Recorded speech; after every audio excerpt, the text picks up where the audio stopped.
Hey there, Chief Meteorologist Matt Lopon alongside our meteorologist Gabe Maynor here. Severe thunderstorm warning issued for parts of Colbert and also Franklin County, Alabama here on Mama Justice Doppler radar. This is most likely to be, as any storms today are, hail-producing thunderstorms that we're tracking here as they kind of work their way toward the east. I'm going to give us a 30-minute loop. We've been watching this one as kind of exited Tishomingo County there. Again, kind of sliding eastward. You can see that warning issued. That's for locations there in the yellow, our severe thunderstorm warning. Go ahead and plot that on. Again, what we're looking at here, the potential that this could produce hailstones in excess of 1 inch in size. And of course, the locations that we're tracking in particular are going to be pretty much right where you see that kind of brighter pink sort of purple area. That's our hail core as depicted here on Mississippi Live Weather Radar. We're going to use some products here that allow us to kind of check the hail potential. You can see our hail threat there brought to you by True Shield Roofing. Does show at least a little bit of an increase on that. And if we put on what we call the hail swath, showing where it has moved over time, you can see a couple areas there just south of Minot where we have some of the yellow kind of showing up, and that would be indicating a greater likelihood, more in the probable category, that we could see some large hail out of this. So I'll kind of, again, you can see probable there. Let's talk about what that means for a second here. So possible, again, not high confidence. Probable, we're probably looking at hail of some size, potentially severe hail. Once we make it in the reds, it's likely we're seeing not just hail, but then damaging hail as a possibility there.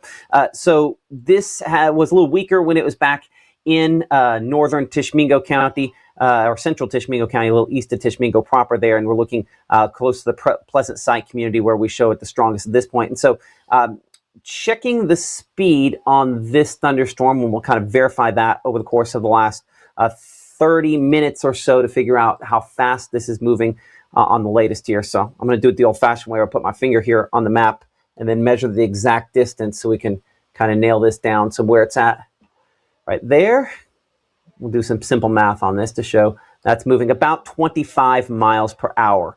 So tracking that about 25 miles per hour now based on where it's at, we'll get you kind of a time frame as this moves there into northern Franklin County. It's about 25 miles per hour, get us right there. And so we don't show a whole lot of communities in the next few minutes here. So let's extend it out beyond that. And we'll show this as a, let's say, 30-mile track. So that gets you time in the Russellville, as you can see, at about 5:07 as it moves toward the east and southeast. I'll add in a few more cities on this there.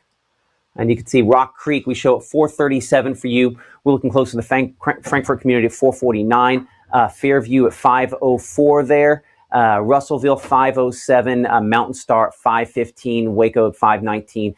Saints Crossroads there at about 5:24, Bethesda at 5:28. This is a Doppler radar indicated area of large hail. There's some broad rotation on this, but I think any rotation that we see today is largely going to be helpful for producing large hail as opposed to something else. Again, back there on that kind of a hail swath mode on this, brought to you by True Shield Roofing. We can see on the latest scan, which came in just in the last couple moments, right beneath where our track is there, right along Alabama Highway 247 in southern Colbert County there. One little pixel, we show that one little bit of yellow there, where it's more in that possible category to probable category. So that's kind of an upgrade on the thinking on that. So again, probability of seeing some large hail is there. That's the reason the severe thunderstorm warning has been issued on a track that will take it toward the locations in the Russellville area. And so we'll get that track, kind of extend that down there at about 25 miles per hour. And we'll extend that back. I didn't mean to fully clear that off. So let's go ahead and take that out for the next really about hour or so, 25 miles. And you can see there again, sometimes as it moves 5:04 there toward Russellville proper. As we widen things out on our perspective here and looking at the hail potential on any of the thunderstorms you see, there is not anything here on the Mississippi side that is as impressive. We don't have any of those stripes there indicating large hail, where we have had reports of significant and large hail back there closer to the Birmingham area. I want to give you an idea as we kind of take this and calibrate for you this True Shield Roofing hail threat that we're looking here. Because if I kind of pull off those, well, actually we could click on those hail reports. You can see those are spots where we had at least quarter-size hail in around Trussville and the north side there of Birmingham, 2-inch sized hail estimated there close to right around the 4 o'clock hour. So within really the last about 40 minutes or so out of some of these. I know we're going to try to get some golf ball size hail reports there. Our meteorologist Gabe Maynor trying to kind of aggregate that information. I do want to bring Gabe in. He's been paying a little closer attention to that over the last little bit here. And Gabe, I'll kind of toss to you on this, and I'll let you come back here to Franklin County in a moment. But one of the things that we've kind of noticed on this again is that the hail is going to be isolated where it's the largest, but we're at least getting some of those reports, right?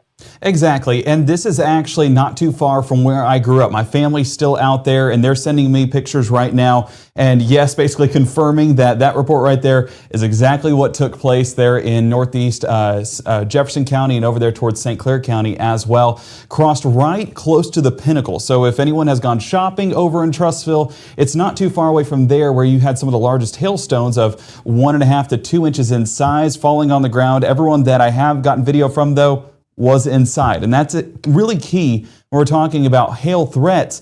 Is not really anything that you can do to prepare other than move some of those things you don't want to get dented under some cover. But really, we want to make sure that we're taking care of ourselves. So moving under cover, staying indoors, that's really key to get through some of these this hail that's happening.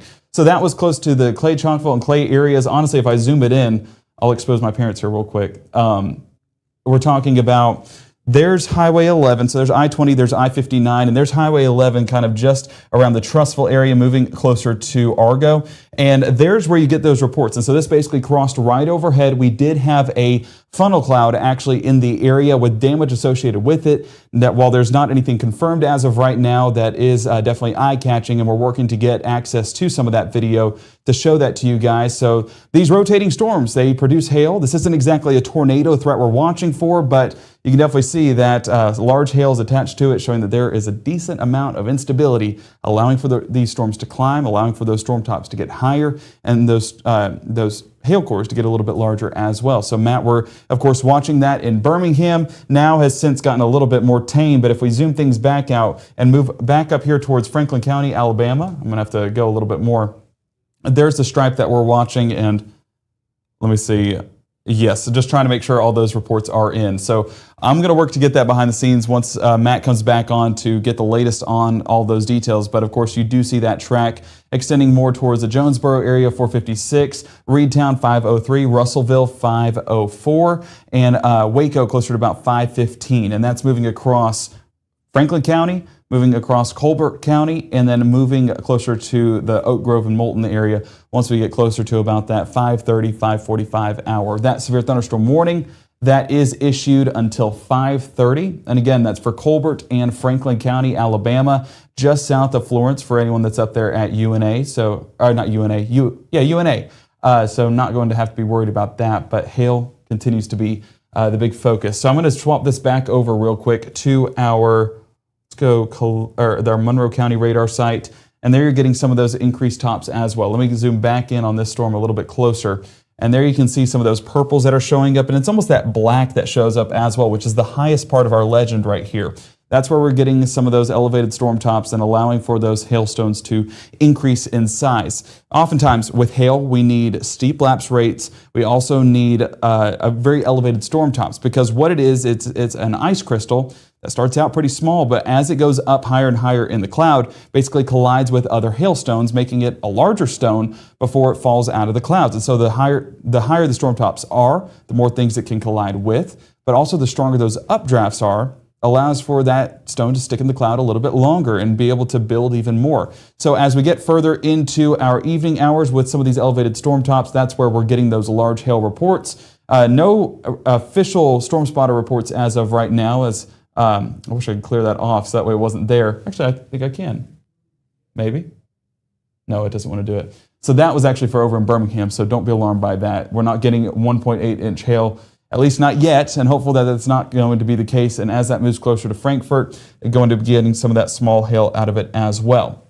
But this is where you guys can help us. So one of the things that we're partnered with here at Mississippi Live Weather is with True Shield Roofing. And this is our first event being partnered with them that we could see hail 1 inch or greater. And while that is damaging, and we do not want hail 1 inch or greater, one of the things that we've partnered with True Shield to do is help you out. If any damage does take place, the largest hailstone that's submitted to us here at Mississippi Live Weather can actually get a gift card to help with some of the damages. And that's a great partnership that we have because Mother Nature does as Mother Nature wants to. And so that kind of allows us to help you guys out along with True Shield Roofing to alleviate some of those damages once these storms do take place. Yeah, and hopefully we don't get much in that regard there. Appreciate that, Gabe. Oh, Mike, I think is off. Oh. Thank you. Appreciate it. I had to change and want to make sure that you didn't have an offshoot from me. Appreciate that, Gabe, there.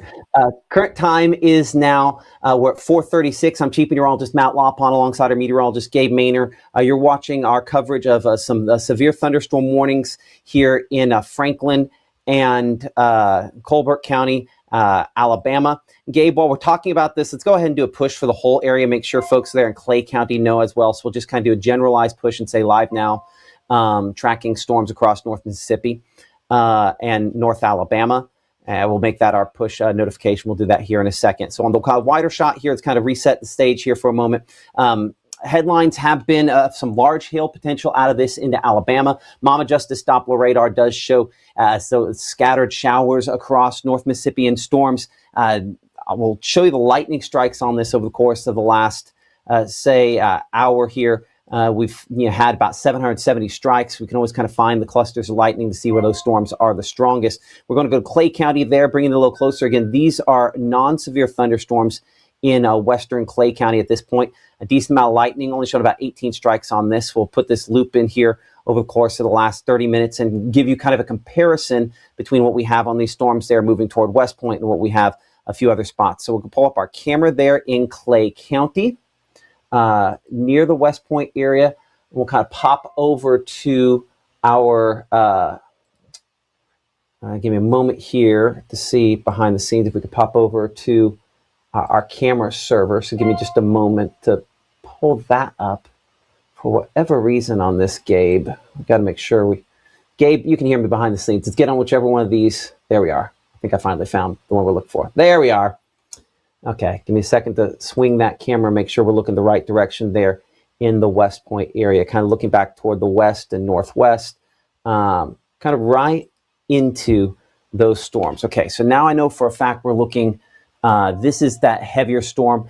You'll see 75, the temperature, measure of moisture coming in about the 61, so not super high. Part of the reason why these are they're kind of high base storms, so they're hail producers.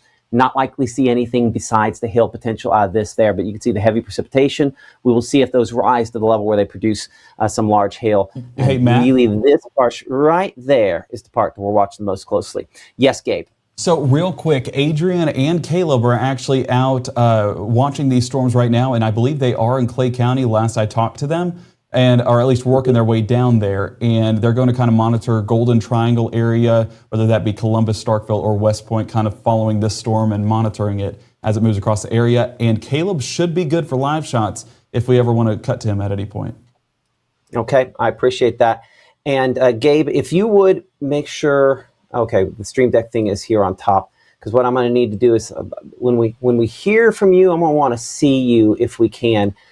So I do believe we should have a shot in here on the Stream Deck that pulls up kind of the double shot. I would look through there, see if we can find the shot of you while you're over there in the other weather center.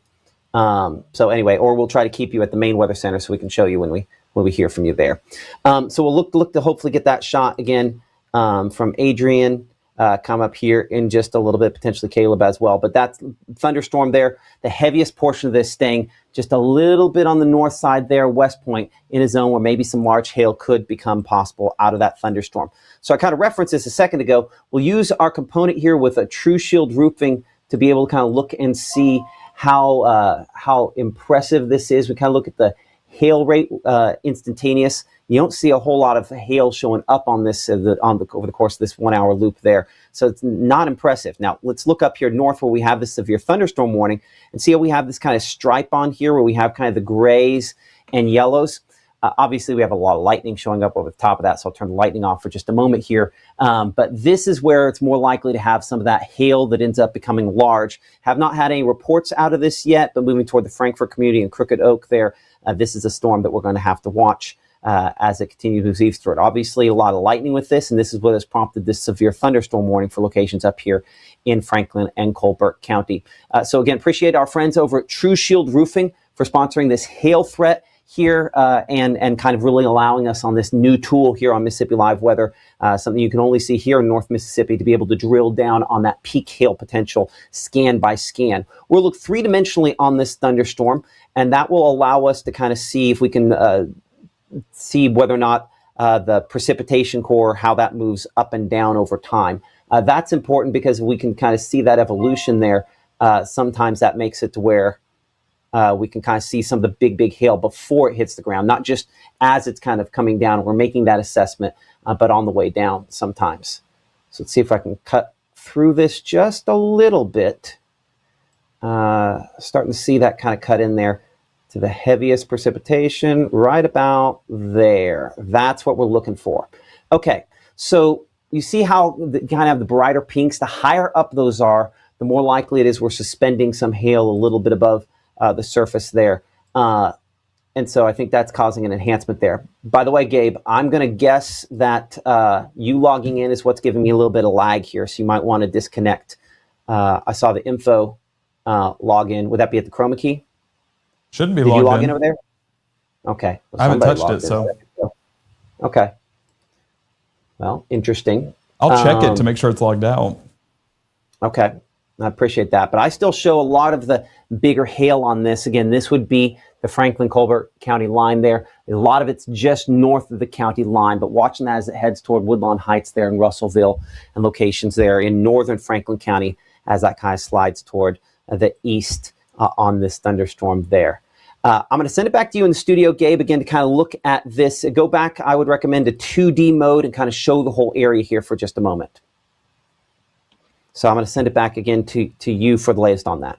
Perfect. All right. Well, Matt, yes, exactly like you were talking about, kind of that Colbert as well as Franklin County line crossing into Pleasant Grove, but we do expect that to be a little bit out ahead of this. So for folks close to Fairview and Woodlawn Heights, and I'll get it back to 2D mode here real quick, but that's where we're monitoring for the potential impacts as we move further into that forecast. So we're going to go broad before we go back to the hyper-focused area over there towards the Franklin County region of northwest Alabama. I do see one of these hail reports coming in. This is about 1 inch in diameter, and that was closer to about 420. So 18 minutes ago, and of course that was close to the Bear Creek area as well. Just checking things behind the scenes.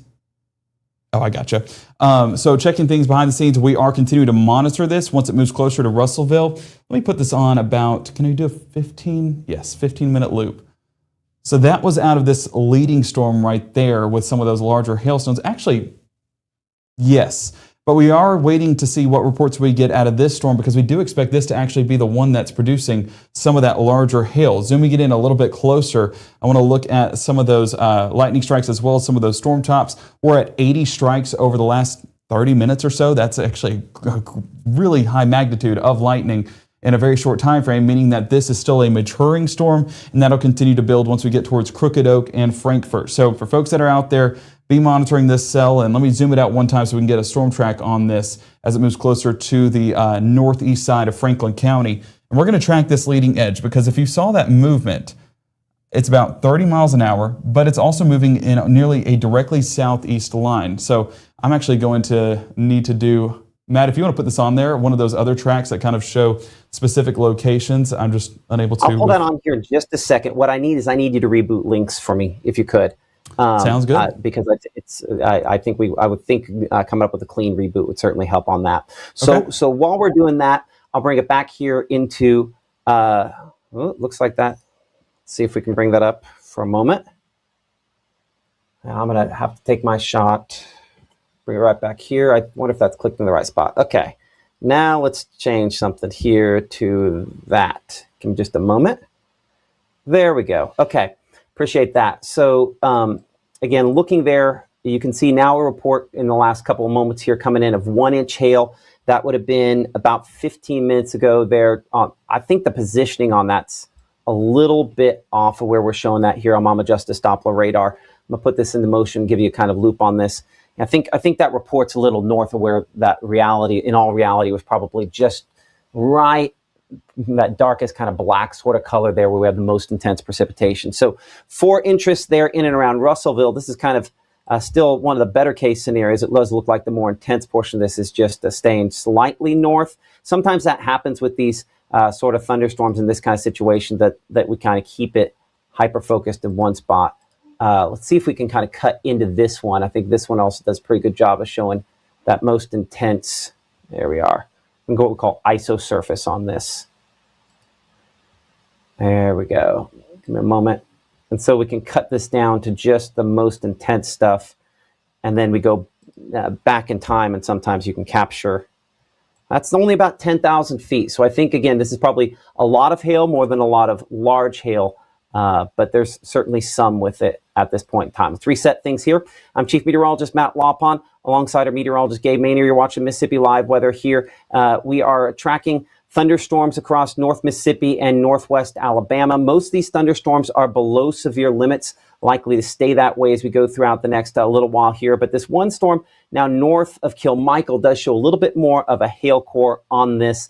We'll use our True Shield hail tracker here in just a moment, but I want to give a 3D look at this storm, which does not look like it has quite fully got up to its peak level. So I think, again, it could be increasing a little bit more in intensity as we speak still as well. So I'm going to put that on there. So this one, you'll notice, not as high as the one we had a moment ago. These are going to have to get up with their tops in excess of 20,000 feet there with the hail core before we're going to start thinking it's producing some large hail. So I think maybe some hail, a possibility with that, but I'm not sure we're talking necessarily truly large or severe hail based on kind of that latest look there. But that one, if we put this into motion, you could see that one kind of moving a little bit more east. So I think whatever it has in it is starting to drop out, but that's moving on a path that's going to take it pretty close to Eupora. So 25 miles per hour, about as fast as any of these thunderstorms are moving this afternoon. And this cluster that's kind of moved through the West Point area continues to be kind of moderate to heavy rainfall is the main impact with that. And again, some gusty winds from time to time, possibility. But I think the hail potential on this looks to be a little bit below severe limits. Hopefully that is a trend that continues there. As we bring it back here to our Mama Justice Doppler radar, the typical version of that. It'll take me a second to kind of bring that up. I'll bring Gabe up here for a moment. You've been trying to get some of those reports again behind the scenes here. Anything coming in from around the area, checking our chats? Well, so pretty much everything out in Birmingham as of right now, and that's where we got the near golf ball sized hail earlier on, and as well as what looks to be a funnel cloud and some of the damage actually associated in Birmingham. Curious what some of the surveys will say about that. Tornadoes, not exactly what we expect with this setup. You know, here in North Mississippi, we're just looking at that large hail potential, but shows that a brief spin up like what happened in Birmingham. That's just whenever the right ingredients happen at the right time. Are we sure that it was a brief spin up, or I'm going to play devil's advocate here for a moment, or is it something where we had damaging wind trying to help out? That's what it looks more like. But you do have the funnel clouds. I know a lot of people are going to say, tornado. It takes confirmation in order to get that confirmed tornado touchdown, but still that we did have that funnel in the clouds, and so you're going to see a lot of that circulating online. But tornadoes that was in Birmingham. That was not for our area. Let's make sure we're clear on that. Exactly, yes. And so that's why here in North Mississippi and even over there in Birmingham, we're just expecting large hail and a few of those gusty winds to be the primary factors. But damage that was over in Birmingham, seeing a little bit of that with the limbs and trees that are knocked over. And so folks are out there trying to clean up, and that's possible here in North Mississippi. But hail, I would say, is at the top of the list in impacts. Absolutely. Check our chat here, if you would. With people sending in their pictures on the app, if we could, please. I know that we did get in our discussion with many of you at home a moment ago, Beth mentioning the fact that she got dumped on with hail east of Boonville in the altitude community. One important question I'll have on that is, how large was that hail? How long did it last? Those are the sorts of things that we'll pass on to the National Weather Service there. But again, some hail with that thunderstorm there east of Boonville. That a report that you brought in a moment ago. And again, appreciate all the folks for sponsoring us here on Mississippi Live Weather. Join the conversation.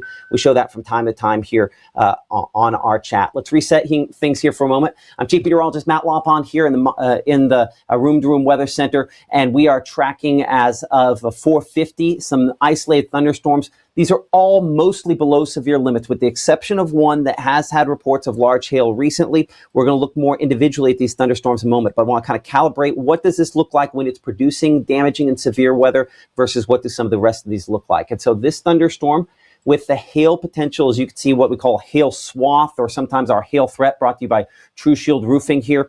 Over the course of our 1 hour loop, you can see this kind of track where it's been mainly up here in Colbert County, now crossing the county line in northern Franklin County, the lightning leading the way on where these storms are the strongest, and this yellow box representing our severe thunderstorm warning for the potential for some large hail out of this. As I bring it back to current time, and we put on our storm reports on this, we have had at least one report of hail, but as we talked about a minute ago, I think that's probably a little too far north of where the reality was. I'm going to guess the positioning on that's going to end up getting corrected here because definitely looks like it was probably a little south of that where we had our most intense returns. Now, looking at wind on this, again, there could be some wind gusts from time to time. This is not really a tornado setup, but this is a hail setup, and certainly a lot of potential for this produce some hail there up around Crooked Oak and Fairview, moving toward Good Springs, north side of Russellville, impacted primarily with that.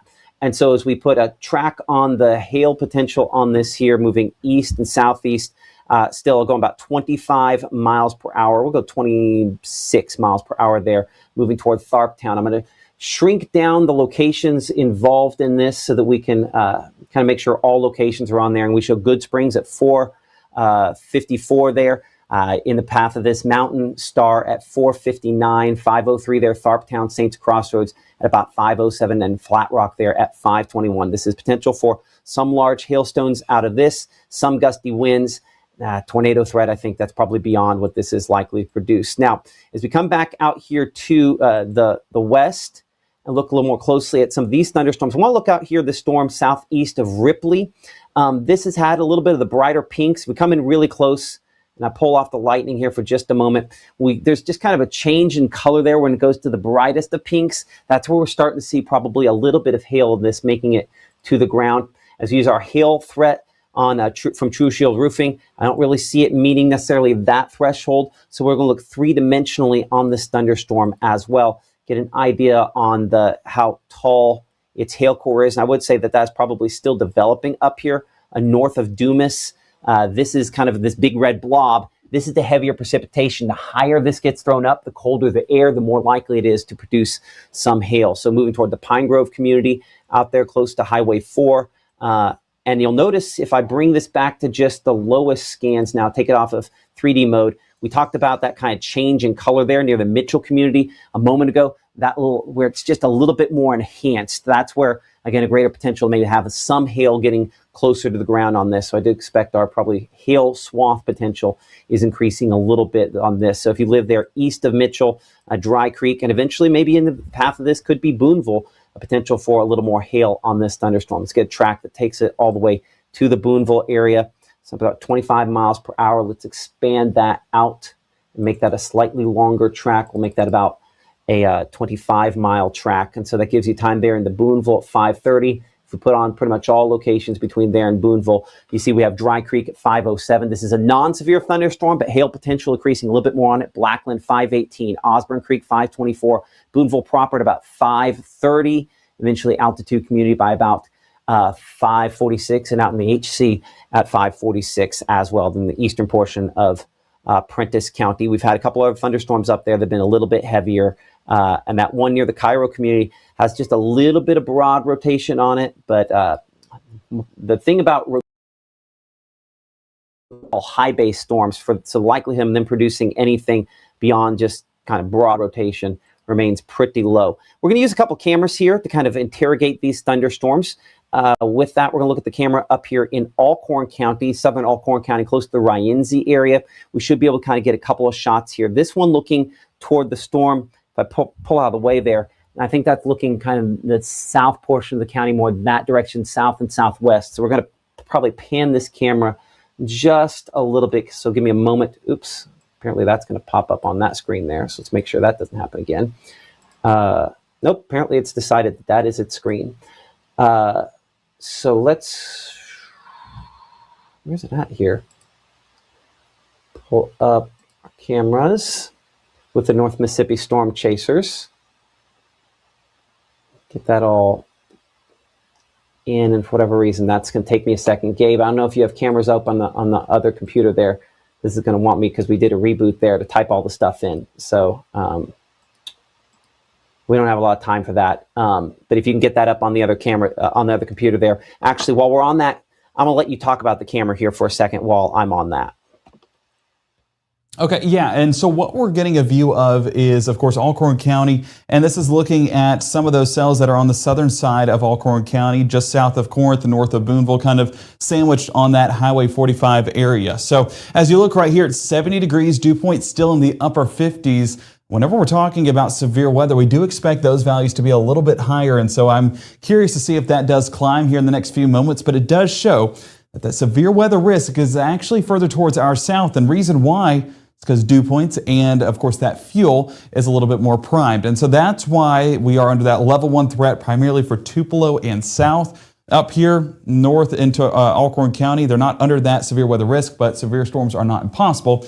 Just the ingredients aren't as primed. I mean, we're seeing that in Tishomingo County as we speak, being that we do have, or not Tishomingo, Franklin County, Alabama, as that system has kind of worked its way into northwest Alabama, interacting with those ingredients that are in place, even if it is a little bit more limited here on the northern side of the state, and allowing for those strong and severe thunderstorms to be issued.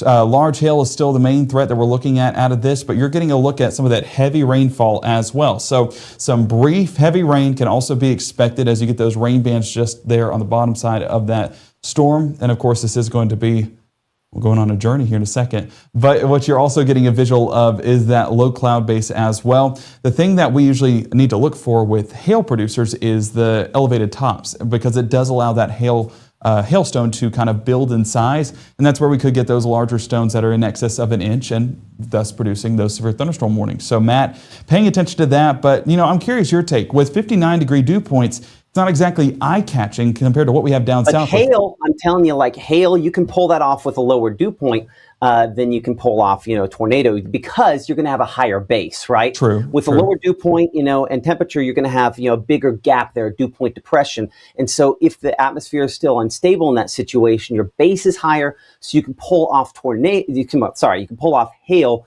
when there's no tornado threat. Is kind of the way this can kind of work. So it's more of a, I would say, plains traditional kind of setup you get with classic supercell, as opposed to maybe the HP sort of, big bad boys that we're typically used to in and around here. I think sometimes this is Lubbock just helping you out in hail forecasting. To a certain extent, it is. Appreciate that, Gabe. Again, and let us know if you do see anything coming across our discussions there with the North Mississippi Storm Chasers, as well as the folks sending in their information. Again, current time is now pretty much right at 5 o'clock. So Gabe will probably do another push alert, letting people know that we're on live at 5 o'clock. You're watching Mississippi Live Weather here. I'm Chief Meteorologist Matt Lawpon. We're in Alcorn County looking toward the storm. As we look right there toward the horizon, that one fairly heavy looking. And I want to bring it in a little bit closer, kind of show you sort of the base on this. And we'll see if it will let me sort of zoom that in there a little bit. So give me a moment to kind of show you the kind of ragged bottom of this. But the fact we have to zoom so far in is kind of a sign there that, again, this would be like the part of the thunderstorm. It's like, well, do I have something dangling down there? Yes, I do. But I don't think that is something that we have to be super concerned with. In saying that, let's go ahead and go back to the precipitation mode here on Mama Justice Doppler radar.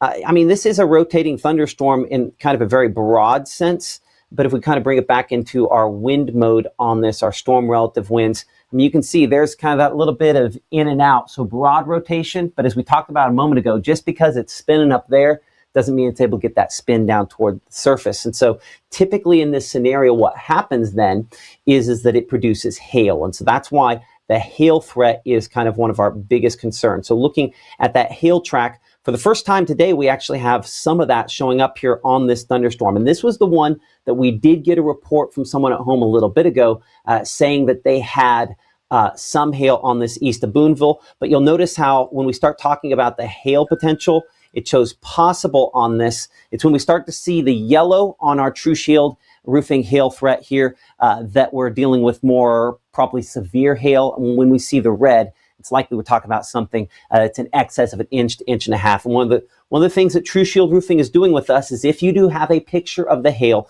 put it next to a common item. A coin's probably the easiest way to do that. Largest hailstone in excess of an inch in size gets $100 gift card from True Shield Roofing. Send those pictures in. You have to use the Mississippi Live Weather app in order to do that. The way to do that is, again, download that free for all those different devices there, iOS and Android. There's a place where you could submit your weather pictures, and so appreciate you guys for doing that. Speaking to, across the area, you'll notice most of us are not seeing hail that's overly impressive or large in size. I do want to bring in our chat here it does look like I'm going to have to change what I have behind the scenes here for that. There we go. Kind of popping that in. But I did notice here a moment ago, someone mentioning getting some hail along 247 there and some hail at Randolph. Randolph, Pontotoc County. We have not spent a lot of time looking at Pontotoc County, but you're now dealing with the first report we have of that. So we'll be able to check our camera with the North Mississippi Storm Chasers here in just a moment as well. But looking up there in around Pontotoc County, that's one of those spots where, there's some, I'd say, broad rotation on this. But again, today is the kind of day where rotation equals hail. Rotation does not equal tornadoes in this situation. So sometimes, and that's not to say we don't get a tornado warning if you get something that really starts spinning up, but most cases like this, I think the lack of lower level moisture lends us to typically have more hail potential out of this. But if we look specifically at that hail track, we don't have anything at severe levels. Looking at the threats, again, the hail threat increasing a little bit. That's why kind of where it indicates blue on here, we'd say some hail potential. Most of this is just rainfall. We don't have the wind shear that would be something that would concern us for wind damage or tornadoes or anything along those lines, thankfully. We'll look three-dimensionally on this thunderstorm using Mama Justice Doppler as we kind of bring it in nice and close on this. Look 3D. I can kind of even see, it looks like kind of like Swiss cheese. I can see through it there. That tells me it's not as dense. That's one of the signs there that in all likelihood, this is probably not getting big hail out of it. Versus maybe some of the other thunderstorms that have prompted some severe thunderstorm warnings. We'll go back here a couple of scans. We'll show that, see, this is what I was talking about. Okay, when this is back there kind of west of Randolph, closer to the Spring Hill community, see how this is a bit taller, right? If I kind of mark how tall this is there, and now we bring it back to the last couple of scans here, you'll notice that has fallen off. That's part of the reason why we got that report in Randolph you saw there a moment ago. Took everything it could muster to produce some hail, but if you can give us an idea on how large that hail is, that's always helpful. And I do see that Justin, who's a storm chaser with North Mississippi Storm Chasers, mentioning has not seen hail at his location there. That tells it speaks to the isolated nature of the hail. So I'd say it's probably dropping all of its hail it has right now out of that thunderstorm, and it's going to kind of track on the south side of Pontotoc there. So we'll get a track. Again, I would say this is our hail core. We're going to say about 25 miles per hour out of that. We show Algoma at 518. Give me a moment to change things on my system, make sure we can shrink the size of locations showing up in our storm tracks. So give me just a moment to make sure that we have that down to the smallest location.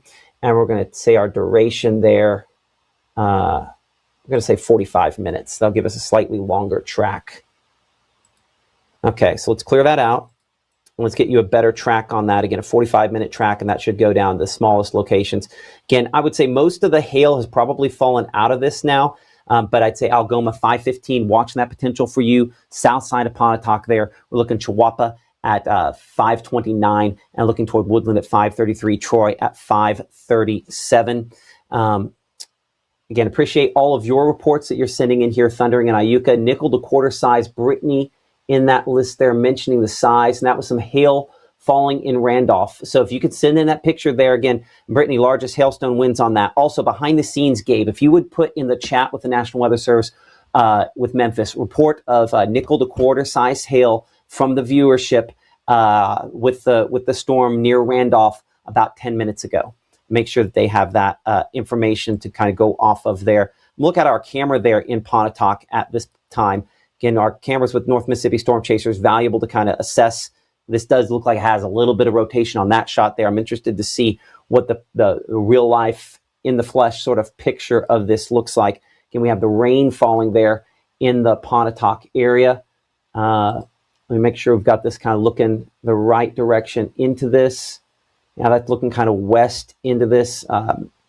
So we'd have to kind of look through the thunderstorm there. This is probably some of that hail. And honestly, I think it's probably just heavy rainfall now out of this. I think the hail, if we had some larger hailstones, that's probably fallen out. Report of pea-sized hail in the Cairo community there. As we kind of bring it back here to our normal mode, we'll look on Mama Justice Doppler radar at kind of what they are experiencing there. And I'm going to keep it kind of 3D sort of on this at the same time, see if we can kind of adjust that.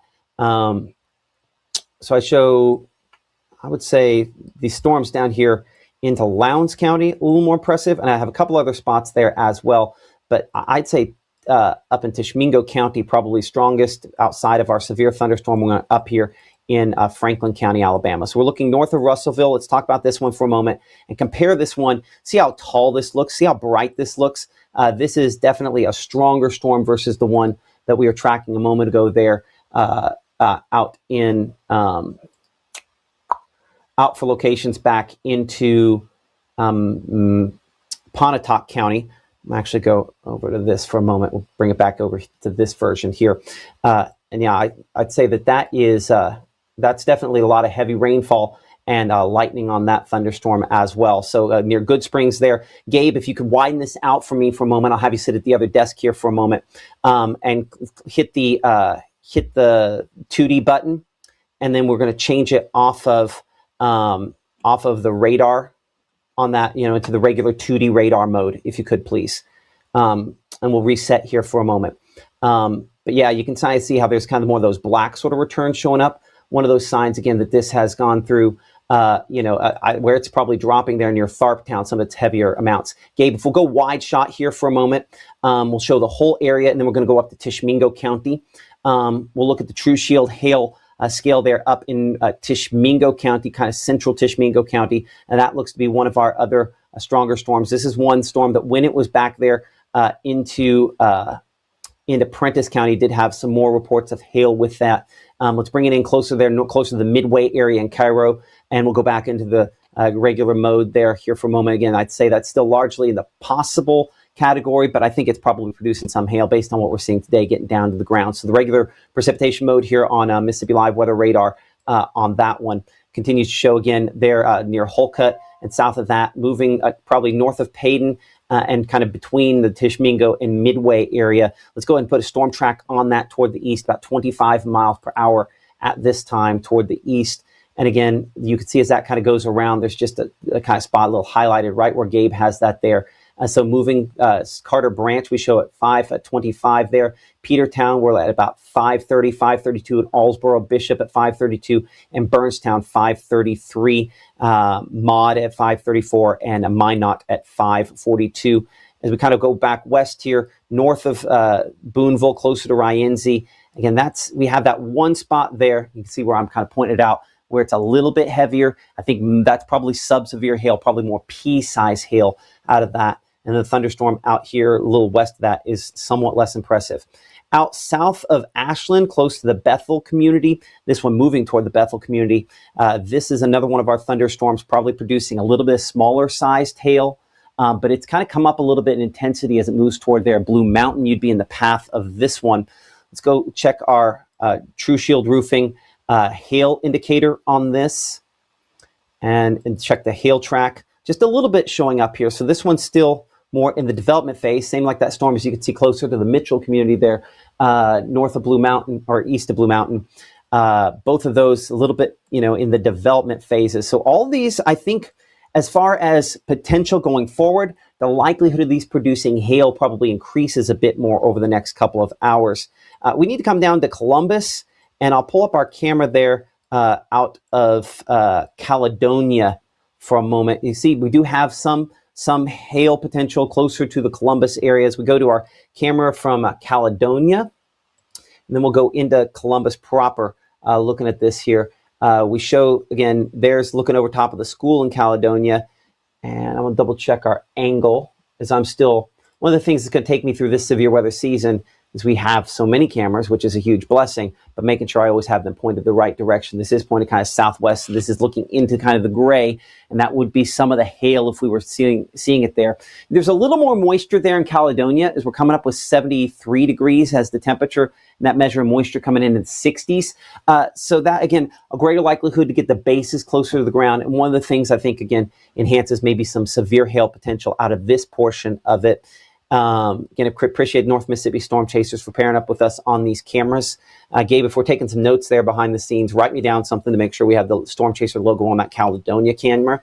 But a lot of heavy rainfall right at rush hour traffic time there in the Columbus area. All of our cameras showing some disruptions there. If I look specifically at the eastbound cameras there in Columbus, 75 the temperature, and again, it's pretty heavy rain.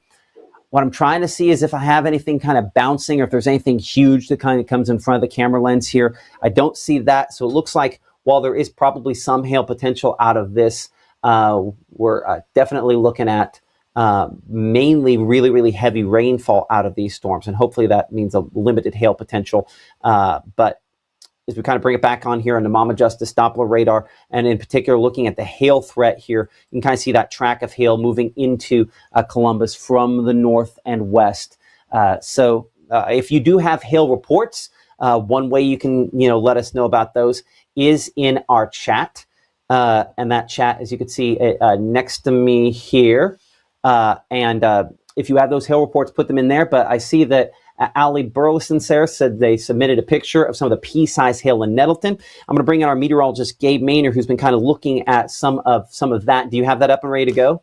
Yes, I'll put it up behind me there. This was a photo submitted by Allie, like she just mentioned a moment ago. And yeah, I mean, pea-sized hail right there in the Nettleton area. So showing you that hail can still be attached to some of these storms, even if there's not a severe thunderstorm tag on it. Of course, if it were to be that severe thunderstorm requirement, then that would need to be bigger in size, but we're hopeful that doesn't happen.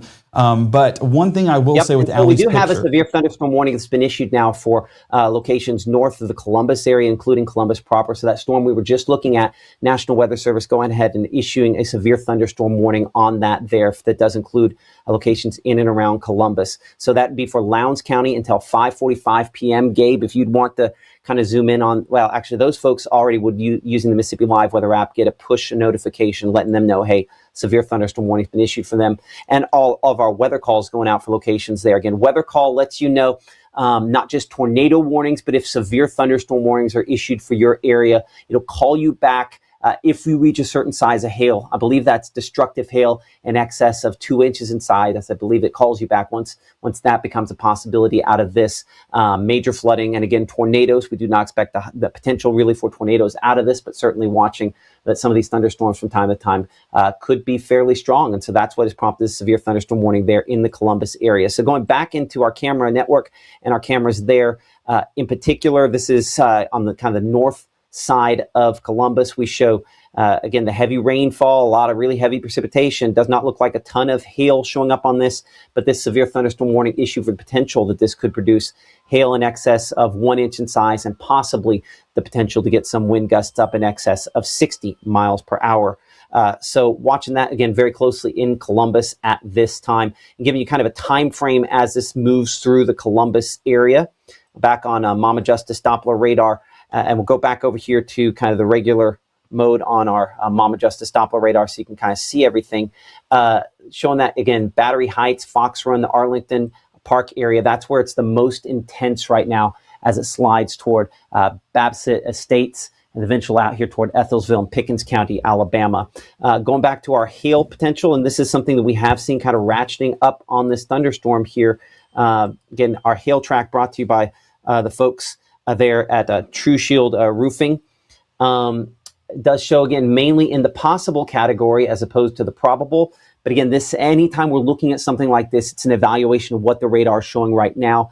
And so instantaneous look typically in 3D also is very helpful. So let's look 3D on this. I'm going to go ahead and mute our group chat there, just so you know, Gabe, behind the scenes. So if you got something you need to tell me, go ahead and let me know. And we'll get to that when we can. But I do see, again, this actually shows the portion that's just a little bit east of town. That's where our storm is the tallest. And when we kind of get tallest like this, that's where we have the greatest potential to maybe have some of that large hail aloft on this. So we'll see if we can kind of cut through this thunderstorm. That one little stretch there, let's go back 2D on it, because you can see how high that one part is there. That's probably some severe hail. I show that over the Baker subdivision. So this is basically New Hope sort of area on the southeast side there of Columbus, pretty much north side of New Hope there, moving toward Babsett Estates and McCrary. That is where we have our severe hail. Greatest potential to probably have some 1-inch hailstones. You can share your pictures with us using the Mississippi Live Weather app. There's our 25 miles per hour or so we get some times there. So we show at Chisholm subdivision at about 5:10. We're looking 5:19 for the Baker subdivision. New Hope we show at 5:21. This is probably some damaging hail, so something to watch very, very closely. It is not going to show up as our official hail track on our True Shield hail track yet, because it is still suspended up in the thunderstorm. And so it takes it starting to fall as opposed to just being suspended and getting larger. And this hail is likely getting larger at this point out here in Lowndes County, moving toward McCrary there. I'm going to bring in our meteorologist, Gabe Maynor, here with us kind of behind the scenes. And Gabe, what are you looking at as of 5:16? Well, new severe thunderstorm warning issued for Tishomingo County, and folks in the chat saying that hail is starting to come down. So that's a new warning that has been issued. So kind of looking at that in a little bit more detail. But I don't want to just go past Columbus, because we do have our meteorologist, Caleb Edelbluth, that is there working to get his live shot up as we speak. So that way he can kind of give us a real-time assessment out there in the field. But Matt, we're... well, I tell you, this storm up in Tishomingo, wow. Yeah, it got going quick. Whoa, and I'm going to tell you right now as well, looking at this over top of east of Bynum, north of Boonville, this one's pretty rough as well. Appreciate that, Gabe. Let us know once Caleb's available. This one's going to be our next severe thunderstorm warning here east of Boonville, northeast of Boonville, near Jacinto there. This one, that's severe, and that's pretty close to where our camera is with the North Mississippi Storm Chasers. But so we'll look at that camera in a minute, but I need to get over here north of Tishomingo. This one's rough. If I'm looking at this, I'll bet we're well beyond possible. Kind of looking at the latest there. Yeah, see how where we have the yellow showing up. That's now where we're on our True Shield roofing hail threat. Probable that we've been dropping some large hail, probably in excess of 1 inch in size. And the National Weather Service again extending another warning there, northern up over here into Colbert and Franklin County, because of this next storm and the large hail it's producing. But the one there south of Rienzi, also probably some really large hail as well. Let's go wide on this whole batch here for a moment. Just make sure there's not another one we're kind of missing. These are a lot of times we get in a hail scenario. These all kind of ratchet up all at the same time. Yep, Western Union, northeastern Pontotoc County. Heads up for you. Northeastern Lafayette County. This is also probably some of the large hail. Getting ready to get going on this as well. I'm going to look 3D on this, and this might be the way in which we track these today, just kind of cutting it down to the most intense stuff and seeing which of the storms has it there. And that's going to be hail moving toward Etta, and that's on a path that'll take it to New Albany. So let's get some storm tracks on all these now that we're kind of assessing what the atmosphere is capable of. That's kind of the first bit that we have to do on these, is try to figure out what is the atmosphere capable of. This is a non-severe thunderstorm right now. We'll get back to that Tishomingo. We'll get back to the storm that we have up there in Lowndes County here in a moment. But this thunderstorm here, I show that into New Albany. We're looking at the time for you at 5:56. Move those cars inside.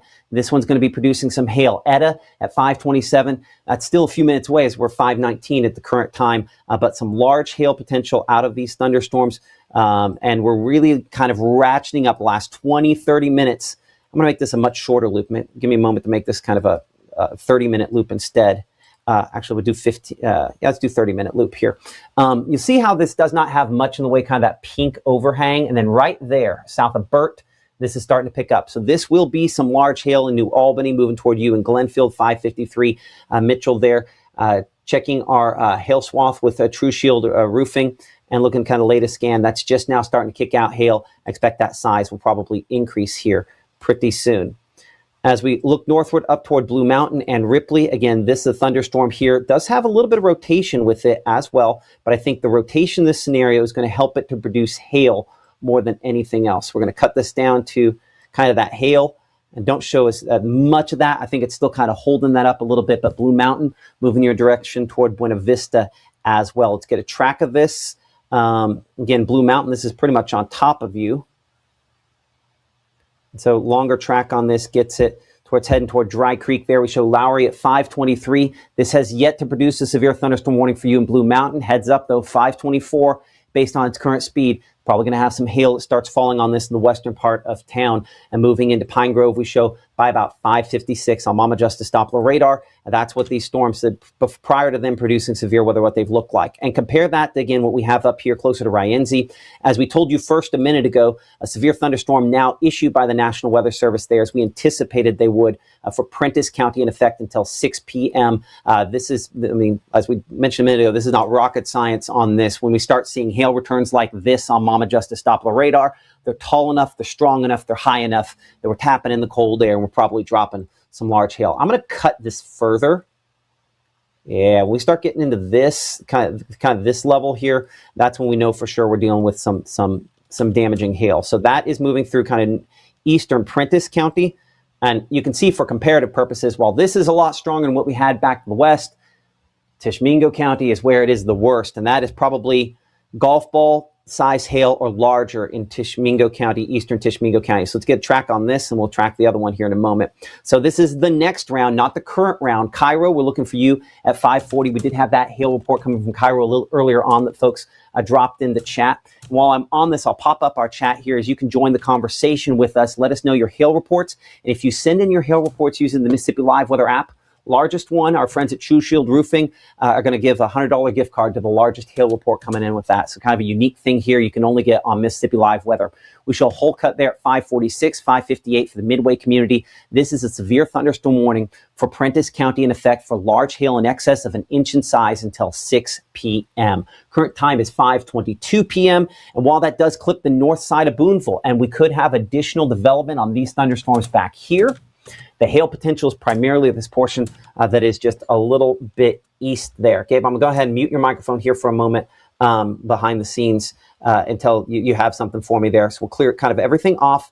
We're going to look at now Tishomingo County and moving into Colbert County, Alabama. This is some really big hail. I mean, let's check my DBZ level on this. So that's 60. That is 65 dBz. This is golf ball size hail easily. And probably quite a bit of it moving toward Carter Branch and Bishop and Burnstown there. So some really big hail out of these thunderstorms. This is the thunderstorm we had near severe hail reports on this just a little bit ago before it even made it this where it's at now. So Matt, I was going to let you know, that's why my mic was pulled up, that Caleb is live if we ever want to jump back down towards Lowndes County. Okay, I'll jump down. We do need to jump down after this, but this is some really big hail here. So for the Bishop community, we're looking at 524 for you, 528 Burnstown, Maud at 529, 536 Minot, and Newsom Springs at 555. Big hail showing up here. Now I'll bet if we check our hail swath with True Shield Roofing, that's going to show we're probably easily. Yeah, see how we have some of the darker oranges showing up? So we're not just the probable, like we're really starting to increase the hail size on this a bit more. I think we have I want to check here. Ignore the fact my color is going to change on this. And I'm trying to see if we can get this to populate in with some hail size estimates. Give me a moment, that one's not. Try one more thing here. That's the one we had before. It does not look like I have hail size on that. I have another way to show hail size. We'll look at that here in a minute. But I would say I feel pretty confident that is not just severe hail, but really large hail. Northern Monroe County, you do not have a severe thunderstorm warning yet. Let's look at this one three-dimensionally on Mama Justice Doppler radar for a moment. Our True Shield Roofing hail detector is already starting to show some there. And I do have some intense returns, not as high as what we had up north, but we're also really close to the radar, and we oftentimes do not sample just because of how close we are to the radar. It doesn't shoot and catch the whole top up here northern Monroe County. But this, heading towards Smithville, take it to the bank. This is going to be some at least dime to possibly quarter-sized hail. This is a thunderstorm trying to develop in a way that'll produce some damaging hail with it as it moves there towards Smithville. So heads up, that's what this is dealing with. In saying that, Gabe, behind the scenes, do you have access? I'm going to bring you up in the 2-box here for a moment. We've got to get to Columbus, and we'll go back to that here in a second. But what I need you to monitor some cameras and flip them around for me here. So do you have, are you logged in on that where you can do it on that computer there? I can be in just a couple seconds. Okay, so I need you to get me Amory looking northward. I do have a rear flank downdraft, a little rotation, a little hook showing up on this here. I don't think we're in the right spot on the amount of moisture out there, but I think any rotation, and these are all rotating thunderstorms, will hold the hail up. I'd love to see it in person. I'm going to pull up our camera there in Monroe County to get an idea on what that looks like. We're going to start off in Smithville, which is kind of going to be in the rainfall. We'll look in Amory, and then we'll look southward as well. So this is looking in Smithville, looking kind of a southerly direction, again, into that heavy precipitation. Amory is north right now, by the way. Amory is looking north? Okay, yes. So let's check out that Amory camera here. Appreciate that, Gabe. So this is our Amory camera, and that would be our rotating part of the thunderstorm. Look at that. So you're looking at a live camera here from the North Mississippi Storm Chasers. The edge you see there, this is a rotating wall cloud, if we're honest, completely honest. But what this looks like is this looks like an LP supercell. What does that mean? Low precipitation supercell. In the corner, I don't know if I'm going to be able to do this, but as you look at this, it's in the corner there.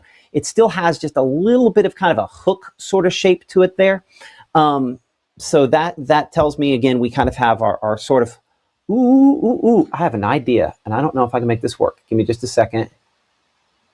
No, I don't think that's gonna work with me. But anyway, if this were to produce a tornado, we've got a perfect shot on it. Looking here in Amory toward the thunderstorm, I think most of the hail is going to be running just a little bit ahead of this, but this is a rotating part of that thunderstorm, what we call a rotating wall cloud. So Gabe will probably move that a little bit more to the east here in a minute. I bet the folks with North Mississippi Storm Chasers probably watching that one pretty closely on that shot as well. So give you some times on this. Again, I'll track both the hail time there that is basically moving into the western part of Smithville in the next couple of moments here. We'll go about 25 miles per hour. But there is, again, a little rotation we need to look at. For Flynn, we're looking right now. Smithville, 534 for you. Riggins, 553. And the Bird Community, 609. On Mama Justice Doppler radar, that's one we're going to have to watch.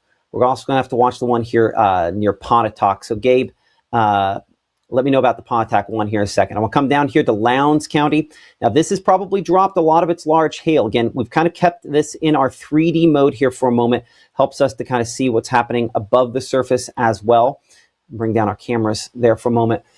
This does have, again, the pink here is the hail that's suspended up in the clouds, still up in the thunderstorms. The taller this is one of those signs that we were more likely to have some of that hail. And again, we appreciate all of your reports that you're sending us. I see somebody mentioning playing baseball in Boonville, lightning and hail. Let's not do that. But I will say that you are safe in a car if you're out at one of these baseball games, or at least safer than you would if we were talking about tornadoes. I would never put you there. But if you need to get in, lightning, obviously always a concern. And we've had just tons of lightning strikes out of these. Put the lightning on, as you can see, it's everywhere all the time. So that's why I have it kind of minimized, is so that it doesn't just completely dominate everything we're looking at. So checking our camera in Caledonia, there in Lowndes County, kind of looking back into some of these thunderstorms there. Caledonia camera, again, looking southwest, I think. I'm going to pan this back toward the southeast a little bit more. Give me a moment to do that here for a moment. So as we're kind of looking into that, you can see the heavy precipitation. Again, we're kind of looking at that heavy rainfall and all the hail. That's kind of this gray sort of color, but nothing else on this other than really heavy precipitation. There's no rotation of concern looking at that, but severe thunderstorm warning does continue, as you can see there, for Lowndes County, that in effect until 5:45 p.m. there in Lowndes and the locations around that. Current time is now coming in at 5:29, almost 5:30. You're watching Mississippi Live Weather. I'm Chief Meteorologist Matt Lawpon alongside our meteorologist Gabe Maynor. Our Caleb Edelblue also out in the field here. I think his live shot is up and ready to go, so we'll kind of bring Caleb in. And Caleb, what do you have as of the 5:30 time period? Well, we were just sitting out here kind of watching that hailstorm move through Columbus. Definitely already moving through. We were actually in West Point at the Love's gas station and following behind it on 82. So there were a few lightning flashes behind me. A few moments ago, you can kind of see those rain sheets starting to fall. But this one turning a little bit more right and kind of towards the south, just a little bit more instead of just straight due east. So we're actually going to move just a little bit. I'm with our North Mississippi Storm Chasers with Adrian, and we're chasing that storm and just kind of seeing what all is going on across North Mississippi with these pop-up convective cells. So going to try to get a new angle on it, but for right now, just kind of seeing that one that occurred in Lowndes County, especially watching that one get warned. We're just kind of behind it, watching it move on through. So that's what's happening here in Lowndes County, but I'll make sure to continue to update you guys and let y'all know where we're at, so I can give y'all kind of those eyes on the ground as well. Okay, real quick, are you sure you want to stay on that one? Because I want Caleb's, not Caleb, I want Adrian's opinion as well. Do y'all want to stay on that one? These are, Here, let me take off my AirPods so we can hear both of them. Okay. And again, I trust y'all's opinion. Your visual eyesight on these are important. A lot of these got some pretty decent little RFDs farther north. I know that you've got Caleb with you and have to get him back home when the time comes. But what are you thinking? Do you really want to carry that one into Alabama? I think we're going to. I'm not sure if the ones to the south and west, I don't really have a visual on those, but if it's anything like the ones I'm seeing, so they started very elevated and laminar, and slowly but surely they're starting to pull in more surface-based inflow. So we're starting to see a little bit of the cloud bases start to lower little by little by little here. So I think at least in the short term, it's going to be worth it to stay close to and a little bit behind this one. So that way we can keep the ones to our southwest still in play if we want to pull off and go get those. Okay, I mean that makes sense. Again, your eyes in the field on kind of these sort of LP. Up north, they're more LP looking. Is that what you're kind of seeing there? Because yours looks more like an HP or some kind of like multi-cluster HP almost. So I think, I'm not sure because when we're on the back side of this one and we're seeing it pretty well as far as if you show the camera out here to the west, you can see a little bit of blue sky behind it. This is the air right behind. And you can see it's pretty clear back behind it to an extent, but I think what we're running into is the hail from the storm in front of it is kind of shielding it. Now, that little feature you can see just off to the right by the tree line, if you see that feature right there, that's the lowering of the base. So the bases themselves are pretty visible if you can get a good position on them, but in front of it and even further in front of it, you're running into a good bit of hail. Okay, I'm gonna tempt you with a picture here. This is Pontotoc County, and that's the RFD on that. There's a lot of interesting looking ones. Northern Monroe County as well. I think they're going to be really you almost. If you can see the video here, I'm going to come back to me for a second. I'll show you this one, and I want to show you our camera there in Amory, because I think when you see Amory, you'll understand kind of what I'm looking at. Appreciate that. That's Caleb Bettelblut and Adrian with the North Mississippi Storm Chasers. This is our camera there in Amory. Now, I'll say this is a little less organized than it was a moment ago there as we're looking toward, again, the hail moving toward the Smithville area. This is kind of the rain-free base, the rotating part, what you would call wall cloud portion of it. What we previously had a shot of there, and Gabe, I don't know if you still have this behind the scenes. If we could pan that a little bit more to the right, we could see kind of the edge of that, the lowering on it. It's an interesting shot, that's for sure. So it's a well-organized thunderstorm, quite a bit of lightning with that as well, but that's in Northern Monroe County. So a lot of these storms, again, showing up with a decent amount of rotation. But I mean, look at this one up here. And Gabe, if you'll get, we'll see if the Tupelo camera is in a position. We'd be looking the wrong way through this, I think.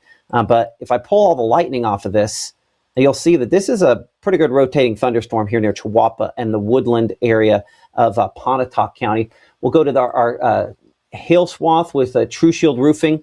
And again, this one has not prompted a severe thunderstorm warning yet, but where you see that yellow on the map there, that's where it's probably dropped at least some hail that's approaching 3/4 of an inch to maybe inch in size, certainly in the probable category for us to be seeing some hail. So let's get a track on that back here on the regular rainfall mode here of Mama Justice Doppler radar. Again, popping that back up, and we're looking toward the, bigger hail on this. I'd show near the Woodland community there. And so these are all moving east at about 25 miles per hour. So we show Palmetto at 549 there, 551 in Cedar Grove, Old Union at 556, 558 Verona, Brewer at 603, Oak Grove there, Oak Grove Park at 606, Union at 610, and Shiloh Community at 615. Pull up our camera here on the south side of Tupelo. This brought to you by the folks over at Mitchell, Cunningham, and Bowling. Looking toward that thunderstorm, we don't have any visuals of kind of the updraft portion of this. We're looking through kind of all the precipitation, the big shield of rainfall and whatever hail is falling out of that. Might not be to severe levels on hail yet, but I expect it's more likely to probably produce that eventually. I think that probably stays south of Tupelo at this point, but certainly watching that potential. And coming back up to Pontotoc counties, we were really in it a minute ago there when Adrian and Caleb were talking. As we're looking kind of southeastward out of that camera there, looking the kind of the gray that you see here, this is all the hail reflecting with the setting sunlight. That's some big hail on that thunderstorm, at least a large quantity of hail in all likelihood with that. Let's go ahead and pan this a little bit more to the left. Oops, I apologize. I think one of these days I'll get better at it.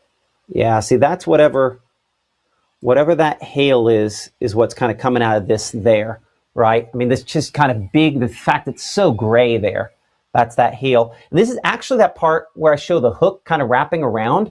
That's what that is right there. That's kind of the hook echo on the back side of this wrapping it around. I'm going to actually go up a little higher, see if we can see kind of the towering cumulus clouds as air is being ingested into this. Let's go ahead and minimize that Skycam network there. And again, appreciate North Mississippi storm chasers. But this is that air kind of rotating it up and into this thunderstorm. It suspends it, and then you get the heavy precipitation that kind of falls back out of it and the larger hail potential. Great shot there with our camera there in Pontotoc of that hail-producing thunderstorm there in southeastern Pontotoc County. Let's go wide and reset here for a moment. I'm Chief Meteorologist Matt Lawpon alongside our meteorologist Gabe Maynor. Current time is now 5:37. You're watching Mississippi Live Weather. We're a 24/7 streaming weather source here across North Mississippi's. You can download our free app if you're catching us on Facebook or YouTube or any of the other different social medias here. New severe thunderstorm warning issued for Fayette County, Alabama, which is just kind of on the fringe of our area. We'll get you storm track on this here. I think, again, hail in excess of an inch to possibly up in excess of inch and a quarter in size possible out of the strongest of these storms. And we show that one, Old Town now, Fayette at 541. We're looking at Stowe there at 545. Roslyn City there at 548. Cleveland 558. And Bankston at 602 as that moves eastward and out of the Mississippi Live weather coverage area. We'll put this on a 1 hour loop to show how these thunderstorms pop up, mature, and then this one, I probably need to adjust my track just slightly more south of east. So give me a moment to kind of readjust that, make sure we've got the best possible track. It does look like these might have a little more southerly component than what they had a little bit ago. Again, some rotation on these storms, but the rotation helping with it producing hail more than anything else. And so slight adjustment on there. We show Alta by about the 608, Boley Springs there at 613, Salem close to about 614. As we clear that back off and then come back to the wide shot here, severe thunderstorm warning has been in effect for Lowndes County. As we talked about that thunderstorm there, while that warning remains in effect now until going through this 545, the portion of this that prompted that severe thunderstorm warning has now exited Lowndes County, moved into northern Pickens County. National Weather Service Birmingham has chosen to not extend that severe thunderstorm warning into Pickens County. Still some hail out of this, as you saw, Caleb Edelblut and Adrian Roncahone there with the North Mississippi storm chasers on this storm continue to show that moving through northern Pickens County and out of a large portion of the area. Do you want to bring in our chat here behind the scenes? Join the conversation. Let us know what you are seeing here. Pea-sized hail reported there in the Pinedale area, raining in Rienzi. Showing the roads again, getting kind of slippery out there. Certainly that is the case for a lot of spots. Hailing in Tishomingo, hail in the Tupelo County area, and Caitlin mentioned a little bit ago, hailing hard in Columbus. As we talked about on the east and southeast side of town, especially the New Hope area, where that hail was the largest. As we come up here north, got a slew of different warnings, including the storm here. We don't officially cover Colbert County. Our friends over at Tennessee Valley Weather, if you like what we do, tell us Tennessee Valley Weather. They help us, with this. They're covering this thunderstorm here very well once it gets in Colbert County. We watch it for Franklin County here, northern part of Franklin County. So I'm going to get Storm Track on this, and then I want to bring in our meteorologist Gabe Maynor here in just a moment.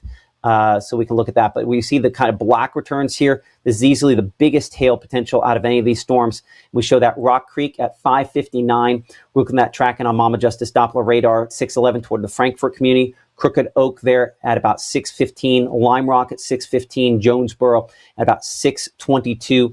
And checking the hail track where hail has fallen out of this. Again, this is one of our new tools here brought to you by True Shield Roofing. Again, the yellows and oranges, high likelihood of damaging hail out of this thunderstorm. It's had a history of that and continuing to move there. We'll probably clip again the north part there of Russellville. We're looking about 6 to 6:30 before that is the case. I'm going to bring in our meteorologist, Gabe Maynor, who has been monitoring a lot of things with us behind the scenes here. Gabe, what are you seeing as of 5:41? Well, talking specifically on that storm, and hopefully Tennessee Valley Weather is watching us as well, because this is a little bit of a what to expect as that storm moves into Colbert County. This was a look towards Tishomingo, and you can see that is not snow on the ground. That is the sheer magnitude of the hail coming down in a pretty large portion as well. And these stones, while they weren't 2 inches in size, they were still close to that inch mark, and we'll see that measurement here in just a second. But again, a better visual right here. Just look at the white covering the ground. That's what hail will do, because it is still ice falling from the sky. But how warm things are, it's not going to be the ice like we had a couple of weeks ago. This submitted by Daryl and Sienna. That was close to Highway 30 in Tishomingo County. So some folks up there reporting those hailstones. And then this was submitted to us from Corey. And this is actually our first measurement that we have gotten to Mississippi Live Weather of hailstones that are close to 1 inch in size. I would say that's arguably close to an inch, and that makes sense with Tishomingo being having some of the larger hail core, and this was some verification of what's happening there at the surface. So trying to get some of these hail reports in, Matt, but this is officially, I guess, if there's a ranking, our leader in the hail reports for that potential gift card. But if you have hail reports at home, make sure to do it in a safe manner, but go out there, grab those hailstones once the storm passes, snap a picture. It doesn't have to be with a ruler. It could be with a coin or anything like that, and send them in to us here at Mississippi Live Weather so we can go ahead and get those reports in and forward that to the National Weather Service and potentially help you guys out in the process with some of that potential damage. I appreciate it. Make sure to put some of those on my Facebook page too, if you can. Yes, sir. Looking at, again, some of those pictures, like you mentioned, again, the hail pictures are going to be one of the big stories this evening here. Again, this shot coming in showing some of the dime-sized hail pictures. Just that would be a little bit below severe limits. Appreciate that shot. That was coming in from near Tishomingo in the Payton area. Here's another shot, this from Daryl. We'll check the location on this in a minute. This would be just slightly smaller than quarter-sized hailstones coming in. And I think we'll go back off of the gallery mode, and we'll kind of put it on here where we can show all of the, again, we have both the folks that we're serving here, but also the people sending in the pictures. Again, that's kind of the low-hanging sort of stuff that people have seen. Let's check in the Amory area. It does show some of the lightning in the Amory area. Appreciate this shot here, showing some of the lightning bolts we have seen, quite a bit of cloud ground lightning. And Gabe, we'll check some power disruptions on that here in a minute, but a possibility to get some power disruptions out of the strongest of these storms. Another shot here near the Nettleton area. Again, that was that pea-sized hail that we mentioned earlier. Want to see Algoma here. A couple of shots from Algoma as that storm was kind of moving into and through the Algoma area a little bit ago. This one probably producing a little more hail, that we haven't had a lot of reports of that at this point in time. Again, you can use the Mississippi Live Weather app. It's the easiest way to share your photographs with us. We appreciate you for doing that and using that app to send it again. Again, largest hailstone. True Shield Roofing is coming together to give a $100 gift card to the largest hailstone. So hopefully you don't win that, but hopefully you do win that. It's one of those things, winner and loser at the same time when you end up getting the largest hail on that. we'll kind of start again, reset here for a moment. I'm Chief Meteorologist Matt Lopon. You're watching Mississippi Live Weather as we are looking at our hail threat brought to you by True Shield Roofing. Again, all of the severe thunderstorm warnings we've had issued, including this one that'll pop off the map here in just a moment, have been for large hail. That Lowndes County warning is going to be the next one to be lifted as of 5:45. So just in the next couple of minutes, expect that to pop off our graphic here. But where we see these kind of stripes of gray, that's where we've had some hail potential out of these storms, all of which are rotating thunderstorms.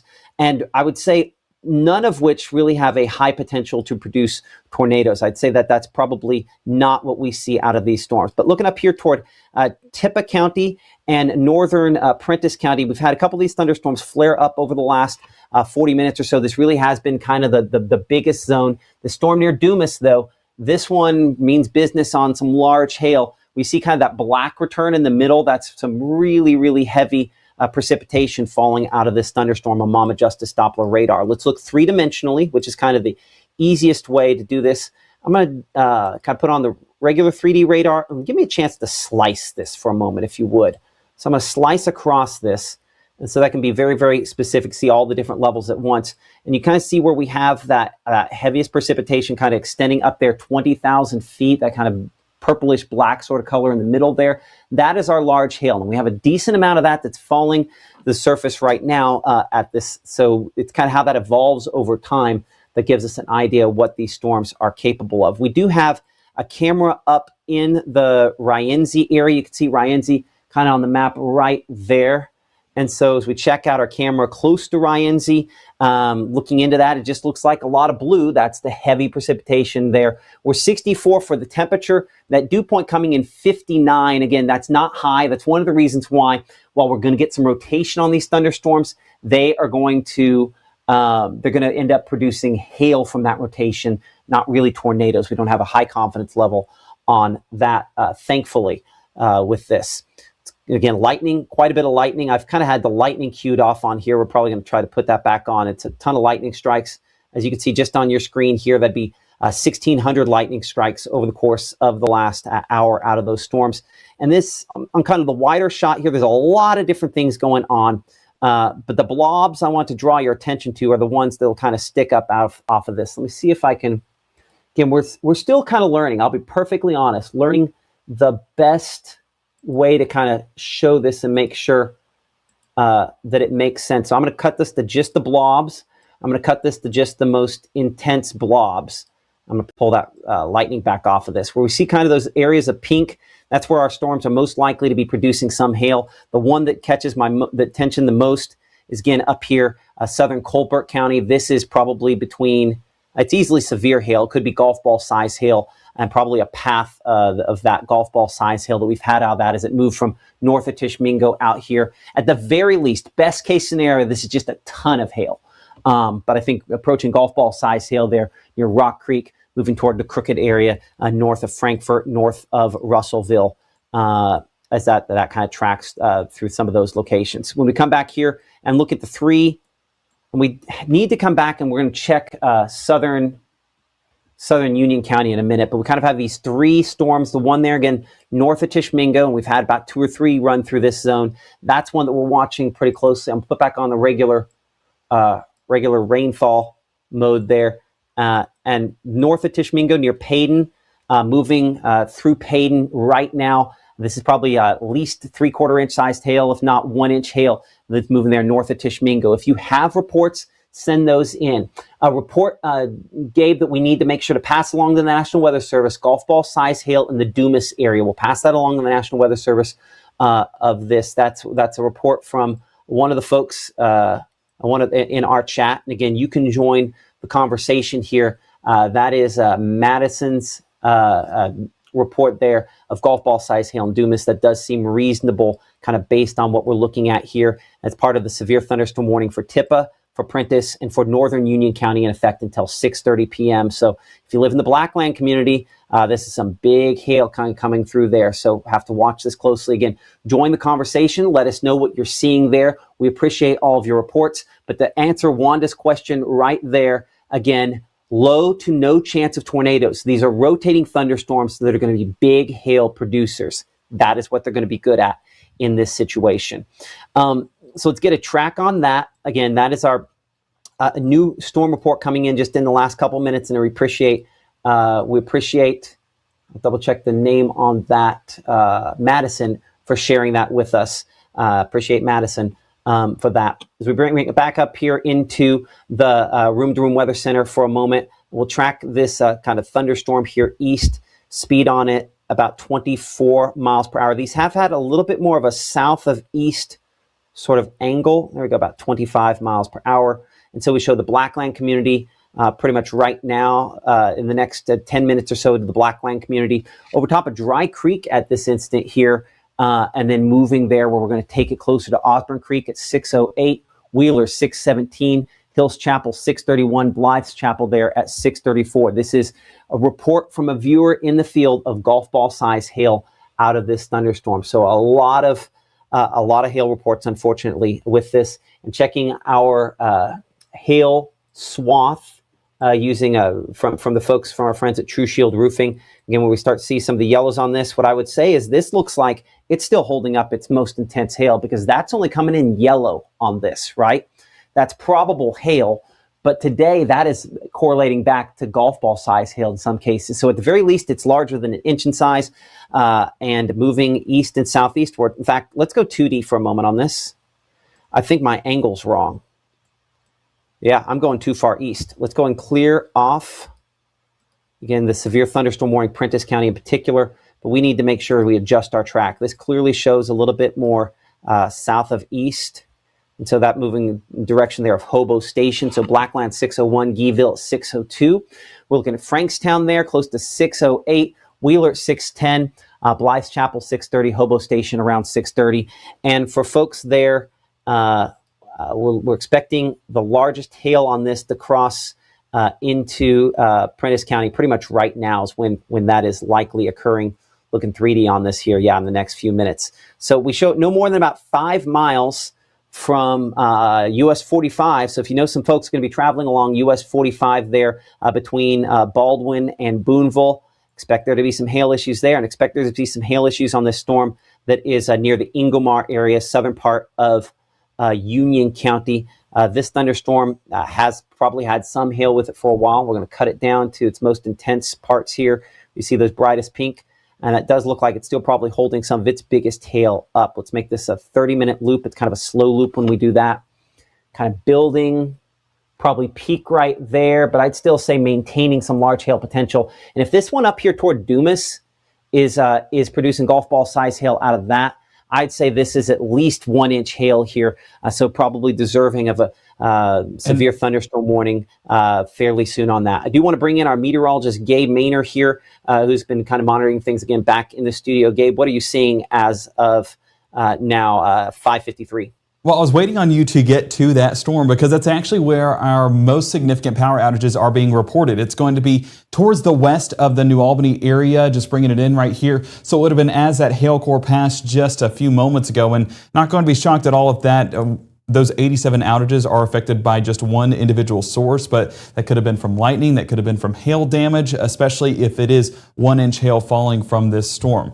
Now, in total, Northeast Mississippi Electric Power Association, they do have 111 outages or members reported out so far. So, of course, keeping eyes on that as it moves further into southern Union County, closer to the Tupelo area. And Matt, that's where I'll say, if you want to pull up the Tupelo camera, I did move it to look a little bit more towards the west, but we're basically sandwiched between views with that Tupelo camera because we have the one to the south. We also have the one directly west into Union County. So kind of multiple looks that we can have. And if you want me to pan it one way or another, just go ahead and let me know, and I'll keep eyes on that behind the scenes. Okay, so you have that pointed north out of Tupelo or south? Northwest, kind of west, directly into that Union County storm. Okay, we'll take a look at that. Appreciate that. That's our meteorologist, Gabe Maynor here. And again, appreciate all of you for your reports. Behind the scenes, I see Jacob mentioning hail. Yep, hail in the Ingomar area. No hail in Ecker at this point. And got 1 inch hail in Tishomingo. Report there from Danny a little bit ago. Yes, I have my suspenders on. It's just because I hate belts. I should be crystal clear. We're not talking about tornado weather today. This is going to be hail-producing thunderstorms, power outages, things of that nature. Looking back toward the northwest there, again, toward probably where you see the gray there on the screen, that's some of that hail well off out there into the distance, looking there into Union County at this time. The storm that is moving towards southern Lee County, not as effective at producing some hail. The other camera, I think you mentioned Pontotoc County. I got to be honest, Gabe, my brain was someplace else on that. This is where we previously had that shot of the Lee County storm a moment ago. Let's take, I'm going to take Pontotoc County here, and we're going to swing this one around. So this is looking toward the Lee County storm, again, right into the pole there, which is what happens when you're up high on a tower. You get that from time to time. But this is the Union County storm that we're looking at there in the distance. Give me a moment to kind of get this a little more organized. There we are. Now, in the near term, in the foreground here, this is smoke from some kind of fire, whether controlled burn or otherwise. We got some low-hanging stuff. Again, our angle on this, let's make sure I've got this right. We're looking kind of north, right into the belly of where we do have, again, some broad, I'd say very, very, very limited rotation on this close to Ecru. So we're looking from Pontotoc northward into that one there. We've unfortunately lost our ability to get a good shot there of the storm closer to the Brewer community. If you would, Gabe, let's look northwest out of Amory. We'll get a shot toward the Shannon area on that thunderstorm. And then obviously this is a big hail producer up here closer to Guyville, which has prompted the severe thunderstorm warning. Again, we've kind of left that on the screen there the whole time. I see Mikhail there asking the question, well, what are y'all thinking about Corinth? Well, I would say we have this zone here. We've kind of had this redevelopment of thunderstorms the last couple hours, and our Futurecast the last couple of days have had just some spots where it's kind of regenerated. This is kind of set up as our zone up here. We don't expect this to be an all-night event, but we do expect next few hours to kind of regenerate some of these thunderstorms, and from time to time for them to boost large hail. This has been really our zone where we have seen the largest hail reports out of this at this point. And speaking to that point, as you can see on the screen there, some of those reports, again, that you, in some cases, that you have sent in, like the one there mentioning 1-inch hail on the north side of Boonville. Appreciate that picture coming in. Multiple reports of quarter-size hail in Tishomingo County, included the Carter's Branch area. And then earlier, that 1-inch hail report that we had reported there in Colbert County, Alabama. Join the conversation. Send in your pictures. Again, largest hailstone, True Shield Roofing, kind of rewarding the worst of the bad. If you get the largest hail picture coming in, obviously True Shield Roofing, a partner for us here on Mississippi Live Weather, but they are looking at things, and they're allowed to kind of, they help us with the hail track we see here. But largest hailstone are going to be something, Gabe, as I send it over to you for a second, that they're going to let people $100 gift card for that. So send in the pictures using the app. Kind of an odd thing to kind of, but at the same time rewarding the worst of the bad, right? Exactly. I mean, you don't want hailstones to be that large, but Mother Nature's going to do what Mother Nature wants to do. And of course, that does mean that we do have to deal with some of those large hailstones. So that's what I've been kind of navigating behind the scenes, is some of the hail reports and trying to get stuff from you guys about what you're seeing out there in the field. So while I bring in a few pictures here real quick, you can see that there is still some large hailstones being produced out of multiple storms. That one close to Boonville, that one over there closer to Tishomingo County. And you can see that your storm reports, yes, you in North Mississippi, are actually coming in, and that's what's allowing the National Weather Service to populate in some of these storm reports. And so this is from you guys, and this is why your reports do matter, even if you think, well, it's just a small hailstone. That small hailstone can let folks know what to expect out ahead of this system. So like, in Ripley, as you can see that hail swath basically going through the southern part of Tupelo County. Let us know what you saw out there, and folks out there in Prentice County can have a bit of a heads up as well. And also the National Weather Service can know what to issue in regards to severe thunderstorm warnings. So it lets us know, eyes on the ground, and that helps assess warnings going forward. Well, it helps us to kind of calibrate things. It's important to know what is possible, and that's where you come in to help. Even a small hail report, let us know that.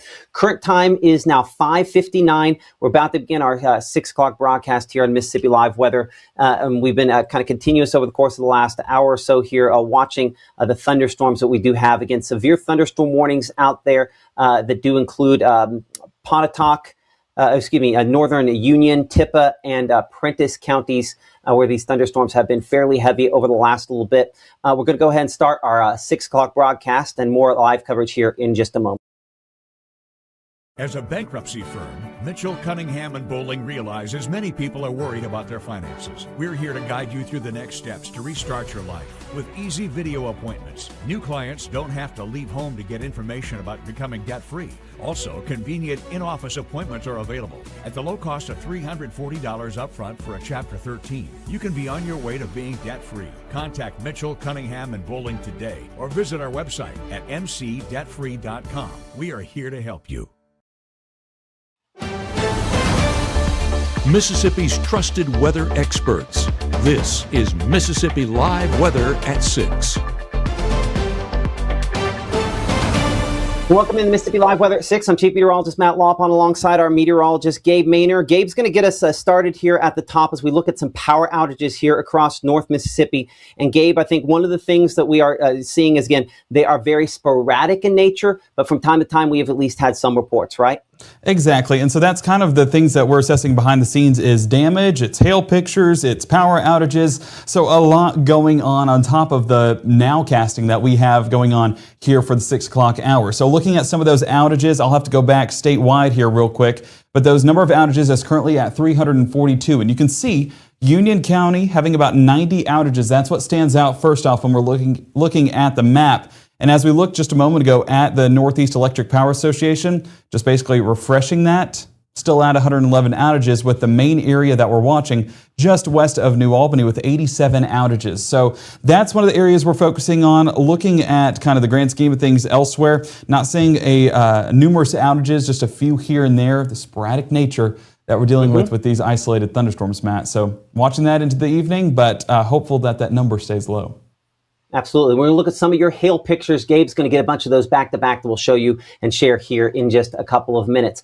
As we bring it back here into the Room to Room Weather Center, hail is the story tonight. We've seen a bunch of different things, even some rotating thunderstorms on Mama Justice Doppler radar, but the rotation tonight is going to help these thunderstorms produce hail more than anything else. And so over the course of the next few hours, we do expect again to have additional thunderstorms. Most of these by later on tonight diminish, as you can see, late this evening and overnight. So we're going to have a few hours here. We're still tracking these thunderstorms, but by tomorrow morning, this best chance for rainfall that we do have for the next few days is on out of here. I referenced it a moment ago, Mama Justice Doppler radar. Let's give you kind of a wide shot here on where things stand as of 6:02. We have this kind of a low pressure center coming in. And we have this frontal boundary, and you can argue for a couple different areas where we have the convergence along this front. And that has been the focal point that has helped these thunderstorms to strengthen and become strong from time to time and produce the severe weather that has occurred throughout this evening. So I'm going to go ahead and run something there behind the scenes. The show, again, where as we bring it back over to the analysis mode on Mama Justice Doppler radar, that continues to show, again, some of the other impacts related to this. And we'll get more detail on that here in a minute. So, Gabe, as we advance here and look at Futurecast over the course of the next few hours, we'll continue to, Gabe, as we advance things, show the thunderstorm chances maintain themselves across the region as they slide toward the east and southeast. It's really the next couple of hours here that these storms are kind of at their peak overall intensity. Even through 10 o'clock, though, still a few of these thunderstorms arguably strong to severe. And then by, say, midnight, 1 o'clock, this is still an active storm system, still producing the potential for storms, but most of the severe weather chances kind of moving on out of here after that. And that leaves us with drier and slightly cooler air for tomorrow, as we have, again, drier air moving in from the south and west. We're still probably 70 for the high tomorrow. That's after 46 being the low. So this is more than anything drier air settling in over the next 24 hours. But that north wind with the drier air means no severe weather or storm chances for tomorrow. Now, come up here in 60 seconds. We're going to look ahead at everything, really in depth, hour by hour, looking at your Futurecast. We'll also look in more detail, city by city, at where Mama Justice Doppler radar is tracking the strongest of these thunderstorms. That's as Mississippi Live Weather continues here from the Room to Room Weather Center in 60 seconds.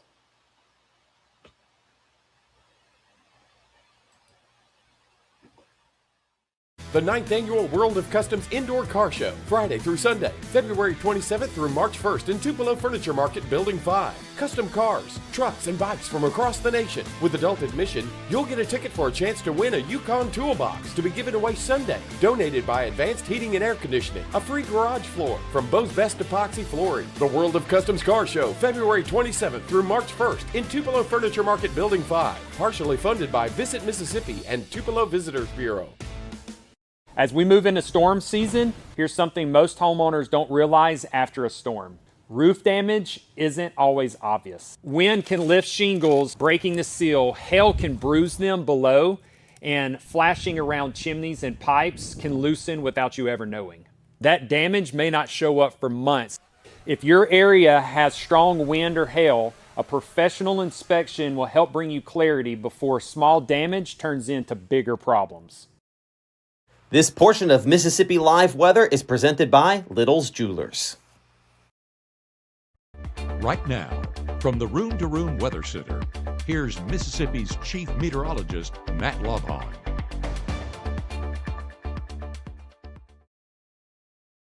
Well, we might have a new winner on our hail leader here, brought to you by the folks at True Shield Roofing.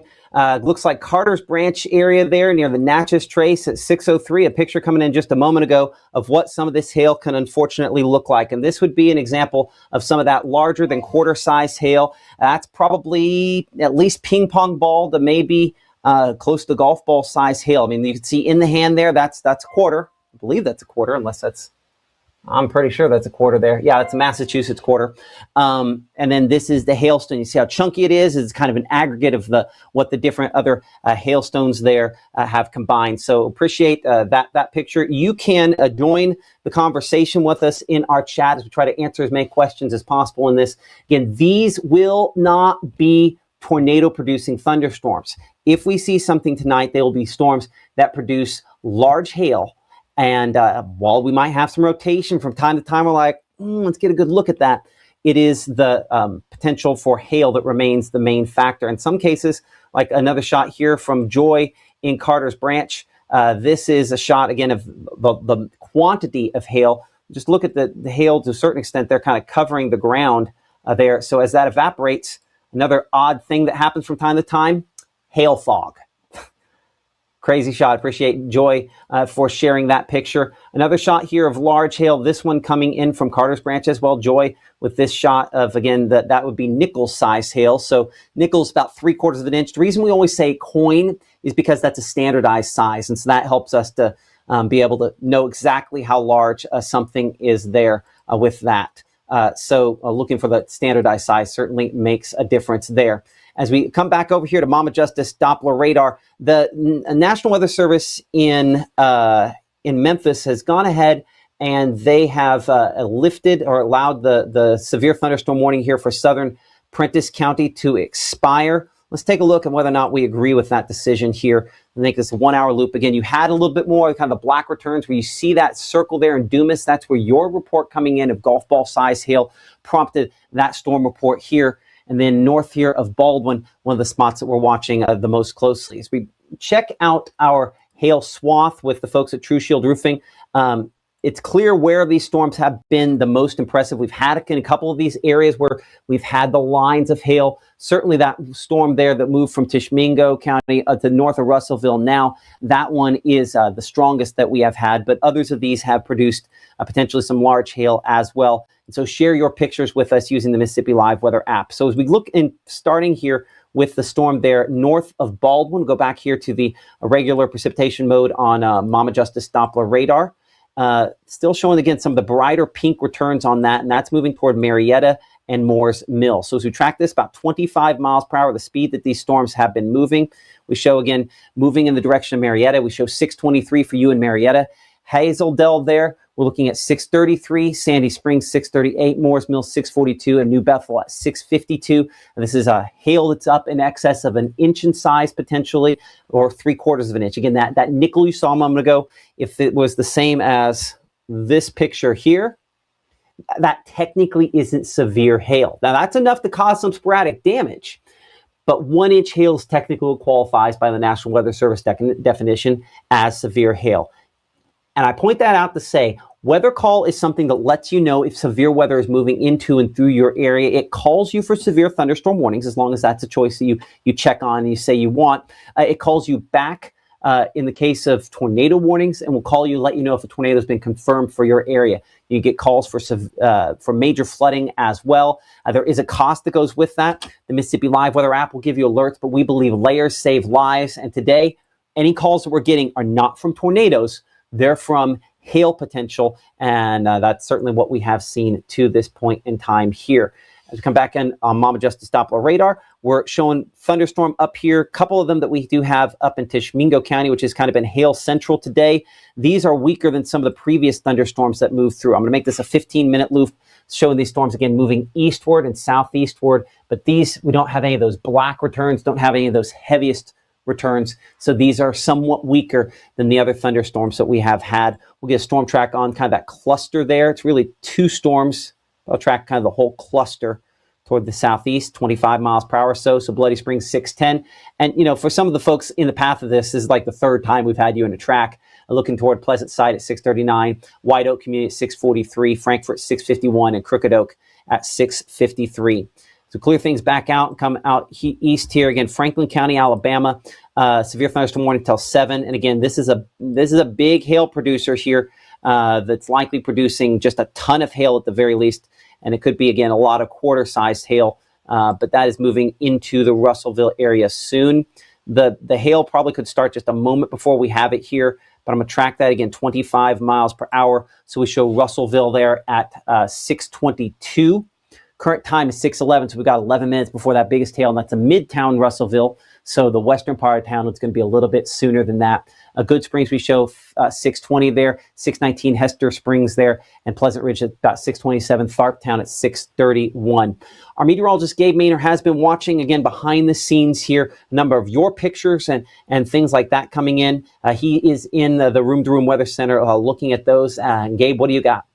Well, right here, this is a picture submitted by Cheryl of some of the hail that we've been getting. And so what we deal with whenever it's not as large of stones, you can still get a ton of those to fall out of these storms. And that's what we have in the Payton community in Tishomingo County. Cheryl highlighting, I guess it's cutting off the coin attached to it, dime-sized hail there in Payton. And you can see some a little bit larger than the dime, but I would say anywhere dime to nickel-sized in a measure. Now looking right here, this is what we're talking about with the magnitude. I mean, covering the ground to where it almost looks like a layer of white. And I can tell you one thing, North Mississippi is sick of seeing white on the ground, whether that be ice, snow, or hail. I think we're all ready for that to move on out of the forecast, but unfortunately still dealing with that over the next couple of hours.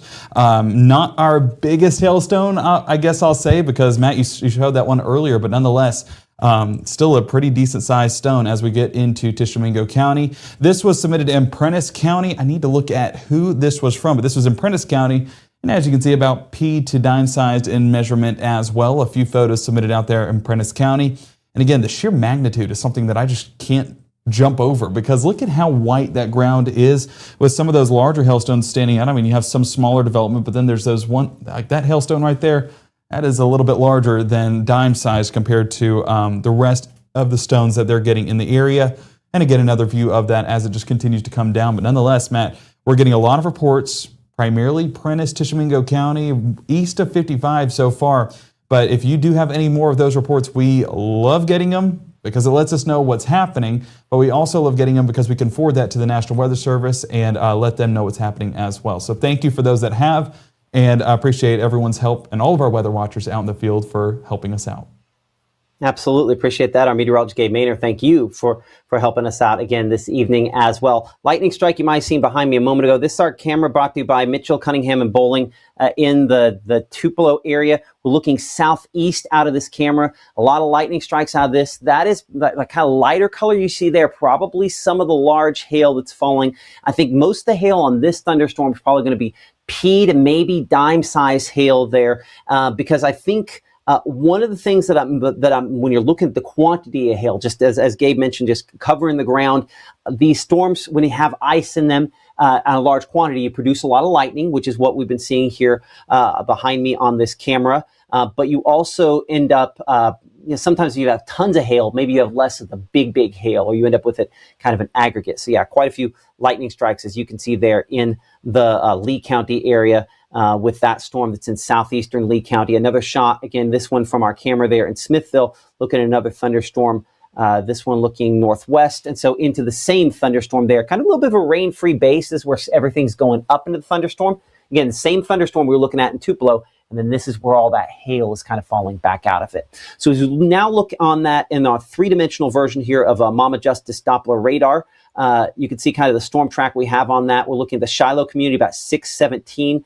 Evergreen, we're 620 for you, 633 there for Carolina community. Cardsville, 635. New Salem at right around 641. I see a pretty shot there in the background from our meteorologist, Caleb Edelblut. Let's find out where Caleb is this evening as he's kind of tracking some of these thunderstorms. That's not Caleb down there. Who do we have down there on that shot? Gabe, I'm going to bring Gabe in here for a second, find out if he can get me. Who do we have? You know, Matt, I don't know. I'm actually going to have to take a step off screen here real quick because I have not been told anything about anyone being live. That's fine. Okay. Well, we'll check that here in a minute. That might be Ethan. So Ethan was up in Tupelo, and he was grabbing dinner real quick, and he's been kind of letting me know that he's watching in case anything were to get a little wild. That might be Ethan. Now that I'm thinking about it, I'll text him real quick to find out, but that would be where my hunch is. That, in fact, that's our Ethan Foster. Well, there you go. Okay. Let's go ahead and we will bring him on this here. Again, our Ethan Foster kind of checking out some of the thunderstorms there, kind of backside. That's a beautiful shot, of course, as you can see that coming from his pasture seat. Ethan, what are you seeing now as of 6:16? Yeah, absolutely. Good to be with you guys. So just left Jobo's in Tupelo and getting on the highway right now, headed south. And there's a lot of really intense lightning off to my southwest. Some nice clouds out there, but it's pretty dark. You can actually probably see maybe as I get off the change lane here, as I kind of veer left, point more in a southwest, actually southeast direction. A lot of darkness there, just a good bit of lightning. It hasn't really rained at all, though, here in Tupelo, not far from the studio, actually. But yeah, pretty dry, but just a lot of lightning and a little bit of thunder. Yeah, it's a pretty shot there. I have it positioned the same way. Appreciate that, Ethan. But this is looking the same way that Ethan's looking at there. So this is the backside of that thunderstorm. Still a decent amount of hail aloft in that. This is going to kind of shoot eastward here in a moment. But that's kind of the same backside of the thunderstorm you see there that Ethan's looking at. We call that some of the towering cumulus, the inflow area of the thunderstorm. And so still trying to kind of register and keep that hail in there. Appreciate that, Ethan. I'm going to keep an eye on your shot here behind the scenes. I appreciate you for having that up. And as we kind of bring things back over here, we'll kind of look 3D at this. So this is kind of the backside of the thunderstorm. This is all that hail probably aloft. So for southeastern Lee County, this is going to be weird. I have this backwards. So give me a moment as this is going to kind of spin back around. So apologize for that. But we were looking the same perspective the Easton had, looking there down 45. And so this is the portion of, again, approaching Carolina and Evergreen and Cardsville there. You can see it kind of updating aloft with the latest scan on this coming through. That one's gotten a little bit more intense. Let's check our True Shield roofing hail swath on this. It does show a little bit of hail on that. Not as impressive as maybe some of the other storms have been, but a possibility to maybe get some large hail out of that. Let's go back here again to 3D mode. We'll slice this down in here to kind of the most intense stuff. Give me a moment to get that. And so compare that up here. Marietta's a little stronger. It looks like Tishomingo County is a little stronger. Just go wide so we can do a full assessment around the area. We have not talked much about down here in Webster County. Let's get some comparison there. It does look like Webster, Northwest Octibaha near Mabin. That one looking a little heavier there. Pull up our camera there in the Mabin area with the North Mississippi Storm Chasers. Again, I think on the north side of Mabin, we should have a kind of a shot of that. And just kind of looking into some of the heavy precipitation with that. Not a ton of rainfall at that location yet. That's the strongest, just a little south. And I don't know that we're really talking about much hail there. Temperature in Mabin a little warmer than some at 68. Again, a lot of lightning. That's where we're getting the power disruptions. It's on one of those 4-county electric towers. And does look as though, again, power's still on at that location there. And many cases, that's the way it is right now. West side of Starkville, maybe we'll have a shot again into this thunderstorm as well. This one kind of looking there into one of that thunderstorm. Get a lot of lightning strikes out of these, but just kind of a gray sort of look as we look into the precipitation. Nothing that's overly concerning on that shot there. And again, that storm below severe limits near the Mabin area.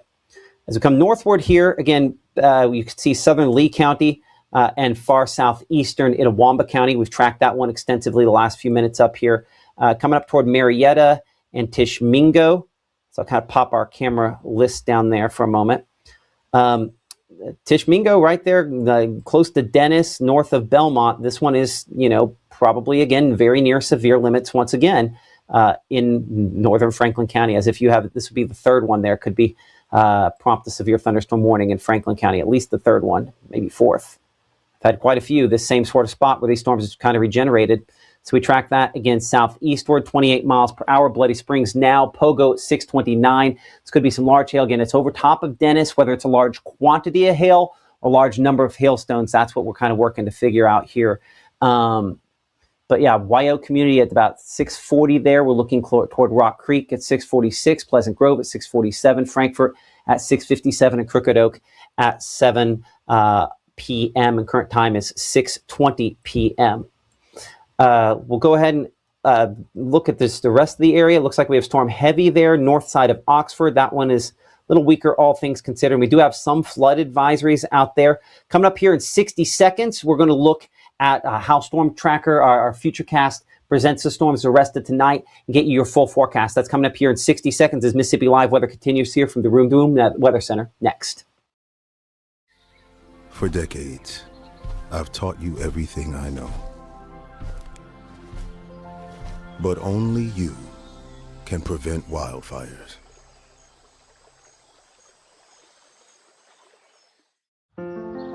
People tell me how lucky my daughter is to have been adopted. But really, we're the lucky ones.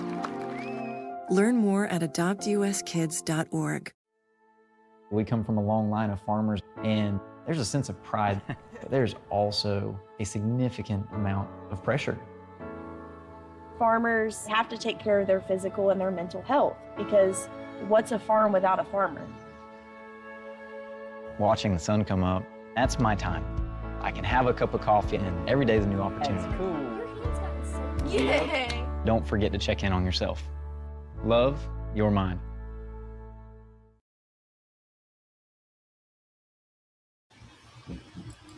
Your forecast day planner over the course of the next few hours here. Again, we're going to continue to have some thunderstorms around into this evening. We're really peak quantity of thunderstorms at this instant. We expect the number of thunderstorms to decrease by, say, 11 p.m. But next few hours, we're going to have them around. Yeah, I hear the lightning strikes here close to my studio getting louder and closer. So that's going to come with some power disruptions. Certainly encourage you to kind of avoid some of those outdoor activities on a night like today. And get through things. This is, for most of us, just heavy rainfall and thunderstorms, but luckily there's no severe weather threat with this as far as tornadoes are concerned. Obviously, the hail, there is one, and then temperatures down about 50 as we look toward 2 o'clock in the morning for early tomorrow. Let's look here at Futurecast, and with that, we're looking in particular at our HRRR model to show you again, we have this kind of frontal boundary overhead, and we'll continue to have these isolated storms regenerating around it between now and 7:30. Again, I think it's overdone maybe what we have down here around the Golden Triangle just a little bit. That's because that's where our front is kind of in place here, and that's kind of continuing to generate these storms. As moisture rides over top of this front, that's what then helps it to produce the hailstones. And again, one of the things that luckily I think keeps the lowest level moisture more contained south, and thus keeps the tornado threat a non-factor largely for us. Hopefully something that continues this evening. But even 7:30, 8 o'clock, we'll continue to have, again, these scattered showers and thunderstorms going on. I'm going to delete out our surface analysis here so we look at just the thunderstorms for a moment. And again, we'll continue to have those thunderstorms developing. You can see still a decent quantity regenerating here, even 9 p.m., showing those for Grenada, Water Valley, and Aberdeen. So really, there's kind of the two batches here. The south batch that affected Columbus earlier and is back there toward Mabin right now. And then the north batch that's been more effective at producing the damaging hail up here farther north. And so this still kind of shows that bimodal two different sections that we're dealing with there. So the southern part of that line, again, a little bit heavier on this projection. I think maybe overdone somewhat. But either way, you can see by 11 o'clock or so, drier air starts moving in behind the system, and by, say, midnight, all the storm should be south of us. Big headline, no tornadoes, but from time to time, again, some damaging wind, a possibility. But I think more than anything, it's just the large hail potential out of this here. As we look ahead beyond this, let's get you that 7-day forecast. Let's get you your hour forecast for tomorrow real quick. School day forecast on Friday. No repeat performance here, as we're 48 drop-off temperature. We're 64 by lunch, and by the final bell, we're looking at 70. We'll get you the 7-day here in a minute. I want to bring in our meteorologist, Gabe Maynor, here. And Gabe, what do you have? Well, so I just got a message on Facebook letting me know that at 6:15, tornado sirens were going off in the Boonville area. Now, I wanted to ask the chat to get confirmation on that a little bit more because they shouldn't be going off. It's just severe thunderstorm warnings. Again, that tornado threat pretty much non-existent with this type of setup. It's just going to be severe thunderstorms. So I do want to note that for anyone that is out there in Prentiss County that may have heard a siren, do not be alarmed. It's just that severe thunderstorm. Still prepare, but it's not one of those things where we have to get to our tornado shelter. Just basically stay inside and you'll be good to steer clear from the hail. But folks in chat in Boonville, let us know if you heard that as well. Just trying to get confirmation on that. It was a little odd hearing it. Well, and so, yeah, I appreciate that, Gabe. We'll try to get some more information on whether or not that's what people are going through. We'll tell you this tomorrow.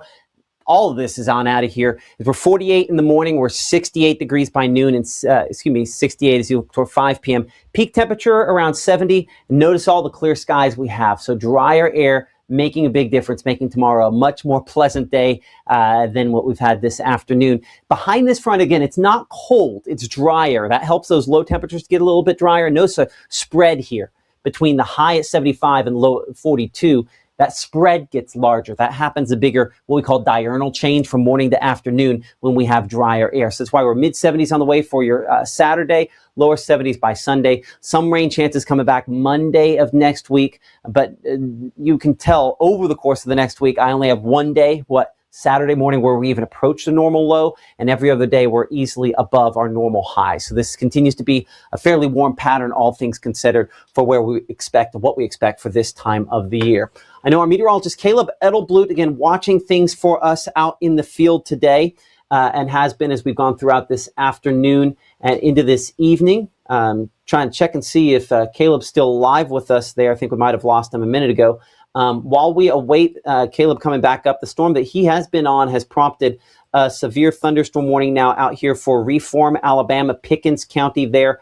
Again, just east of Reform, where we have that storm, the tallest and most likely be producing some large hail potential out of that near the Fairview community, Bell, Gordo, Bernie there, Bostic, I should say, where we're definitely watching, again, some potential on that. Now, I hear outside of my studio what sounds like some click and clacking of a little bit of hail.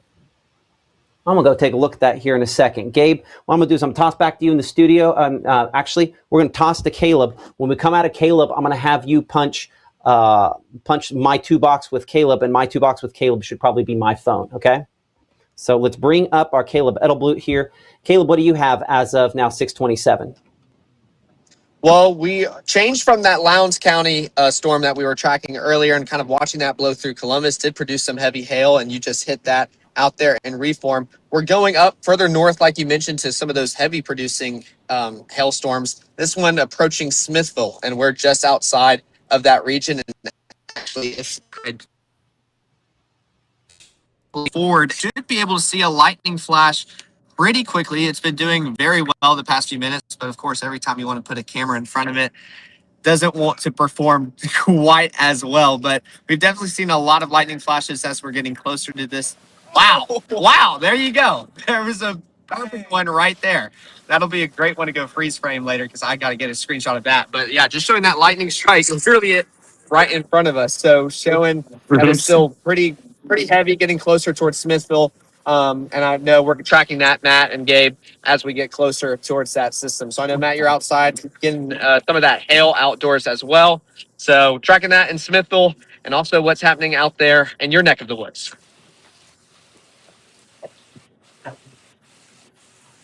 Absolutely. That's Matt, our I think you're up right now. Yep.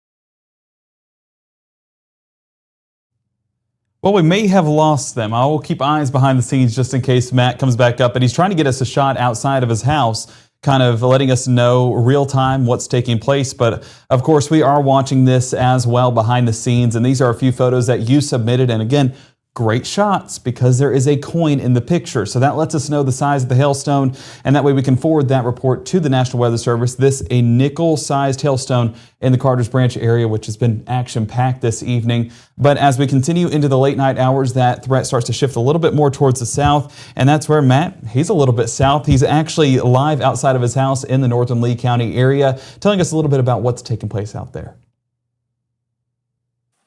Yeah, I think my connection's kind of cruddy at the moment right now, but we've had some hailstones out here in the last few minutes, north side of Tupelo. But any that I had clicking off my windowsill have all kind of stopped in the last couple minutes. So Gabe, nothing to show at the moment out here. It shows you how brief in some cases that hail can be. I'm gonna send it back to you. I'll be back inside in just a moment.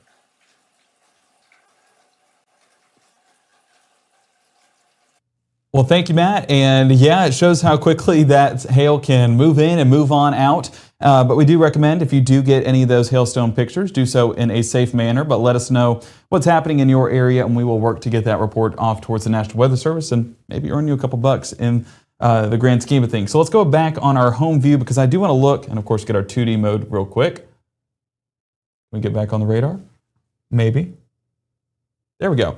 All right, so as we look across North Mississippi, you do see that we have numerous severe thunderstorm warnings out there in North and Northwest Alabama, in areas that have also been hit by the strong thunderstorms. But we are continuing to watch more of these start to flare up there on the backside of that main threat. So out here towards Tupelo, basically right over the top of Tupelo, that's what we were talking about just a moment ago. If I zoom things in, you can see that it's not as impressive when we're talking about kind of that when we dissect it and we're able to see some of those elevated tops. Not going to be as impressive as what some of those storms were doing up there towards the north. That storm where Caleb is at is off there towards Smithville. And again, if we look at the track, let me make sure it's keeping that same momentum. Yes, moving in that southeast direction. So if we go to that current scan and put a storm track on this, we're going to go right at the leading part of that hail core. And again, it's going to about 25 to 30 miles an hour. Smithville close to 641, so hopefully Caleb and Adrian stay safe as that does move closer to where they're at. Or Parham 651, Riggin 658,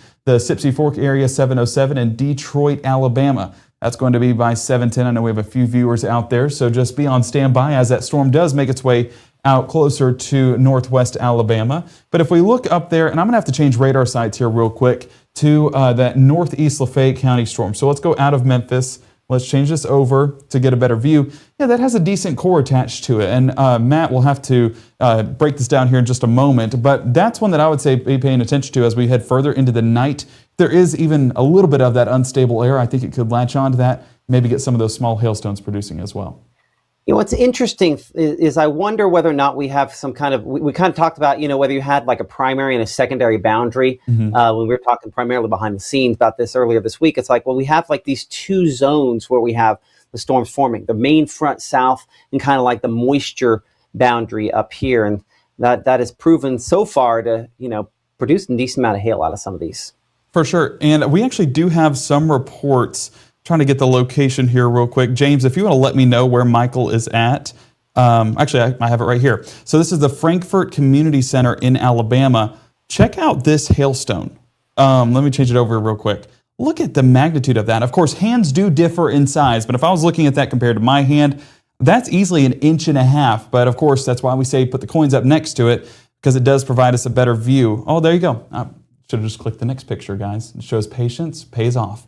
There's your quarter right next to it. And so, yeah, 1.5 inch, 2-inch hailstone there towards the Frankfort Community Center in Alabama, but nonetheless shows that large hailstones are still falling, but that threat is moving a little bit off there towards the east into Alabama. Now, this is also a view from Michael. Check out the hail fog that's taking place in Alabama as well. Matt, this is insane. We saw it towards Carters Branch in Tishomingo County, getting that there as well to where you can barely see 5-10 feet in front of your car.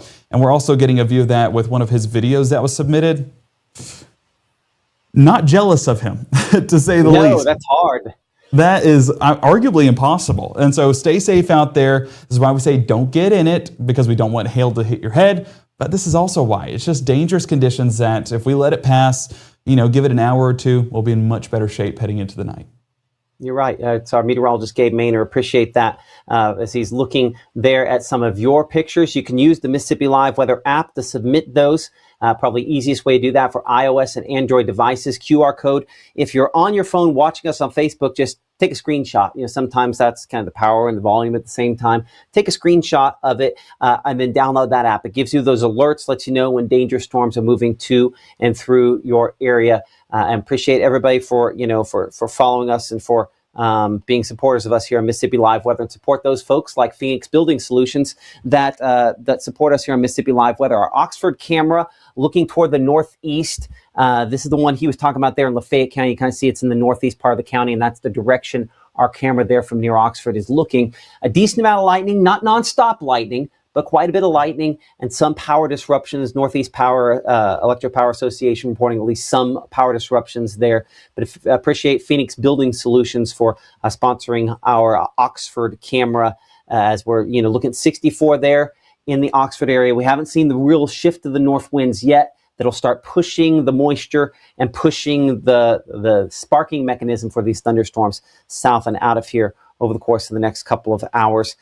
This is another three-dimensional shot on Mama Justice Doppler radar. This is not nearly as tall as some of our other thunderstorms. So a fortunate sign, a good sign that hopefully we've seen some sort of other peak on these storms, because this is not as impressive as what we had a little bit ago. And kind of bring it on the wide shot here, do an overall assessment for a moment. We have our, I think pretty clearly, at least in my opinion, we can see some things that stand out, not just because there's a severe thunderstorm warning here for eastern Pickens County, that warning in effect there for eastern Pickens County until 7:15. And we also have another one, as we talked about, for Franklin and Colbert County, that one updated in the last few minutes. But northern Itawamba County also standing out as a spot where we have some stronger returns starting to show up there, as well as Lamar County. Let's come down here to Lamar County. We'll go north there to northern Itawamba County.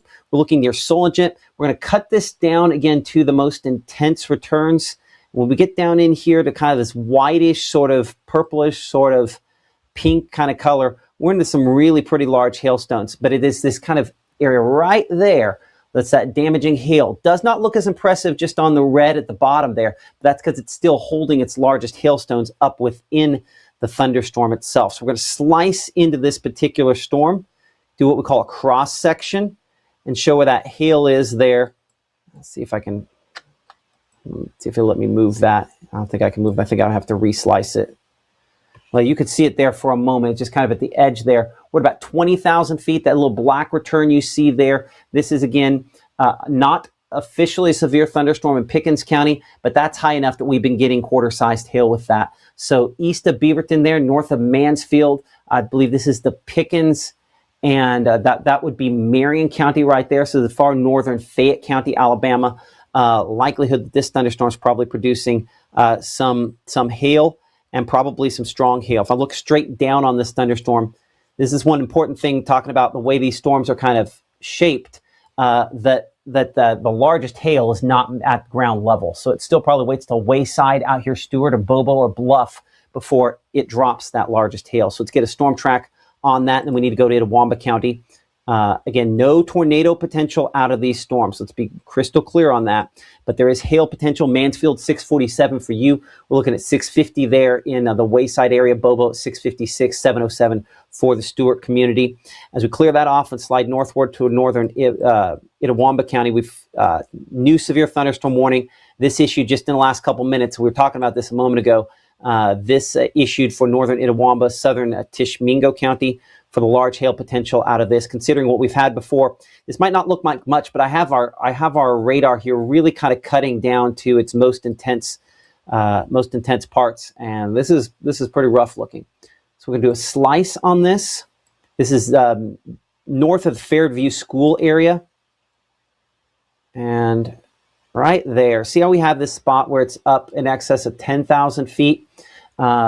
The 15,000 feet, those two little black blobs you see there, those are a sign of kind of the most intense part of this. If I kind of put on sort of the rest of the thunderstorm here for a moment and plot that on, kind of see the outsides of it and everything kind of showing up. But those two, that is the hail that's kind of supported aloft by the air that's going up into this thunderstorm here on Mississippi Live Weather Mama Justice Doppler radar. So the hail track on this, we've been using, again, a product where we're pairing up with the folks at True Shield Roofing. The instantaneous hail threat at this moment, showing up there, I'll say in the possible category. If you look wide, I don't see anybody else beyond possible at this point, but possible a lot of times today has still kind of correlated back to some hail. And looking at the swath of hail, basically where it's dropped it, we do have some spots in there where we show up where you have that yellow, I'd say more in the probable category we're starting to see. And typically when we've kind of had that showing up like that, we've had hail up in excess of 1 inch in size. So I'd be expecting some severe hail possibly out of this in northern Itawamba County that will stay north of Fulton, as you can see there. And looking kind of our aggregate severe threats, and kind of what the peak size is on that, where that blue is showing up on there. It says peak hail potential maybe in excess of 2 inches. Maybe some hail on the north side there. Tupelo, it shows at peak at 1 inch. That would have been what came over my house, which is on the north side of Tupelo. And then look at that. Look at some of these other bullseyes that we've had down there. No official warnings for the southern Itawamba and northern Monroe storm or the storm we're looking at Lamar County, but both of those do have some hail potential out of those as well. Our meteorologist, Gabe Maynor, again, kind of looking at some things behind the scenes here and some of those hail pictures that you are sending in. And Gabe, those are some pretty large hailstones, regardless of hand size, right? Exactly. That's where we want those measurements attached to it, because this looks massive. And that either increases our standard or lowers our standard having a coin attached to it. So that's where we ask that you have some form of measurement, because these hailstones are definitely some of the biggest we have seen tonight. I do want to say, Matt, behind the scenes, I'm going to put you to work for a second. I apologize. But that hailstorm, the severe thunderstorm that's in Itawamba County, if that tracked through the Dumas area, I'm curious what it was reading when these hailstones were falling, because, while we see this submitted by Madison, she also has another view right here. I mean, look at the size of that hailstone. And what this is telling me is some of those updrafts are a little bit stronger. So this stone basically forms and then it collides, similar to how we were talking about earlier on this evening, collides with multiple other stones. And as that lifts through the clouds, it basically grows in size. Well, the longer it stays in that cloud, the bigger it gets. And so that's where we can get some of these larger stones. And we can see that with all of these individual ice stones that are basically colliding together, and that's where we're getting these larger stones that are falling from the sky. I would argue that one's not aggregate. That one looks like if she also sent the other one, go to the one before that. Okay. You see, that one in the middle is not aggregate. Can you zoom that in? That is single solitary stone going up multiple times. We had that one earlier that might have been, but that one, yeah, that one looks like that's a single thunderstorm. Single hailstone. I'll pull it up a little bigger here on my side. We'll show that here in a second. But that's a pretty cool looking one. Appreciate Madison for sending us that. That might be our winner. Send a picture of it next to either a ruler or a coin. The largest hailstone, True Shield Roofing, is giving away a $100 gift card to the largest hailstone tonight. We've had them in excess of 1 inch, so tonight will be a night that qualifies. I'm going to show you again that same stone we were looking at a second ago. What we have here is you have what kind of started off, but then you get the lighter color around there, or excuse me, the kind of the clear, and then the whiter color around that. These are the number of times that this stone was thrown up and a layer of water added and it refreezes, and a layer of water added and then it refreezes. So this is single stone as opposed to an aggregate like some of the original ones possibly were there. So that's a pretty stout little hailstone there for sure. And you asked earlier, what that looked like kind of as it went through the locations up around Dumas. As we come back over here to kind of look at the severe threat, what it was, this specific hail report you see there, that was the one that came from Madison's report when she put that in our chat just a little bit ago. Estimations on radar here that was probably producing hail up in excess when it was in Tippah County of possibly 2 inches, kind of peak threat, maybe 3 inches. So I would say that's easily golf ball size hail was her report at the time. So it seems not unreasonable that could be what we still, what we kind of got out of that. Giving you an idea, looking at this, again, we've had a lot of hail reports, and I'd say southern Itawamba, northern Monroe County is our one of our strongest, as well as up here in northern Itawamba County. So let's look at the Smithville storm right now on our camera there in Smithville.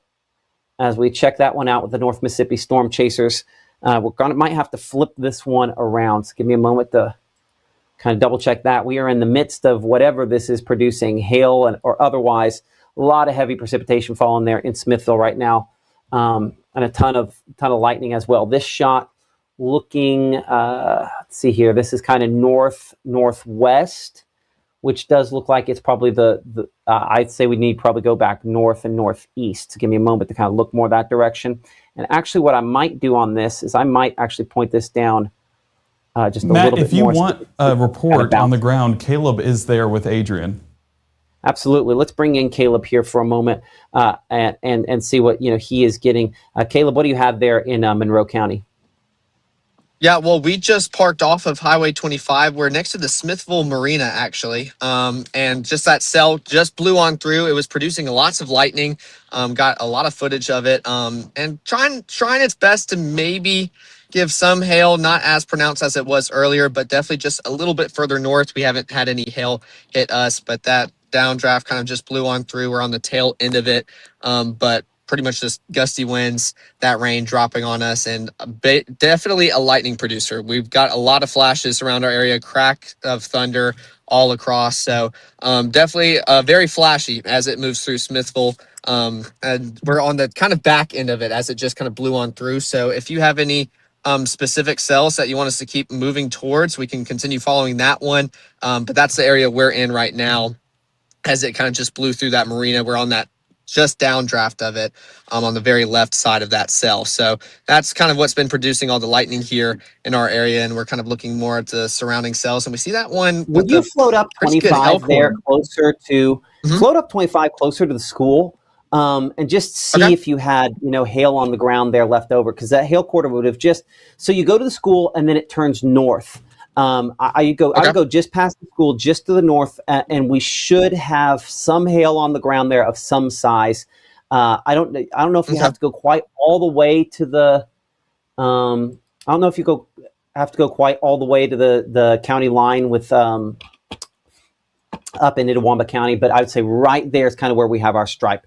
I'm going to come off you for a second. I'll show you on the graphic so you can kind of see. You should be able to see it full screen there. Kind of what we're looking at. So our meteorologist, Caleb Edelblut, there in Smithville. We'll talk to him. I want to see on the ground truth here in a minute, but this is what we're talking about on our True Shield roofing hail threat on this, how we kind of have some spots here where the yellow, we even have that little bit of an orange there. I wouldn't take the exact locations to heart, but take the overall track of where this was most likely. By the way, the lines you see here, I've changed our lightning mode so it's a little less obtrusive. That's where lightning strikes are occurring. When you see them flashing, those are present lightning strikes. That within the last minute to 2 minutes. Now compare that to what you have here in northern Itawamba County, where we've had our severe thunderstorm warning issued, and that's what's moving there into locations south of Red Bay, in particular, kind of the main track of this thunderstorm. And again, I'll try to keep in the corner of my eye. I'll try to see Caleb when you're back up and ready to go again on that here in a minute. But just kind of looking at the peak threats on this here, where you see some of the blues showing up. That's where, at worst, the peak hail size on this could be up around 2 inches. I think in general, this is overdone a little bit today, but I would say easily severe hail in that spot. That would be potentially some damaging hail for some locations there in northern Itawamba County, just past the Fairview community. Probably going to go just south of Red Bay. Let's make this a 1 hour loop so we can kind of watch the track. It does have this onto the zone where hopefully that's just south of Red Bay for the largest stuff, just north of Bounds Crossroads. Eventually Pig Eye and Hackleburg are in the path of that. Let's get you a storm track that gets all the way out there for some of those folks. Again, about 25 miles per hour, showing about a 45-minute track. We'll bring it here to the current time to get you some spots. And then I want to look at that Ballersville-Auburn storm that's actually behind me on the map here. So give me just a second. Again, these are no tornado threat out of these. There we go. Taking that toward Hackleburg, we show about 7:45. Current time is about 6:48. So we about an hour there, unless it picks up a little bit of speed toward the Hackleburg area. And this has produced some hail, some large hail back up in excess of a golf ball size when it was closer to the Dumas area. Current time is 6:48. I'm Chief Meteorologist Matt Lopon. We're watching a different thunderstorm. This has not produced a severe thunderstorm warning. This is kind of northeast of Verona and Plantersville there, east of Tupelo, east of the Auburn area, and closer to, I think that'd be Moorville right in the middle. Yeah. So just pretty much right over top of Moorville at this time.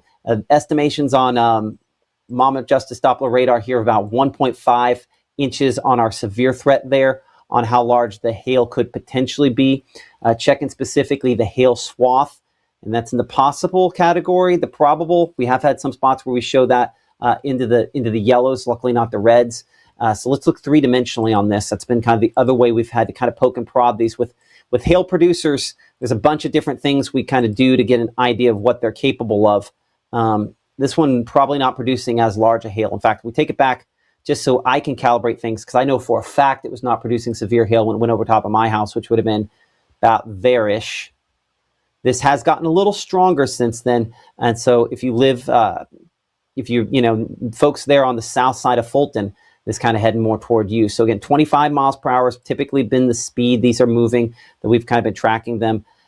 Again, would have this probably go a little south of Fulton proper. We show Greenwood area there in Itawamba County at 651, West Fulton at 654, looking at Abney 655, Van Buren 706, Beans Ferry 707, Tilden 713, Tremont 721, and Academy at 725. This is non-severe, but this probably has some hailstones with it. And you can see on that kind of our loop here over the course of the last hour, I think our angle, we might be, let's double check this. I think we're taking this a little too far east. We need to adjust our track slightly.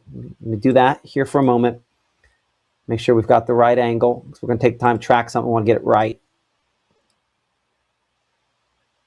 There we go. That's probably a better angle on that. So again, south side of Fulton with this, though we're looking at Abney at 655, Beans Ferry 707, Tilden 714, New Salem at 718, Academy at 725. This is Doppler radar indicated rotation, yes, but hail primarily at this time, the main impact there. And then our Caleb Edelblut and our Adrian Ronca-Home with the North Mississippi Storm Chasers on that other thunderstorm there. I'm looking behind the scenes at our chat with the National Weather Service. Again, hail the main impact I think any of us end up seeing out of this here, and hail the main reason they continue to issue these severe thunderstorm warnings when we've kind of had them issued tonight. We had one that moved out of Lamar County, Alabama. I won't always keep it where we have kind of the hail, overshadowing everything here, but I think in this case it just kind of helps me to make sure that we're looking at the right thing at the right time. But that has now moved into northern Fayette County, Alabama, with whatever hail potential it has. Down here closer to eastern Pickens County, another storm kind of moving into and over top of Reform, but the one southeast of Reform, southeast of Fairview there in Pickens County, that is clearly the tallest, the strongest, and the most likely to be causing some issues there. So we kind of cut that the most intense. There just east of Gordo, where it is the strongest. Again, a lot of lightning. That's what these lines are. These are lightning strikes. Every time you see one coming in and flashing, that's a new cloud to ground lightning strike. And so that is now just past Gordo, moving there just north of US 82. Let's get a storm track on the largest hail on that severe thunderstorm that's moving through eastern Pickens County. So again, just that one heaviest part there. A moment to kind of track that out a little farther. There we go, about like that. So again, the Holman area at 701 there, Buell at 713, closer to by 720 there, Forest Green Park. And then we get a lot closer to the outskirts there, Tuscaloosa. That's where a lot of those neighborhoods at 730, 731 are kind of on the northwest side of Tuscaloosa as it moves there out of the Mississippi Live weather coverage area. So go back along 82, and again, have this into the more intense look on our kind of aloft look on this. You don't really see any of those pink blobs showing up at all out of these thunderstorms north of Starkville, back out toward Eupora and Walthall, because we don't have those pink blobs. That tells us we don't have it holding any hail aloft on that. So it's, we're not ignoring you intentionally, but we do want to go and qualify that we're most concerned with where the storms are the strongest. Lightning, one of the ways we're able to tell that, and also obviously where we have those pinks showing the hail aloft on this. Our meteorologist Gabe Maynor is posting some of the pictures again that you're sharing to social media. I see him behind the scenes there, and Gabe, he's going to get up one of those pictures. We'll have him here in just a second. What are we looking at as of 6:54? So this is Russellville at about 6:38. I believe this was Lucy with the North Mississippi Storm Chasers sending in this report. And as you can see, very large hailstones, and I believe there's multiple that she submitted. This is compared to a quarter. And yes, Lucy, Russellville, Alabama, about 6:38. So quarter right there, hailstone clearly larger than the quarter by a decent mark as well. And so we're continuing to see these large hailstones fall. Even at 6:38, that was about 18 minutes ago, 17, 18 minutes ago. And I mean, that's pretty numerous in regards to how many of those large hailstones are falling. This is where you could get some of that damage with some dents on the car body and things like that, and even some roof damage as well. And, you know, that's why we partner with the True Shield Roofing, is to let you guys know that, you know, they are a source that can help you out when some of this hail does start to fall and when damage does take place. So while it is a promotion that we do with them to maybe give you a gift card if your hailstone is large enough, it's also another tool that you can have post-storm to help you out in those repairs. And hopefully there isn't any damage, but hailstone that large, Matt, I mean, it can pack a punch. It absolutely can. Okay, we're going to take a brief break here. We'll be right back in just a moment as we kind of get some of your pictures ready to go. Severe thunderstorm warnings for parts of Franklin and Itawamba and southern Tishomingo County. More after this.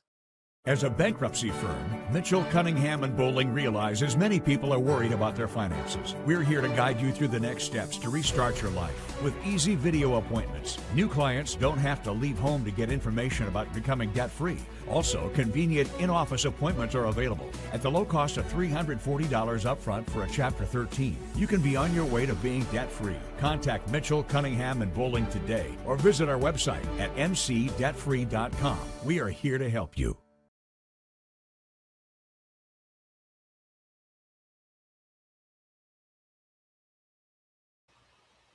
Well, welcome back in here. I'm Chief Meteorologist Matt Lopon. You're watching Mississippi Live Weather here from the Room-to-Room Weather Center, looking at, again, these isolated storms and, you know, everything that's kind of going along with them at this moment. Hail remains the biggest factor out of really all these at this time. We're looking here again into northern Itawamba County, where you kind of see the bright pinks showing up on here. That's where, again, the most likely to have some of those large hailstones. Now, for folks on the ground level there, again, this is a lot of lightning, so some power disruption, something that our meteorologist Gabe Maynor is also tracking.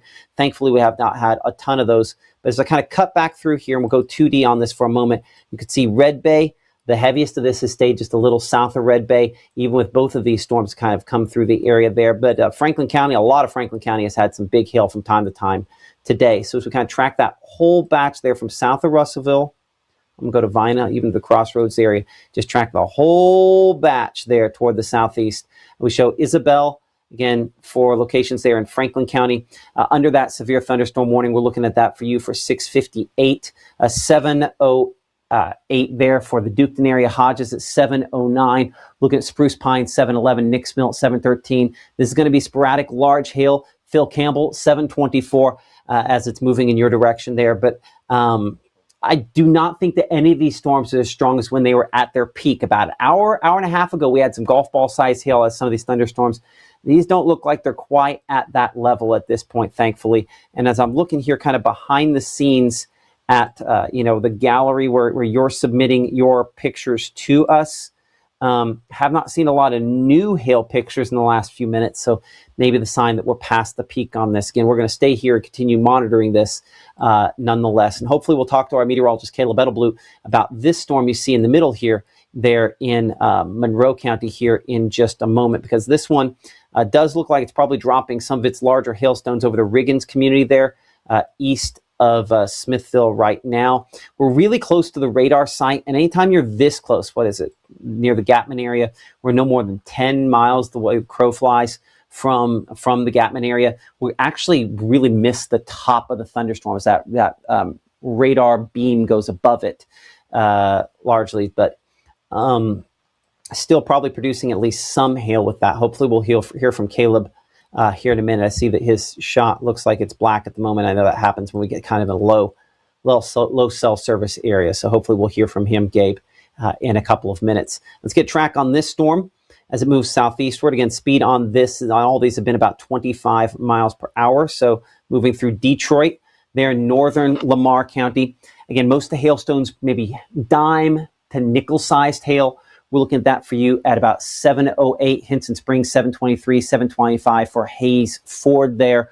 The track time there on Mama Justice Doppler radar. A reminder that in order to stay ahead of active weather, one way to do that is using the Mississippi Live weather call. It is a service that will call you if tornadoes moving toward your location or severe thunderstorm is moving toward your location. What I can very safely say is there's no tornadoes out of these thunderstorms today, and we're really past the peak on hail. We're still going to get sporadic hail, but I think, again, we're past the worst of this on that. But it will give you a phone call if something ends up being rough and moving toward you that could be damaging. Again, that goes back to whether or not the National Weather Service issues severe thunderstorm warnings for your area. But again, it is a service that does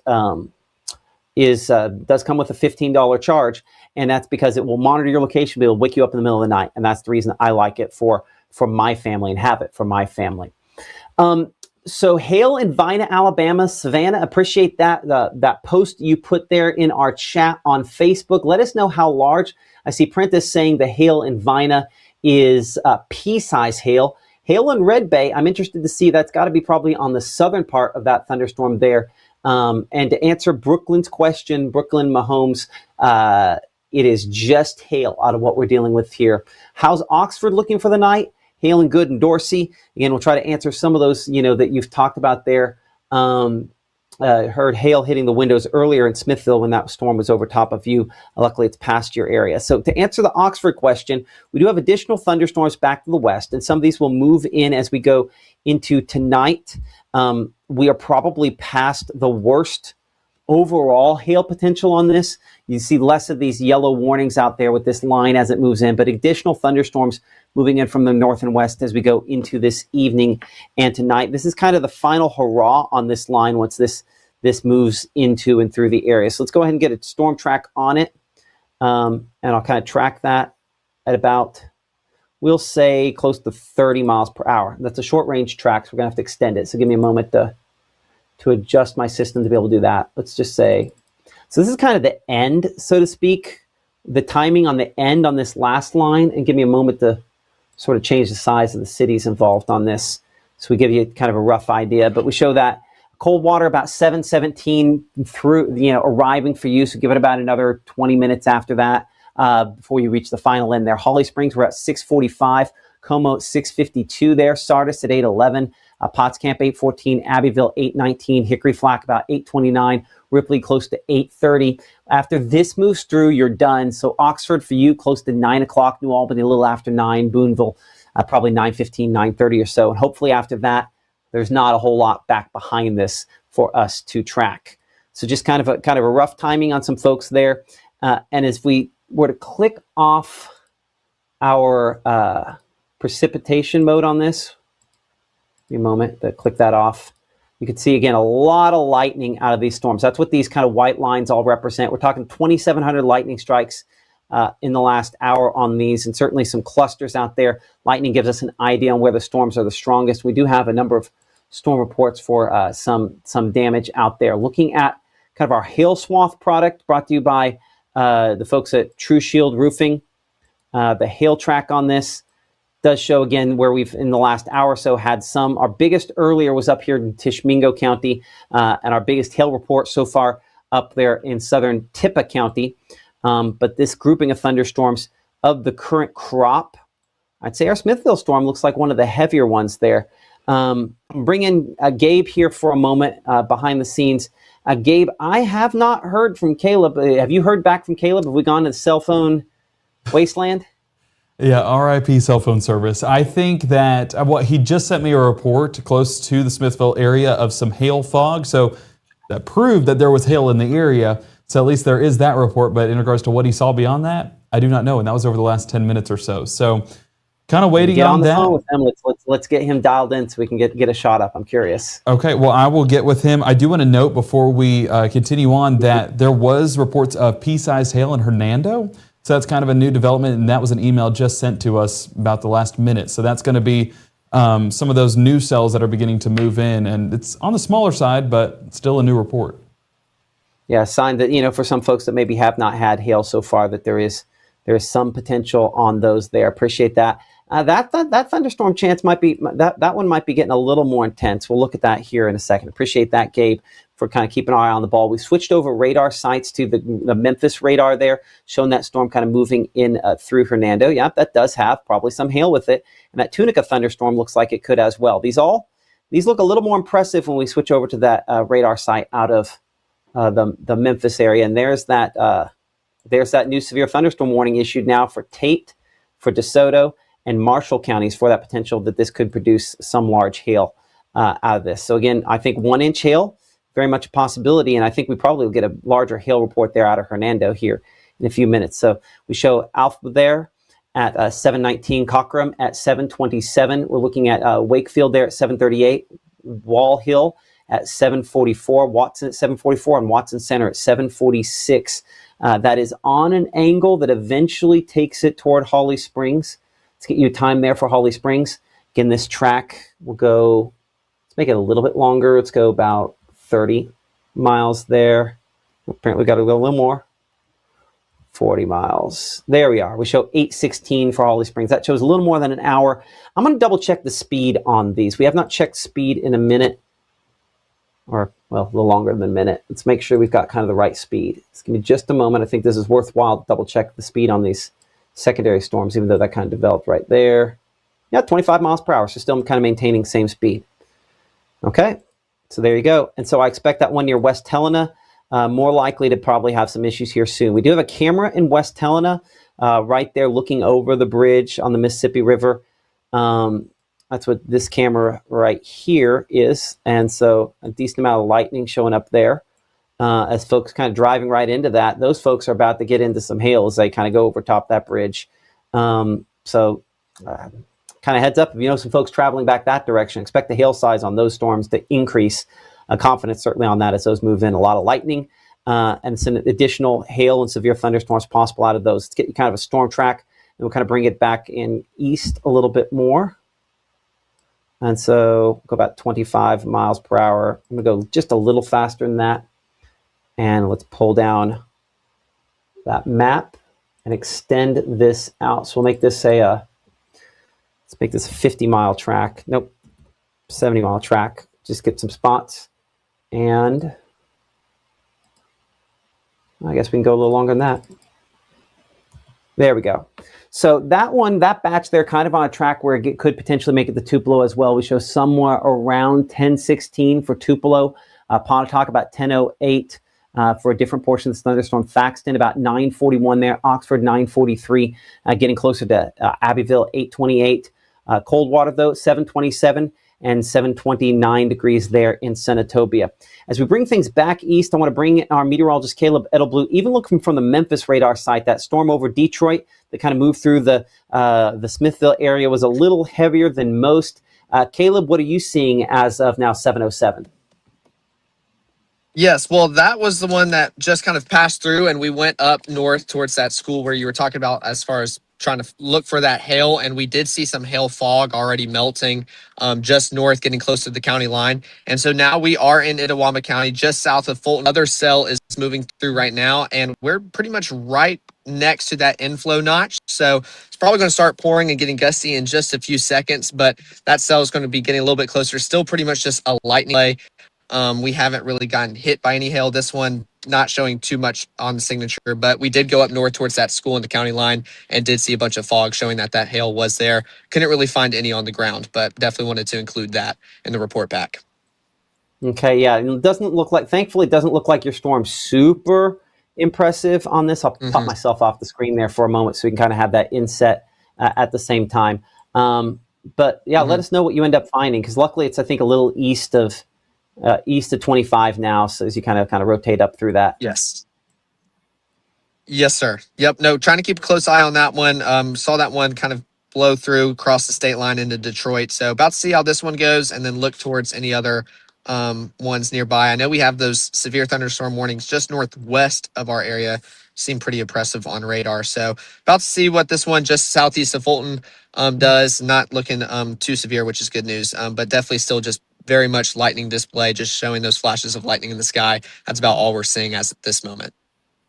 Okay, I appreciate that. That's our meteorologist Caleb Edelblut there in the kind of Smithville area. I appreciate that as they've kind of gone north of Smithville now into Itawamba County. So lightning with these continues to show a lot of lightning strikes. I'll tell you exactly where my eye kind of goes on this: northwest Mississippi, and then out here, Franklin County, Alabama. Of course, we can give you an all-clear northern Itawamba County. Obviously, this has moved out of there. We had those reports that you sent in from Vina a little bit ago. Still watching those, how many you're seeing there. Some pea-size hail there at Ethelville earlier on at around 5 o'clock, about pea-size hail there in Moorville. Tremont, we have some additional thunderstorms that we were tracking a little later on tonight. And appreciate everybody again for supporting us here. Peppertown, penny-sized hail a little bit ago. So that's about a ½ inch in size, give or take a little bit there. A nickel size is 3/4 of an inch. A quarter size is 1 inch in size there. So appreciate so many of you guys for what you're doing. Let's get you some storm tracks here, and we're going to head back there toward Tunica, getting report there, as you can see next to me on the screen with the description. Tunica is bad. I get that's a kind of a rough one. Hodges here. Actually, let me clear this. I wanted to redo that again. Stretching there near Pig Eye and Hodges. This one right there, about 25, 26 miles per hour. We show Wigton there at 726 on Mama Justice Doppler radar. That is some hail out of this, potentially some severe hail. Shady Grove, we're at 734. 740 for Tessner there. Bear Creek at 740. Looking toward Goddard at 751 and Center at 754. As we bring it on kind of the wide shot here across the entire region, kind of get an assessment over everything. Clearly the lines, which are lightning strikes, draw your attention to these cluster storms we've been watching the most closely. But now this new batch coming in from the north and west has prompted a severe thunderstorm warning up there closer to up around Tunica, as someone was mentioned a moment ago there, Helena, West Helena, Hernando. So as I kind of change things over here, we're going to check a couple of different radars. This is going to be the closest one, looking from the Memphis airport. The reason this is tuned down because this particular radar is very sensitive precipitation, so it gets over there and causes what's called attenuation. So I'm going to look at the wind on this just to make sure we don't have any big wind issues, and we do not. So we're going to change it over to the main Memphis radar site, which is far enough away that it's got, I think, a better look at it at this point. So near Alphaba there, east of Hernando. This does not look, none of these look quite as impressive, with the exception of this one back here toward Dundee up here. This one looks a little bit more potent. I think all of these have some hail potential. Obviously, the National Weather Service, with that report we did get out there from up around DeSoto County and Hernando, still some potential there. This could have some hail up around 3/4 of an inch to maybe an inch in size. Checking storm reports here. No additional ones, no new ones at this time. So let's look three-dimensionally on these thunderstorms. And as we do that, we're going to kind of slice in the most intense parts. I'm going to take off the lightning here for a moment. I think we get it. There's some lightning near Eagles Landing there, just north of the Helena crossing. That's where this is a little stronger. Let's see if we can pull up our camera that direction. We have a few of them out there, including this one here in the southwest portion of Tate County near Crenshaw, kind of looking into one of those thunderstorms. If I kind of move over here for a moment, you can see the warning on the north part of the county there. This is the storms kind of back west that we haven't really got a great look at there. A lot of lightning on these thunderstorms, so they're going to be loud as they move through. And I think there will be some hail potential out of the 63 right now in Crenshaw, as look out of our camera there. This looking more in kind of an easterly direction, so this looking more into our severe thunderstorm that's prompted our severe thunderstorm warning there up for Tate County. So that would not be that storm. That would be this storm up here. So this one still, again, has some of that hail aloft on it. If we come back to two-dimensional mode on this, that gives you kind of an idea of how tall it is. But that part there moving toward Wakefield and Alphaba and Lurline there as it moves eastward. So let's get a storm track on that most important part right there. And I might have to click that off. There we go. So that we'll take it toward Chulahoma. We show Chulahoma at about 7:56, but before that, Alphaba there at about 7:16, 7:22 Lurline, Antioch about 7:35. Looking at the peak threats, which kind of basically tries to level out all the different threats and what it thinks the worst of those could potentially be. Hail still remains the main impact on this. Maybe as high as 1 inch to maybe 2-inch hailstones. That might be pushing it just a little bit. But you'll notice that it looks a little less impressive than it did a little bit ago. If we go back to at its peak, it said, hey, maybe there's 3-inch hail. But again, this is typically going to be overdone. This is the biggest possible hail you could see out of some of those there. But reports, again, of some hail out of this thunderstorm just a little bit ago. I do see there in the chat reports of hail in the Pontotoc area. This would be near Ecru and the Oak Hill community there in Friendship. They're south of Ecru, near the Friendship Church area. Let's go ahead and check how this has developed over time. We'll make this a 1-hour loop here, and then we'll talk to our meteorologist, Gabe Maynor. He's got some things going on there behind the scenes that we're kind of watching. So this one is the one that moved out of Union County and now here near Oak Hill on a track that'll probably take its way over top of the city of Tupelo eventually if it kind of continues at this level. Bring it back to the rink. Yeah, that one is kind of flared up on from time to time. That one's going to move through kind of Tupelo with whatever hail potential it's going to produce with it. So expect that. Let's get you a time. So based on, again, about the 25 miles per hour this is moving. So we'd place that, getting there, really a lot of the different Tupelo sort of subdivisions on sort of the west side of town there, somewhere around 740-ish, 735, 740, moving through the western part of town, Belden there about 730. So we're about, 25 minutes away from a hail for, again, that's where a lot of those dots are showing up on there, is where we have a lot of those largest hailstones. So if you're planning ahead, you're looking ahead, definitely watching that closely. I'm going to bring in our meteorologist, Gabe Maynor here. Gabe, what are we looking at as of 7:16? Power outages, and that's something that I will say has remained less than what I kind of expected. With how electric these storms are and those massive hailstones that they're dropping earlier this evening and still dropping in some areas in North Mississippi, outages have been very isolated. And so what we're looking at right here is the Tipa Electric Power Association, and the most numerous outages are actually up here towards Tipa County, just on the, I guess, east-northeast side of Tipa County into Alcorn County as well. 71 customers are affected, and they are, of course, responding to this, and hopefully we'll get that fixed here soon. 11 customers affected when we're talking about Benton County, and that's going to be north of I-22, closer to the Blue Mountain. Actually, Blue Mountain will be over there. Just east of the Holly Springs area, northeast of Hickory Flat. That's what I was looking for. As we look out here towards the Tishomingo County Electric Power Association, I know it only says one outage, but I wanted to give respect where it's due. The Electric Power Cooperative responded to this outage earlier on this evening, and I had it pulled up about 20 minutes ago, and there were 32 outages, now just one. So they are out and about taking care of business and making sure things are taken care of. And speaking of good news, we remember what the Northeast Mississippi Electric Power Cooperative looked like earlier on. Well, now as we look over there towards New Albany, one outage. So taking those down as well. The power crews are out and taking care of what needs to be taken care of and keeping our lights on. So Matt, that's a great sign, especially as more storms move in. Real quick though, I was looking behind the scenes at some of our radar imagery, and I was curious what you thought about it, because it's almost like it's more of a boundary showing up in Oxford rather than an individual storm. It is a storm, but it almost seems like it's an inflow into that more impactful system towards the north and west. It has a northeast flow to it compared to the southeast flow we've been seeing. So I was curious your take on that and why exactly that storm is kind of unique in the whole cluster. Well, I'm going to come to that here in just a second because I want to hit the Golden Triangle first. Okay. Don't let me go more than about 3 minutes before we do that. I want to make sure, because we have not talked much about the Golden Triangle, to kind of give them a little focus here for just a moment.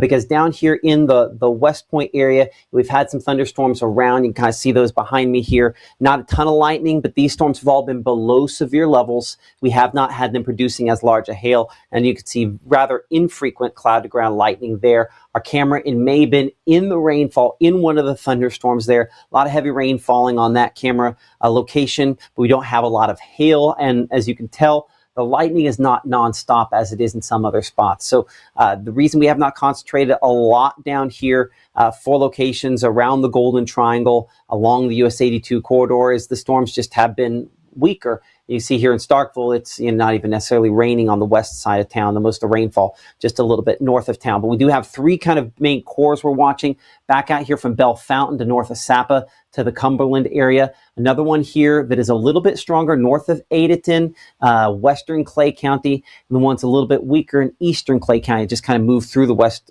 Point area. So we'll look at the one that's north of Adeton, that's western Clay County there, kind of east of Phoebe, close to Waddell and Cedar Bluff.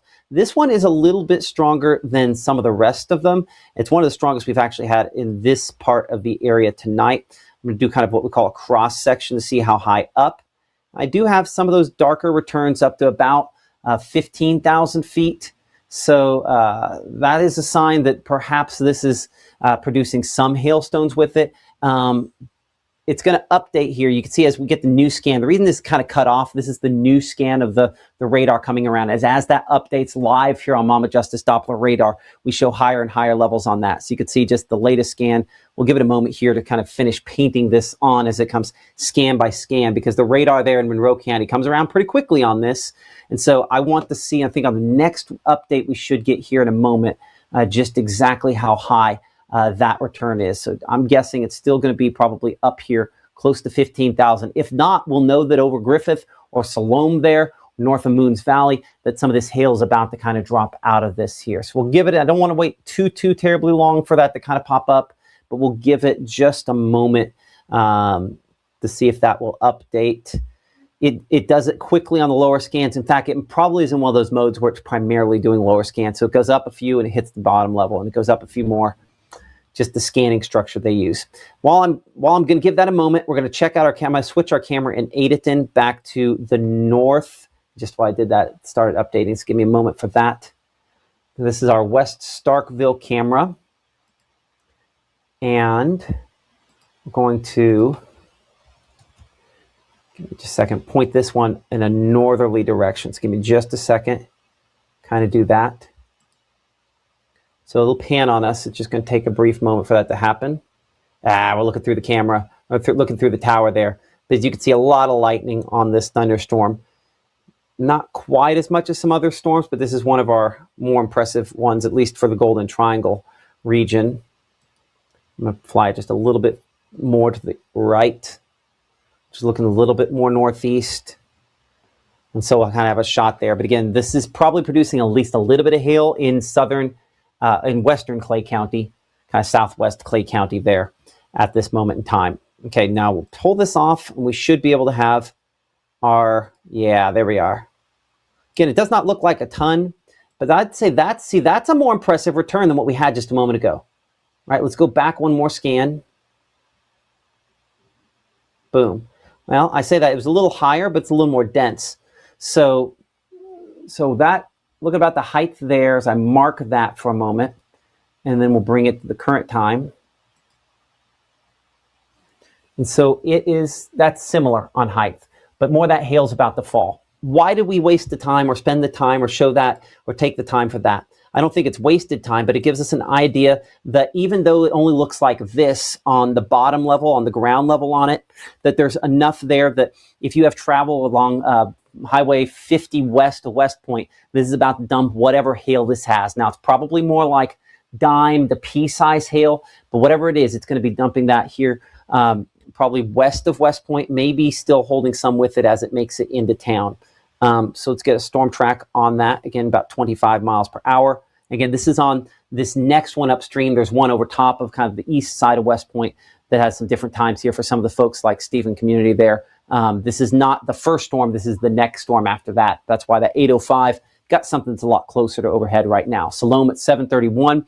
We're looking at Oak Ridge Estates there at 741. And again, the West Point area at about 748. Current time is 7:23. I'm Chief Meteorologist Matt Lawpon. We're tracking some showers and thunderstorms here across North Mississippi, including a grouping of thunderstorms up here. You mentioned, I'm going to bring Gabe back in so I understand completely the question that you had. Now, talk to me about the question here you're wanting to know about this. Okay, well, someone was asking about the Oxford cell, and that's what gave me a little bit more eyes on it because, well, it wasn't one of our more concerning cells. Look at the movement, and that's just where it seems a little bit different. It has to do with the depth. It's it's the layer of the atmosphere it's hitting is more driven by that, whereas the overall shear, your taller thunderstorms, I think, are driven by probably more northwest flow aloft. Is that reasonable to say? Mm-hmm. Yeah. Because as you know, I've been traveling today, so I want to double check this. Northwest flow aloft, the deeper updraft is going to drive it more along with the upper level flow. So that's why we kind of have this kind of more northwest sort of angle versus that one that's kind of moving the opposite direction. It's a shallower updraft. And so I bet you're going to get something similar. Yeah, you get something similar out of those storms near Water Valley or showers near Water Valley. I see that, yeah. Well, I just wanted to also, I wanted to bring reassurance to that. I forgot who commented that earlier on, but yes, Oxford not exactly concerned right now. What I would more be watching is what's happening out there towards the north and west. And you know, once that moves through Panola and then into Lafayette County, that's where we could see some of those more impactful storms. And speaking to that, I know that's one of our, I think that's our only warning right now, except for out there in Marion County. Franklin County. I apologize. Well, what I would do, I turn the cameras in Batesville and Oxford to look towards the north to try and maybe get a visual on what's going on that leading edge. So while we do have a visual, you know, that might be something that we could take advantage of because once the rain gets there, I mean, you're pretty much just right in the heart of it, and it's really hard to get a visual. So, you know, getting a look at Batesville, it is getting some of that light pollution there from the tower. But, you know, been watching it behind the scenes. This is where that severe thunderstorm warning is actually issued, way off into the distance, closer to, I believe that's up around Marshall, DeSoto and Marshall County. So that would be right there at the center of your screen if you get a visual on that. So I guess not as much lightning happening, but Oxford also pointed that same direction unless it has been moved, and I will be glad to move it back to a northerly view.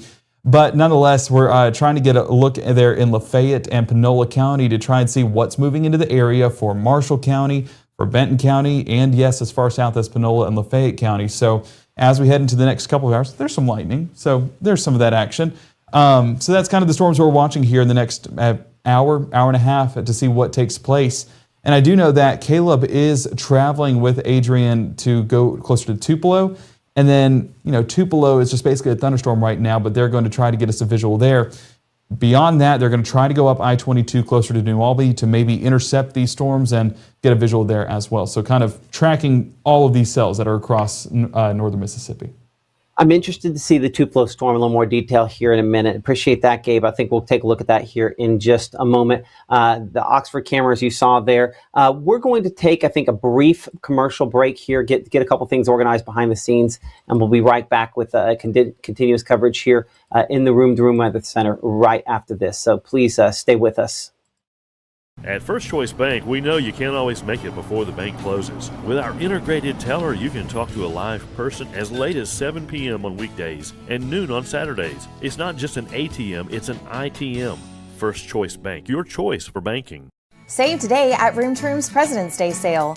55% off furniture and mattresses, 20% off accessories, and 24-month special financing. The time to act is now. Room to Room Tupelo, where we know there's no place like your home.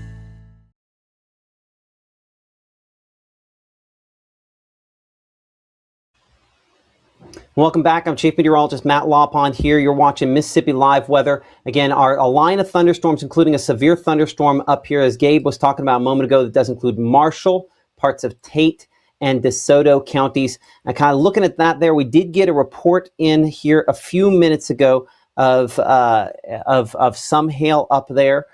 And as we kind of check that out in more detail here, you can see the hail around dime size, a little larger perhaps than dime size from Hernando. Appreciate this. And again, the picture there, I went in too close. Let's see if we can come a little wider on that. it's good to be able to, compare that picture of what it is. So that tells us really clearly about what size we're dealing with here. So about half-inch sized hail potentially out of this, maybe up around 3/4 of an inch. So good example there. Largest hail so far, kind of winning, for lack of a better way to put it, the True Shield Roofing hail competition tonight. The only issue I have with this picture, unfortunately, from Dumas, is I do not have a coin or something to put it right next to it. We need to probably have a qualifier because not everyone's hand is as big. This one, is going to be the largest hailstone submitted with some kind of qualifier, whether it is a ruler, whether it's a coin, whether it's a ball of some sort. These are probably golf ball size hailstones, one of the largest we've seen. But largest hailstone picture gets a $100 gift card from our friends over at True Shield Roofing. Kind of a partnership that we're forging here that hopefully it rewards the people that got hit the worst, unfortunately, and we appreciate them for partnering with us here on Mississippi Live Weather. Looking at that True Shield Roofing hail threat, again, showing these storms up here, Hernando and Coldwater. These are the ones we were looking at a minute ago, so we've definitely had some large hail out of these as they move through. I'm going to change the radar site over here to the Memphis airport, and you definitely see the more the yellows on the track there. Still think this storm back there toward Helena, West Helena, that one probably should have, it's probably producing some large hail. And certainly quite a bit of lightning with that as well. So continuing to watch those as they move generally toward Batesville. We'll show the radar image on that one there, and then we're going to come back closer to the Tupelo area to handle a storm we talked about a minute ago there. So looking this toward Batesville, and I'm going to extend this out to give you some times there into Batesville proper.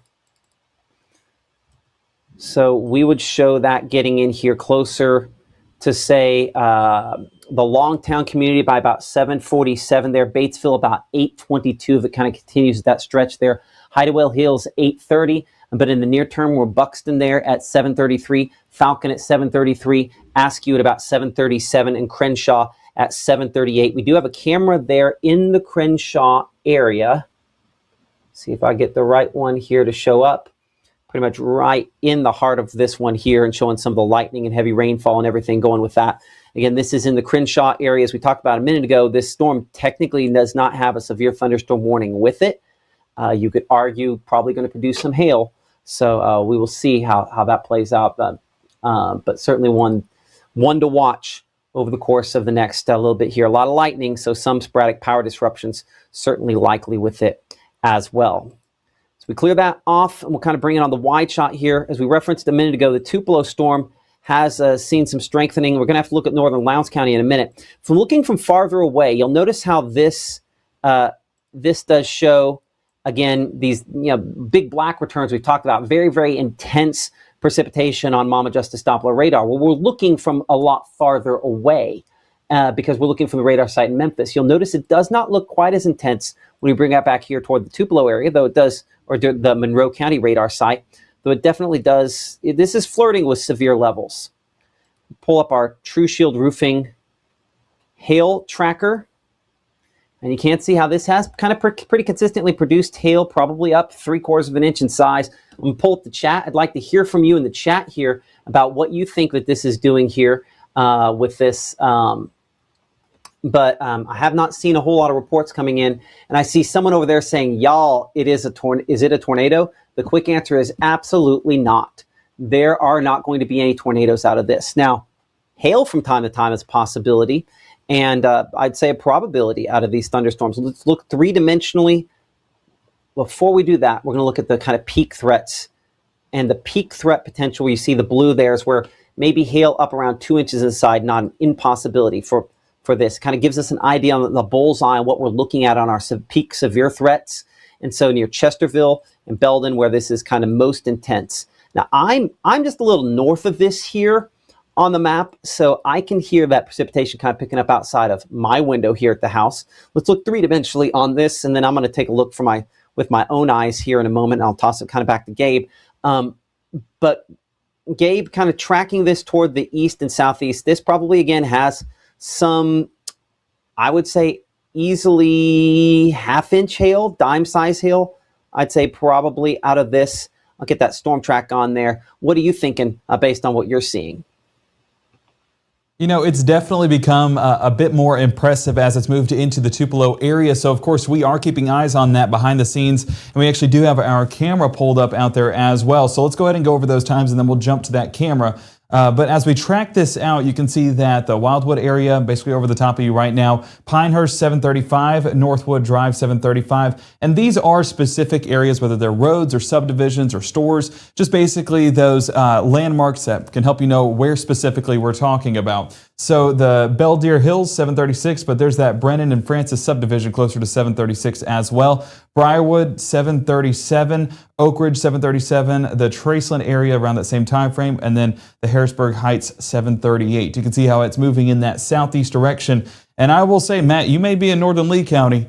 I'm in Tupelo, and this storm, at least the core of it, is going right over the Tupelo area, at least the downtown Tupelo area. So let's go take it back to 2D mode real quick. And I'm going to have to change the radar site over there to our Monroe County site once more to get a better visual. But I mean, yeah, if we clear this off, if you look at Tupelo, we might not get much of a visual here in just a moment because we basically have this hail core with those purples and blacks that are showing up moving right along that Highway 6 into Tupelo area. So folks that are traveling maybe across the trace, basically lining up with that boundary right there. And we're going to continue to see that move in as we get into the next 5-10 minutes. So looking specifically at those strikes getting close to the Belvedere Hills area that we just tracked a moment ago, but Tupelo, I'm basically here at this point and only getting stronger here in the next few moments. So let's go ahead and put it on that Tupelo camera. And as we look closer and hopefully, let me see which direction. Yeah, this is looking out there towards the west.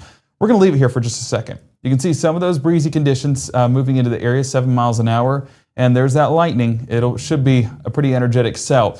Been hearing the rumbles outside for at least the past 5 minutes, and this is just increasing in noise, but also increasing in that strength, especially with that rainfall coming down a bit more. So something that I'm watching for is for Matt to be live, but we do have our Caleb Edelbluth that is live outside right now in the Tupelo area. Caleb, actually, Matt, if you want to toss to him real quick, I think that he is outside in this, so I want to save him from getting in this hail core. Okay, yeah, let's get him in and out here pretty quickly. Caleb, we're going to get you inside and under something here in a minute. Where are you at?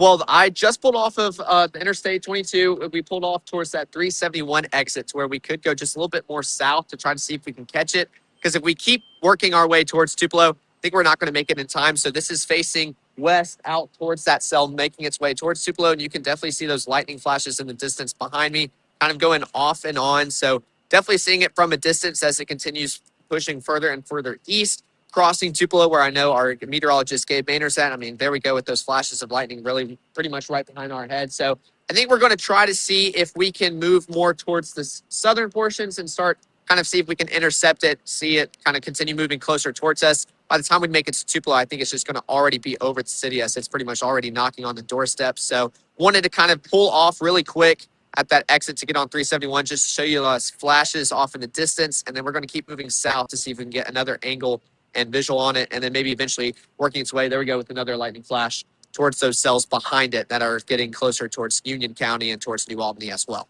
But this is kind of a look towards that cell making its way towards Tupelo. Okay, be careful. The cell phone service is going to drop off a little bit once you get down there toward Richmond and Evergreen, which is going to be where you kind of cross on 371 there across the county line from Lee to Itawamba County. So just heads up on that. There are a lot of trees along the sides of the road there as well. Luckily, not a lot of wind out of these thunderstorms. Knock on wood. Let us know what you end up getting. So, and we'll talk to you here in a little bit. Appreciate Adrian with the North Mississippi Storm Chasers. And we'll talk to y'all here in just a minute. Current time is now 7:37 p.m. I'm Chief Meteorologist Matt Lawpon. So let's talk about some things here. So this is where Caleb is right now. He's right here north of Moorville, there along I-22. He's going to head south along 371 toward Richmond and Evergreen, probably somewhere down in here, if I go all John Madden on this, where he's likely to probably intercept that. I want to bring in our meteorologist, Gabe Maynor, who is watching some things as well. And Gabe, what do you have? Well, confirmed on-the-ground reports, and this is actually from the West Tupelo area, submitted by my sister-in-law, actually. So Caitlin submitting this photo. She said these were about pea-sized in measurement, and this was, again, in the West Tupelo area. So this is as that storm is moving overhead, confirmation that small hail is being produced. Now, It's not up to severe strength just yet, but as this storm continues to intensify, potentially producing some of those larger hailstones later on, and as it moves over Tupelo right now, I can tell you it is getting energetic. We also had a little bit of a flicker a moment ago here at the studio, but don't worry, we will be live. As you've seen, we have all hands on deck across the area. So if one of us goes down, another one will be able to go live. And luckily, we've prepared for this. That's what the last several months were about, Matt. So we're good. We're good. I was going to say, let me know. Are the top lights still on? Everything's working. Okay, yeah. I just want to make sure we're good. You know, a lot of times when you get a power flick like that, it's the different circuits in the power grid that kind of change on and off on that. But yeah, we're still good here as well. So far, so good. Knock on wood. Let's say a prayer. I think that we should make it to the other side. So, well, we did pretty well in the ice storm, so I think we'll probably be okay here. Appreciate that. Our meteorologist Gabe Maynor again. You can share your pictures with us. Probably the easiest way to do that is using the Mississippi Live Weather app. We've got some QR codes there on the screen for those of you on Facebook and watching us here. Mentioning, I see, a lot of comments on social media. The alerts in our stream are right there at the top. Here's the reason why you want the Mississippi Live Weather app. Because I'm going to pull it up. I'll show you right here on my phone. If I tap that, the first thing, well, I had it on radar mode. See, I'm a liar. Try it again. Okay, so first thing that pops up there at the top of the screen is going to be if I hit play and actually get it rolling and make sure we're live. There we go. Okay. So at the very top of the screen, you can see me talking about what we're talking about right there at the top. Unfortunately, it's chroma keyed out because I'm in front of a green screen there. But anyway, when you open up the app, the first thing is right there on the top of the screen. So it's probably the easiest way to find out if we're live and get that information as soon as possible. Gabe, I need you to check that discussion back and forth, and I'm going to go ahead and mute the conversation we have going there because that's kind of blowing up my phone behind the scenes. But as we look here in the Tupelo area, you mentioned a moment ago some hail, and it looked like it was, again, sub-severe hail moving through Tupelo. So it's a sign, again, there will be some sporadic issues with this, but largely this is not going to be, golf ball size hail or anything nearly as big as what we had earlier on. So again, tracking this southeastward, kind of figuring out some times there, for Caleb and Ashton with the North Mississippi, Adrian with the North Mississippi Storm Chasers. We're looking at that Richmond community around 8 p.m., so about 20 minutes or so, assuming about 25 miles per hour for Richmond. We're looking toward Dorsey about 7:58. Moorville there at 7:48. And so they're going to stay hopefully a little ahead of that. But Plantersville, we're looking at that for you at 7:43. This is going to be some hail, but I'm hopeful that hail is going to be below severe limits. Still could cause some issues. The hail track on this, we've been pretty consistent on our True Shield roofing hail threat here. Matt, I hear the hail at the studio. I'm about to go outside and snap some shots of it. Like not outside, undercover. No, kick on your live shot. Let's take a look at it. Okay. I'll pull up a second. Make it not the front facing, but the rear facing camera so you can zoom it in if you need to. All right, sounds good. Got to get my keys and I'll be out there. Okay, we'll see you in a second. That's our meteorologist Gabe Maynor again behind the scenes. I'm going to go ahead and mute his microphone just so we kind of hear him going, and I'll watch for his live shot to come up here in just a moment as he's kind of getting things figured out behind the scenes here. I think I have Gabe's live shot as one of those. Give me a moment to check something. So you can see kind of some times there as the hail moves south and east with this kind of into and through the Tupelo area. The main threat, we're kind of looking peak threat. I'd say the peak hail threat at this point here kind of moving into East Tupelo now, really pretty much right along US 45. I'm going to bring in our meteorologist, Gabe Maynor, who we have live outside this evening as he's getting things straight away. I saw you a second ago there, Gabe. I'm trying so there you are. Move the camera around. I want to be out here longer than I have to. Yeah, there we are. Go for it. Yeah, so Matt, this is what we're dealing with right now in downtown Tupelo. But keep in mind, traffic is flowing. No one's moving, though.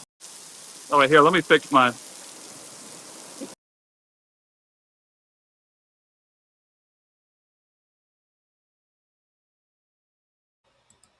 We'll give it a moment here while Gabe is trying to reconnect. I think he might be changing his connection. There you go, Gabe. What you got? So it's a downpour, to say the least, but this is in downtown Tupelo right now. Folks are driving very cautiously because of the heavy downpour. In regards to hail, I'm not seeing anything on the ground. So that might have been an earlier on, something that might have fallen and melted. but as of right now, I don't have anything confirming hail reaching the surface. It's just a torrential downpour and already starting to get better. So it doesn't last too long, but very electric, as Caleb was saying earlier on. And expect those rainy conditions to continue. And I'm going to have to take a step inside because that rain is starting to reach inside the building. So, yeah, Matt, that's what we're dealing Don't with do right that. We now. can't get kicked out. Do what? I said, don't do that. We can't get kicked out. You're right. No, but it's just a downpour. It's electric. It's loud. And there is some small hails we saw earlier on. But in regards to what's confirmed here in downtown Tupelo, it's just a heavy rainfall. I was going to say that's non-severe. Appreciate that, Gabe. We'll talk to you here in just a second. So that's our meteorologist, Gabe Maynor. And while we're on this, I'll go ahead and bring up your chat where you can kind of give us what you are seeing there. Again, Crystal mentioning some hail in East Tupelo. I know that like Gabe, I think you probably heard some of that hail in the East Tupelo area with this. So probably some, just not a ton of large hail with this as well. And you can see this continuing to kind of move eastward and southeastward. Speed on this about 25 miles per hour, moving near Oak Grove Park there. And appreciate everyone again for your reports. Largest was marble-sized hail. Now the question is it the little marbles or is it the shooter marbles? That's always kind of the question that we're looking at for that there. So if you can give us a coin, typically that's good. Now I see Rob Smith asking this, and a lot of other folks are going to want to know. Hey, we've got hail in Caledonia. We will look at that here in just a second as we'll kind of slide south there. But everyone wants to know about their specific city. We're going to have some rotating thunderstorms, but when they do that, they're going to produce hail. That's the main factor. And again, I think this could be strengthening a little bit more with some of the tail potential east of Plantersville now, kind of moving toward where Caleb is. I see just this little appendage on the front side there as this storm gets a little more organized and trying to kick out and really kind of hold up some of that. That is sign of rotation, by the way. But you can see no low-level rotation on this. This is a storm that's spinning in a way that allows it to keep the hail up within it. And so when we kind of look at the peak threats there, still some of those closer to the Skyline community, but on a path to take them toward Richmond and Evergreen and Ballardsville. And you can see some of those lightning strikes running ahead. The flashing lines you see are lightning strikes that are kind of moving through some of those spots there. Checking some of your pictures, Jessica sending us this shot here from the Autumn Hills area of what was hail, but looks like it's largely relatively small hail, but maybe a lot of small hail just a little bit ago. A lot of pea-sized hail there in the Autumn Hills area. Appreciate Jessica. Jessica using the Mississippi Live Weather app to send in her picture there. Again, free and available for all of those different devices. I'll pull the picture back up. One of a couple that we've got from the Tupelo area in the last few minutes here. This picture coming in, this was Colbert County, Alabama at 7:42. This was a little larger. When we start seeing this, I think there's some nickels to quarters in that there. And that will cause some fog, obviously hail fog as it's adding the moisture. It's evaporating that moisture in the atmosphere. That obviously causes potentially some travel issues there. So join with us. Send those pictures in. Largest hailstone is going to get a $100 gift card from our friends at True Shield Roofing. So Colbert County, Alabama there has had a number of those large hail reports today. Kind of looking here on our latest version of Mississippi Live Weather Radar on True Shield Roofing. We're looking at, again, those spots there where we have some of the larger hail that has kind of been depicted on this over the last little bit. So most likely to have had some of the large hail there, probably north of Hodges on this kind of latest scan. The other thunderstorms, we're going to look down here. Yep. New severe thunderstorm warning also issued down here for Lowndes County because of this thunderstorm. Let's kind of pull in again. You can see until 8:30. This warning coming down the last few minutes here. So the large hail again closer and south side of Caledonia. Let's check out our camera there in Caledonia, kind of looking into this here toward the Woodlawn area.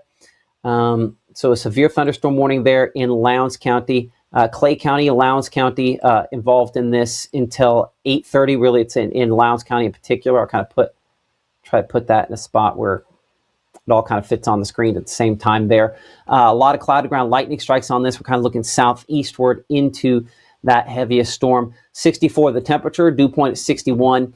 And again, probably some hailstones approaching 1 inch in size out of this. So a little rain starting there in Caledonia, I think again south of Caledonia, where this is the strongest at this time. And again, appreciate all of you for joining the chat, joining our conversation there, and appreciate, we've mentioned them a lot tonight. True Shield Roofing, that will be giving away $100 gift card for the largest hailstone. You have to send that in. You need to send it with a picture of a coin, or with a coin next to it, or a ruler, so we can for sure measure, so we can compare apples to apples. Not just it looks really big in their hand. We need a coin so we can get tell for sure which is the largest. I'm checking here again on in some of my apps and some of the emails and stuff coming in. And appreciate that probably the easiest way to send any of those pictures in is using the Mississippi Live Weather app. As we kind of bring it back in here, dial it in for Lowndes County, and we look at the regular rainfall mode on Mississippi Live Weather Radar, brought to you by, again, Mama Justice. And kind of the latest there. You see, this is under impressive looking at, but right there, I think we had kind of a narrow corridor there right over top of the Air Force Base, where that most intense, whatever it was, hail potentially fell in some of those spots there.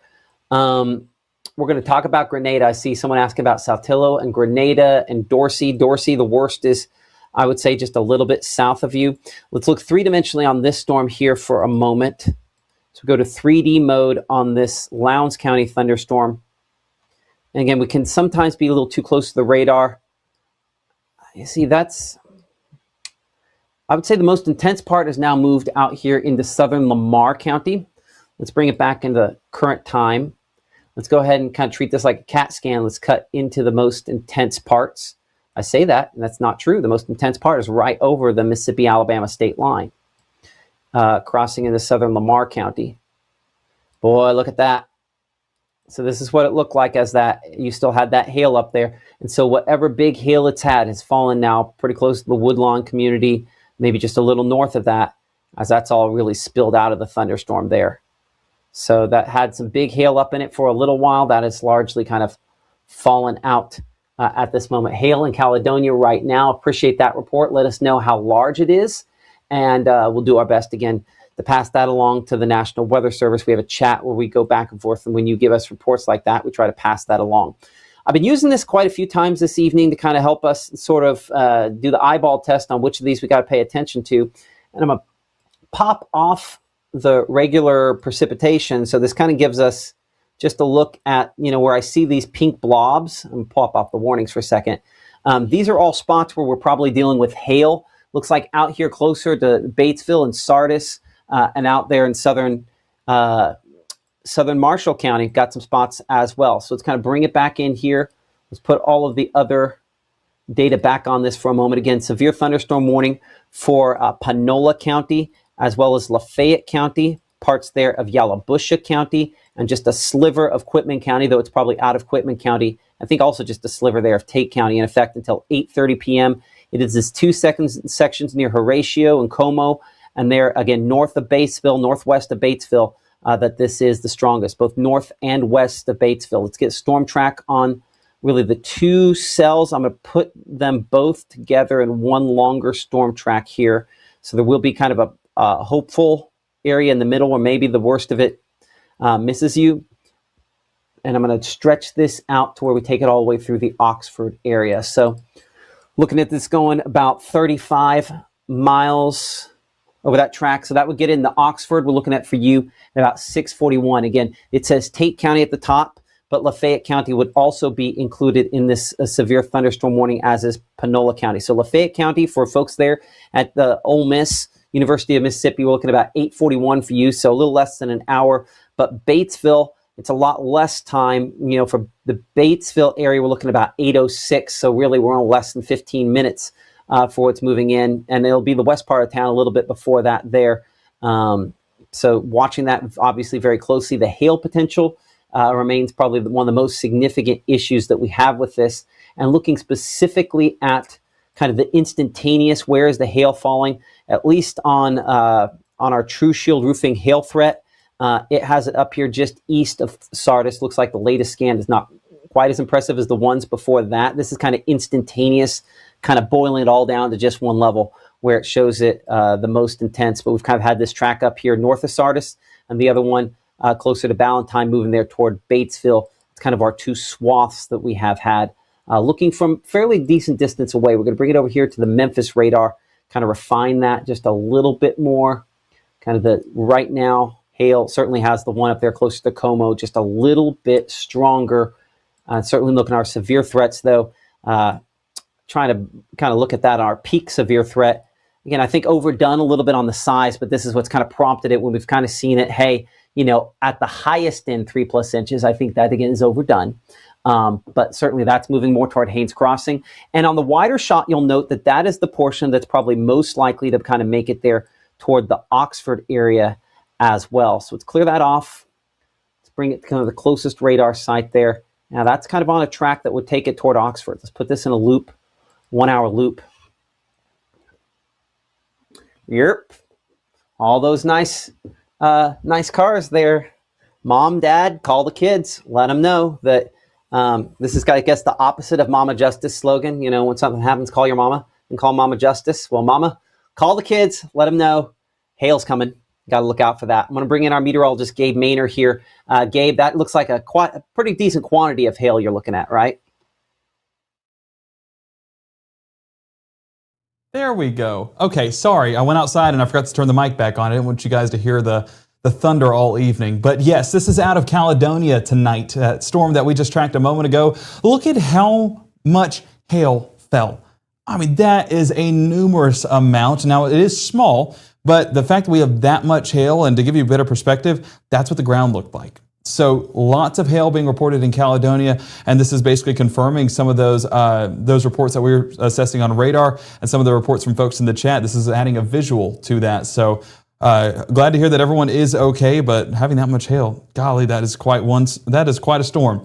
Up there in Hernando, we were talking about some of that hail reaching the surface as well. Dime-sized reports over there in Hernando. This was submitted earlier on, I believe, from Philip. So appreciate that report out there. And Daniel submitted the ones in Caledonia. And then we also got a good look out of West Tupelo earlier on. I think this was from Jessica.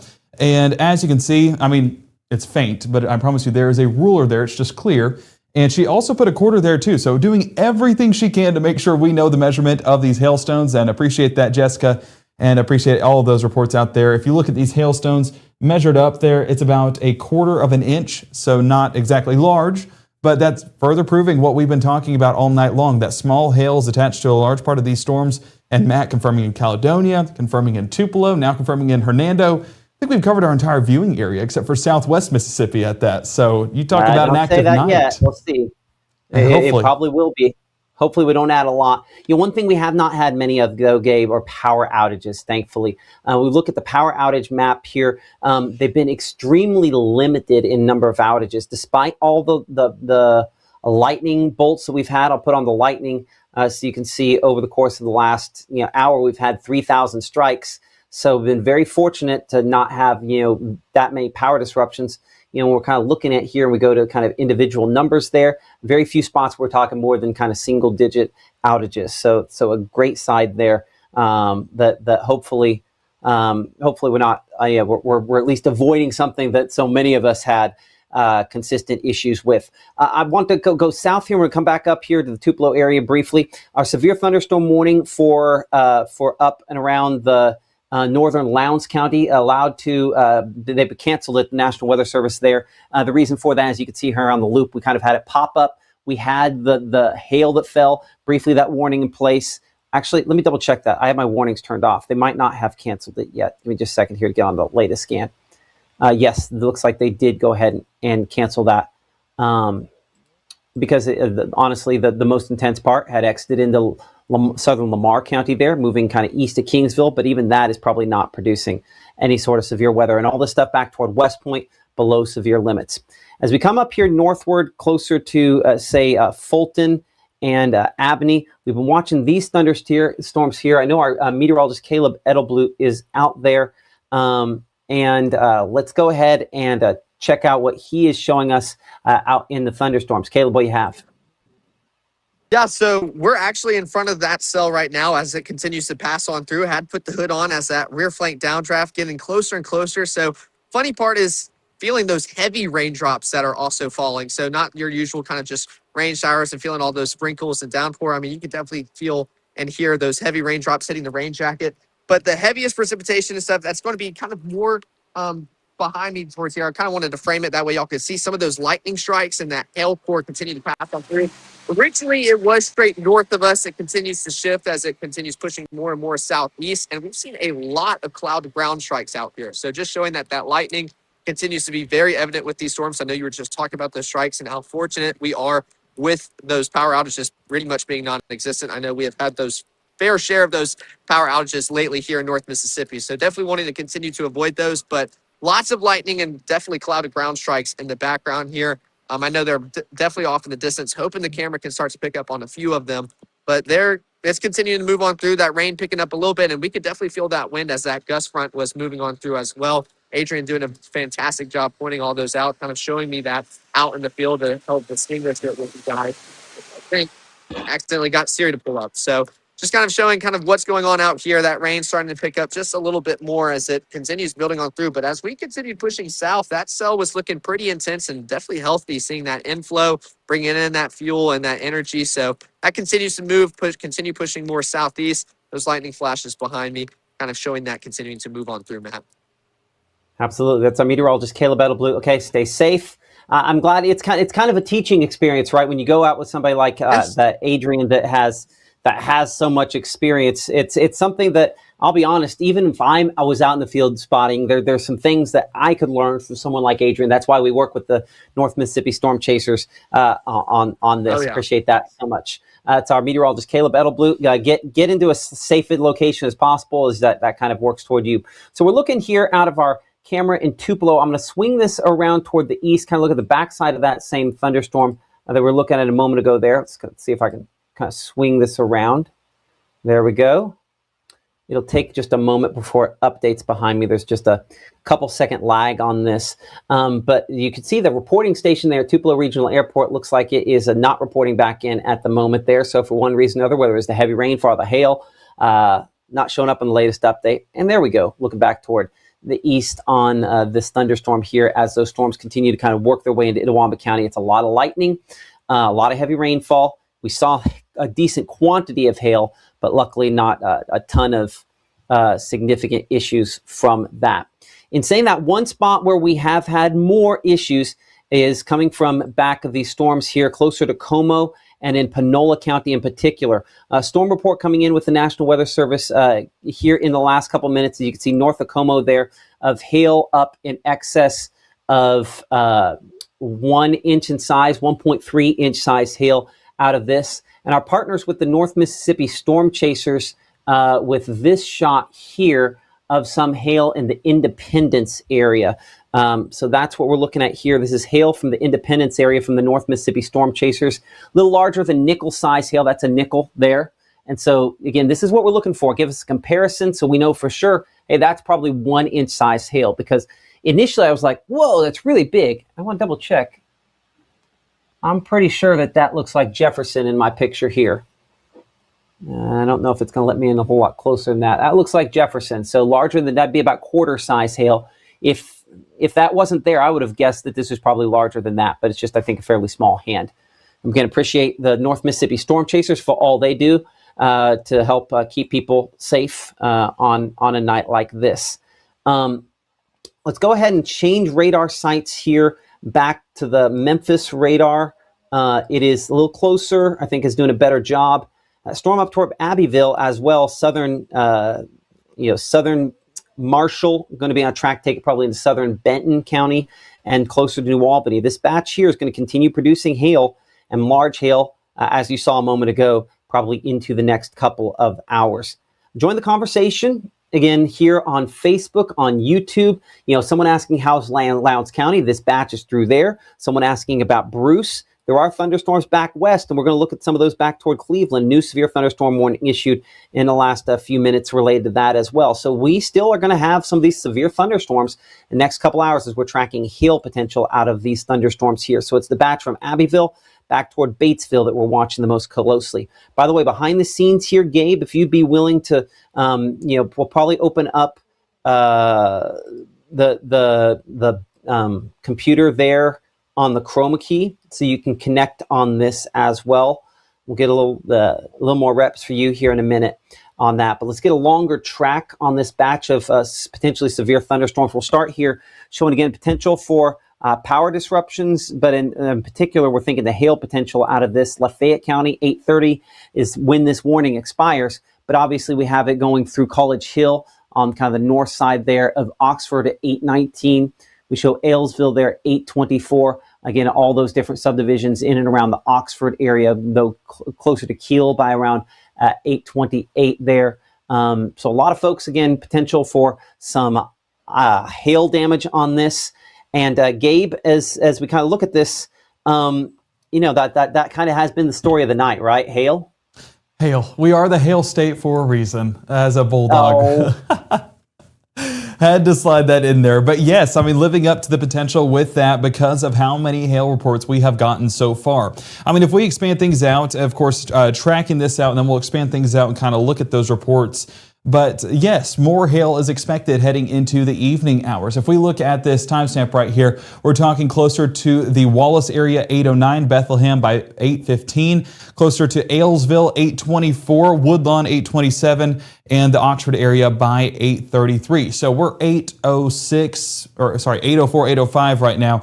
And as that storm continues to move closer, we have about 30 minutes. So students there at the Oxford campus, move those cars underneath some covers. I think investing in an hour in the parking garage might be worth your while to avoid some of the dents and dings that you may get with some of this large hail. I mean, if we put this on the latest scan, and then we'll go back into a loop here real quick, I want to point out that we are at peak potential on this Como storm. That Como produced, how large was that hailstone report a moment ago?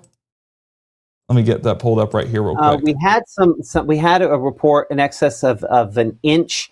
I would say, and I'll hit this before we go back to you, I'll show you real quick, a report coming in from the North Mississippi Storm Chasers from Sardis of, again, some of the bigger hail. I'm going to hit this real fast and I'll come right back to you. Just give me just a moment to kind of show this. This with the North Mississippi Storm Chasers of some of the hail there in the Sardis area. So again, you had Como a minute ago, you had Sardis. Neither one of those, I think, is right in the heart of this kind of track of the hail. And that's some pretty good size hail there. So, and it's a decent quantity as well. So that's some damaging hail moving toward the Oxford area with this thunderstorm. And I think up closer to Abbeville, we have another one of these as well. So looking back here on Mama Justice Doppler radar, and we'll go to the hail mode here for just a second, the hail swath, because that's one thing I want to kind of look at on this. You can see how we just have a couple spots there. Again, I think you had Como, we had Sardis. And I think the biggest might have slid between the two of those. So it's possible there's a bigger hailstone or two going over top of Sardis Lake and heading toward Oxford right now. Okay, now I'll go ahead and turn things back over to Gabe because, again, as you're tracking these, that remains the headline. Exactly. And I'm curious, and Matt, feel free to slide in here if you want to. I don't know if it's just my thoughts late at night or us being live for 3+ hours. You know, if we turned the Batesville camera down, could we see some of the white populating the ground if it is a large magnitude of that hail? Because that's where the hail core is right now, and you know how it kind of populates the ground and even produces some of that hail fog as well. I mean, the potential's there that we get that in Panola County as well. But, you know, Matt, I was curious looking at that. If we would get a visual, but for sure in Batesville, we are getting a good visual at the heavy rainfall. And let's see if we can zoom in. Oh, I guess it said no. But that's out in Batesville right now, 61 degrees. Oh, are we finding one way or another?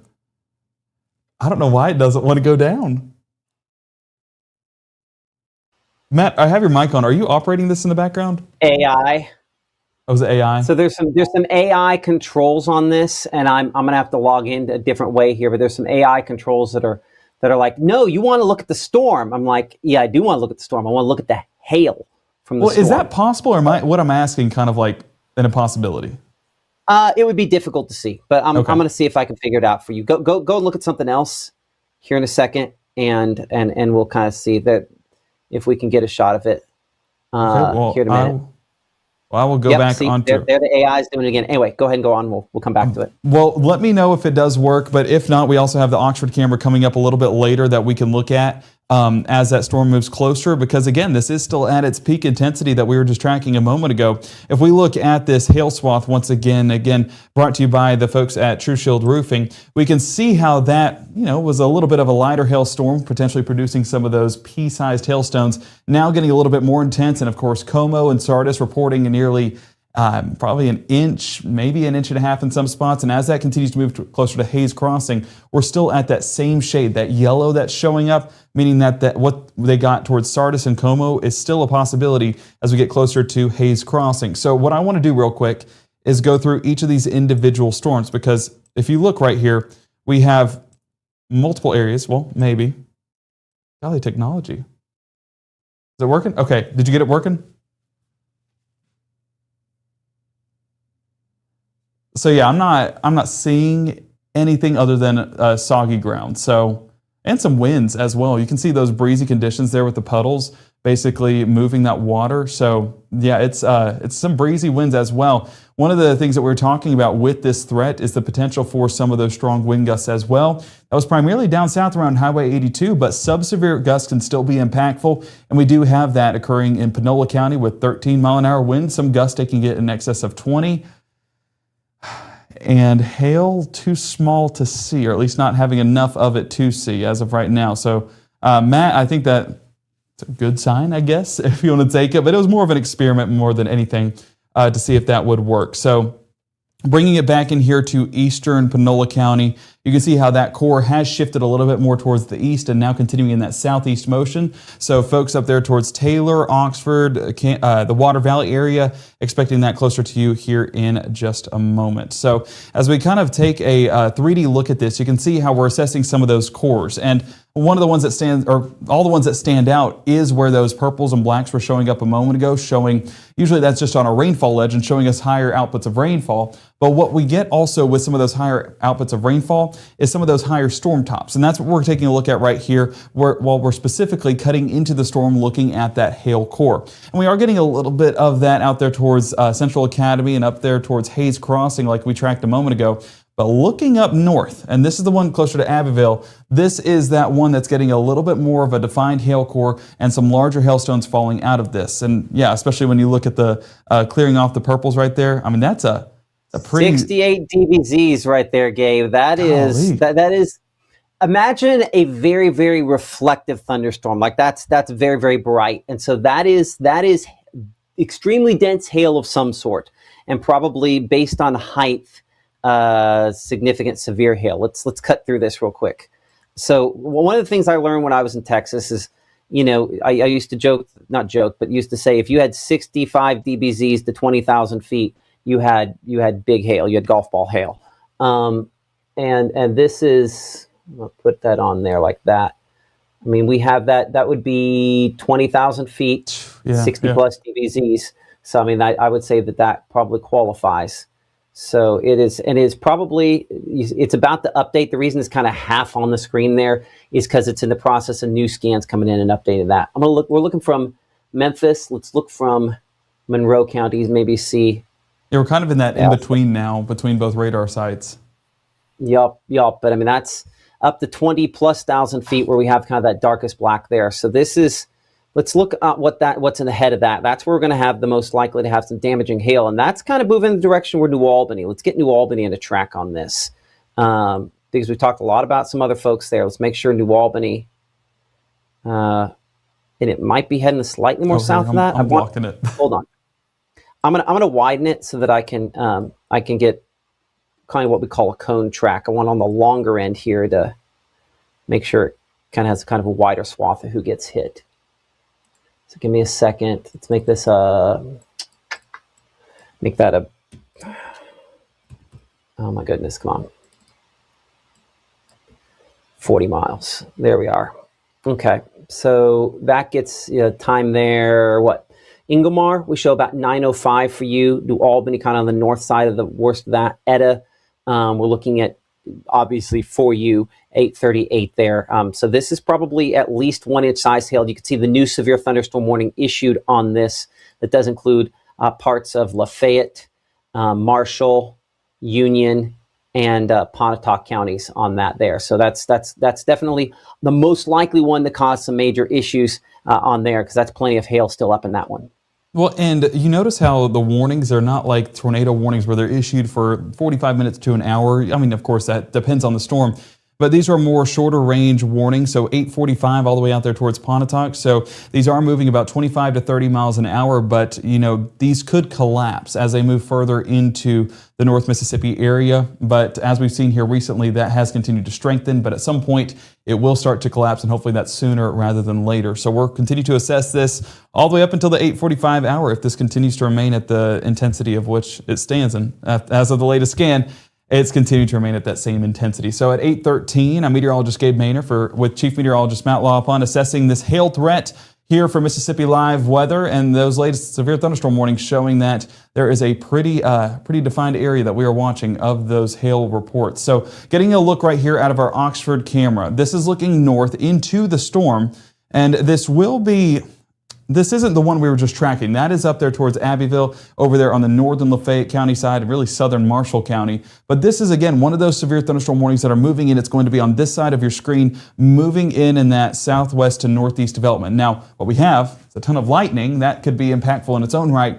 but we're also getting a little bit of that hail core. And so you kind of see the layers of the clouds showing that it does have a pretty defined hail core, getting those storm tops way high up in the atmosphere. And that's allowing for that hail to build in size. And whether that's the updrafts taking it through the cell multiple times, adding to those layers like we saw earlier on, or kind of bumping into other hailstones and growing in size. Either way, it could produce some of those large hailstones further at the surface. And that includes right here in Oxford, and unfortunately, for a lot of folks that are there for school. And Phoenix Building Solutions providing us that look out there and giving us a great shot for sure. And of course, we will keep eyes on that as well. Now, this is looking more towards the south and west, Matt. Am I correct on that?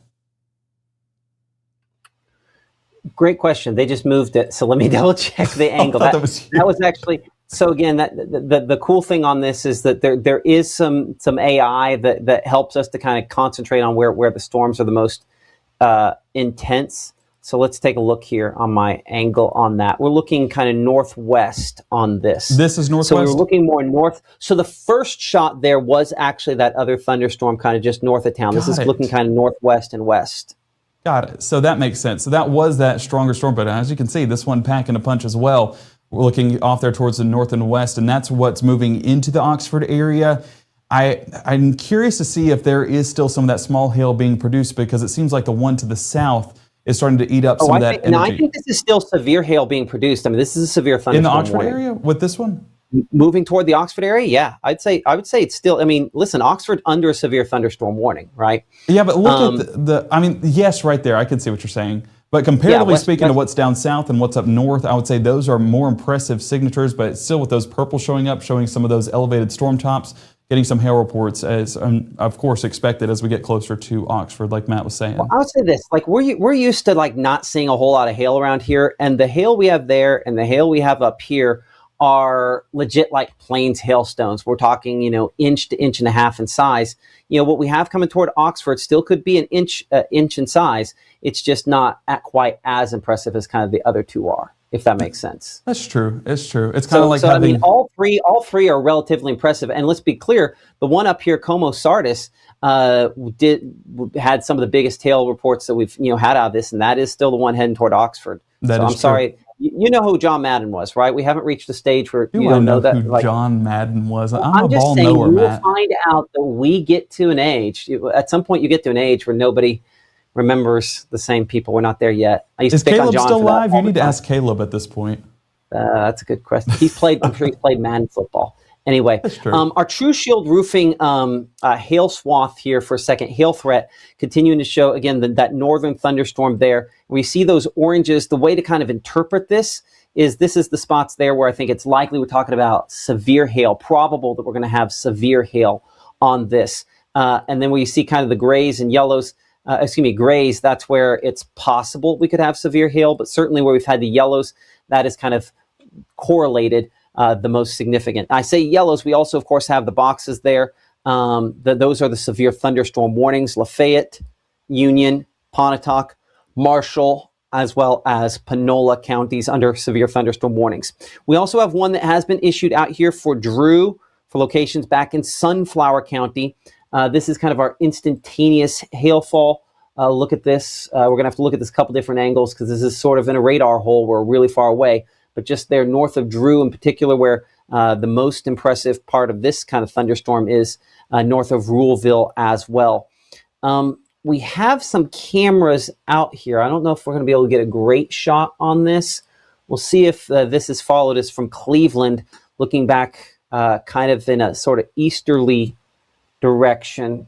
Again, this is our camera there, 63 degrees in Cleveland now. Is it looking the right way, or do I need to check it?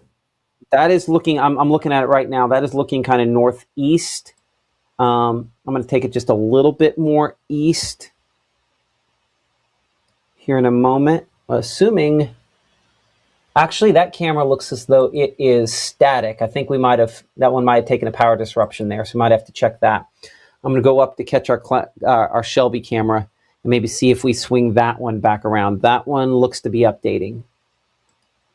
Again, join the conversation. We appreciate you guys in your chat. Your information helps us to know what we're looking at. Abbeville got 35 people without power now.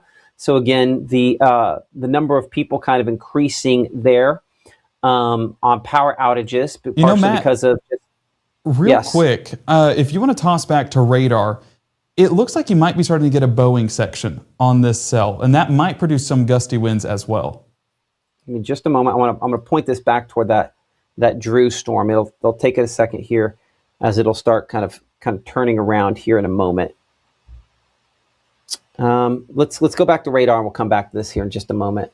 So now you're looking at out of both radar sites, it's going to be that northernmost one. No, you have multiple little bows on that. I agree. Well, and the winds are starting to become a little bit more intense as well, and so that could knock out a few power outages too, and knock down some of the remnants of the ice storm as well. Something we talked about this time last week. You might get some of that as well this week. Yeah, hoping that's not the case, but you're absolutely right. Like that could be an issue that we contend with, that we're going to knock down some of those. I'm going to clear this off. I'm going to bring it back into the wind mode. We'll look specifically at kind of the what we call straight line wind on this. I do see a couple little enhancements in there where maybe we are getting some wind gusts. I'm going to check from our, give me a moment here to pull it up from the tower Doppler weather radar. That's not as impressive on that, but I still think that there's probably a little more wind than the other thunderstorms that we have tracked out of this. So maybe not just hail, maybe there's some wind. Let's check the power outage situation on that. Number of power outages increasing a little bit more there out in Panola County, where we're looking a moment ago there. Outages, we're looking at, again, 300. That's not overly impressive.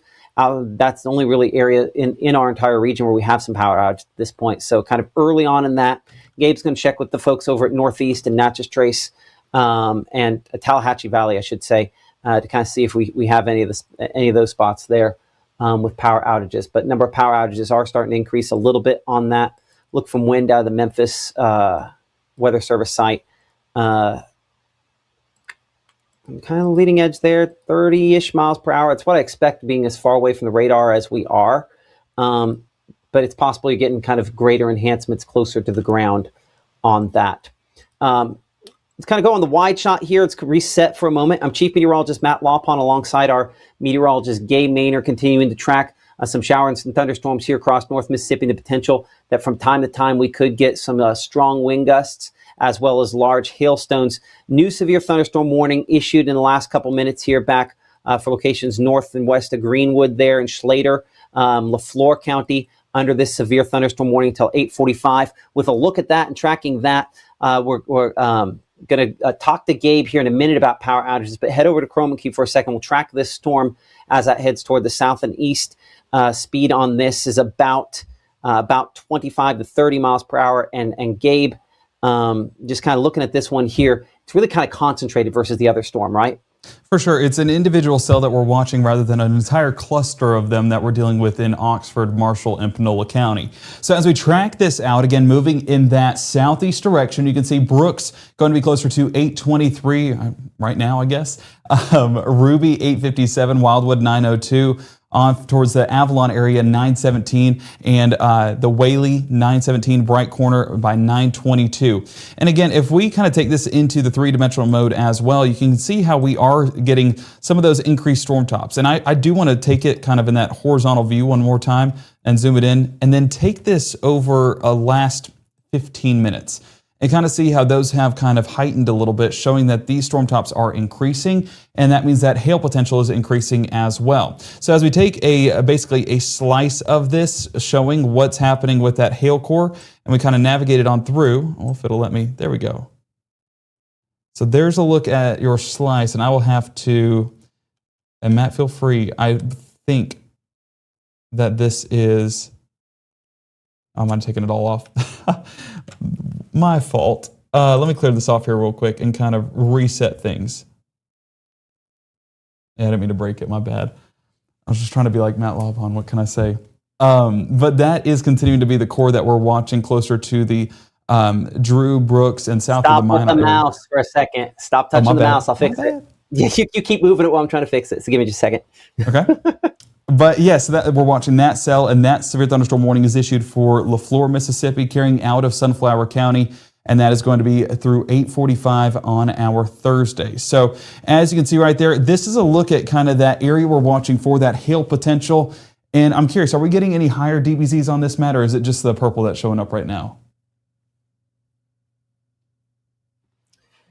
You should typically be able to kind of see through it if there was some darker stuff with that as well. So yeah, you're no more than about 63 dBZs. But I think anything when you're above 60 in this, you kind of get an idea you're probably dealing with some hail. The question is just how big that hail is. Exactly. And this is one that's just now starting to reach that potential of getting some of that small hail in the area. And so I think those reports will start coming in here in the next 5 to 10 minutes. And so we'll be looking for that. And if anyone is in Sunflower County or LaFleur County, go ahead and send those reports to us here at Mississippi Live Weather, and we will get those reports over to the National Weather Service because this is a new storm that we're tracking as we get further into our Thursday evening. So as we track that out, we're going to take a quick break here, and we'll be right back after this. The 9th Annual World of Customs Indoor Car Show, Friday through Sunday, February 27th through March 1st in Tupelo Furniture Market, Building 5. Custom cars, trucks, and bikes from across the nation. With adult admission, you'll get a ticket for a chance to win a Yukon Toolbox to be given away Sunday. Donated by Advanced Heating and Air Conditioning, a free garage floor from Bo's Best Epoxy Flooring. The World of Customs Car Show, February 27th through March 1st in Tupelo Furniture Market, Building 5. Partially funded by Visit Mississippi and Tupelo Visitors Bureau. As we move into storm season, here's something most homeowners don't realize after a storm. Roof damage isn't always obvious. Wind can lift shingles, breaking the seal. Hail can bruise them below, and flashing around chimneys and pipes can loosen without you ever knowing. That damage may not show up for months. If your area has strong wind or hail, a professional inspection will help bring you clarity before small damage turns into bigger problems. This portion of Mississippi Live Weather is presented by Little's Jewelers.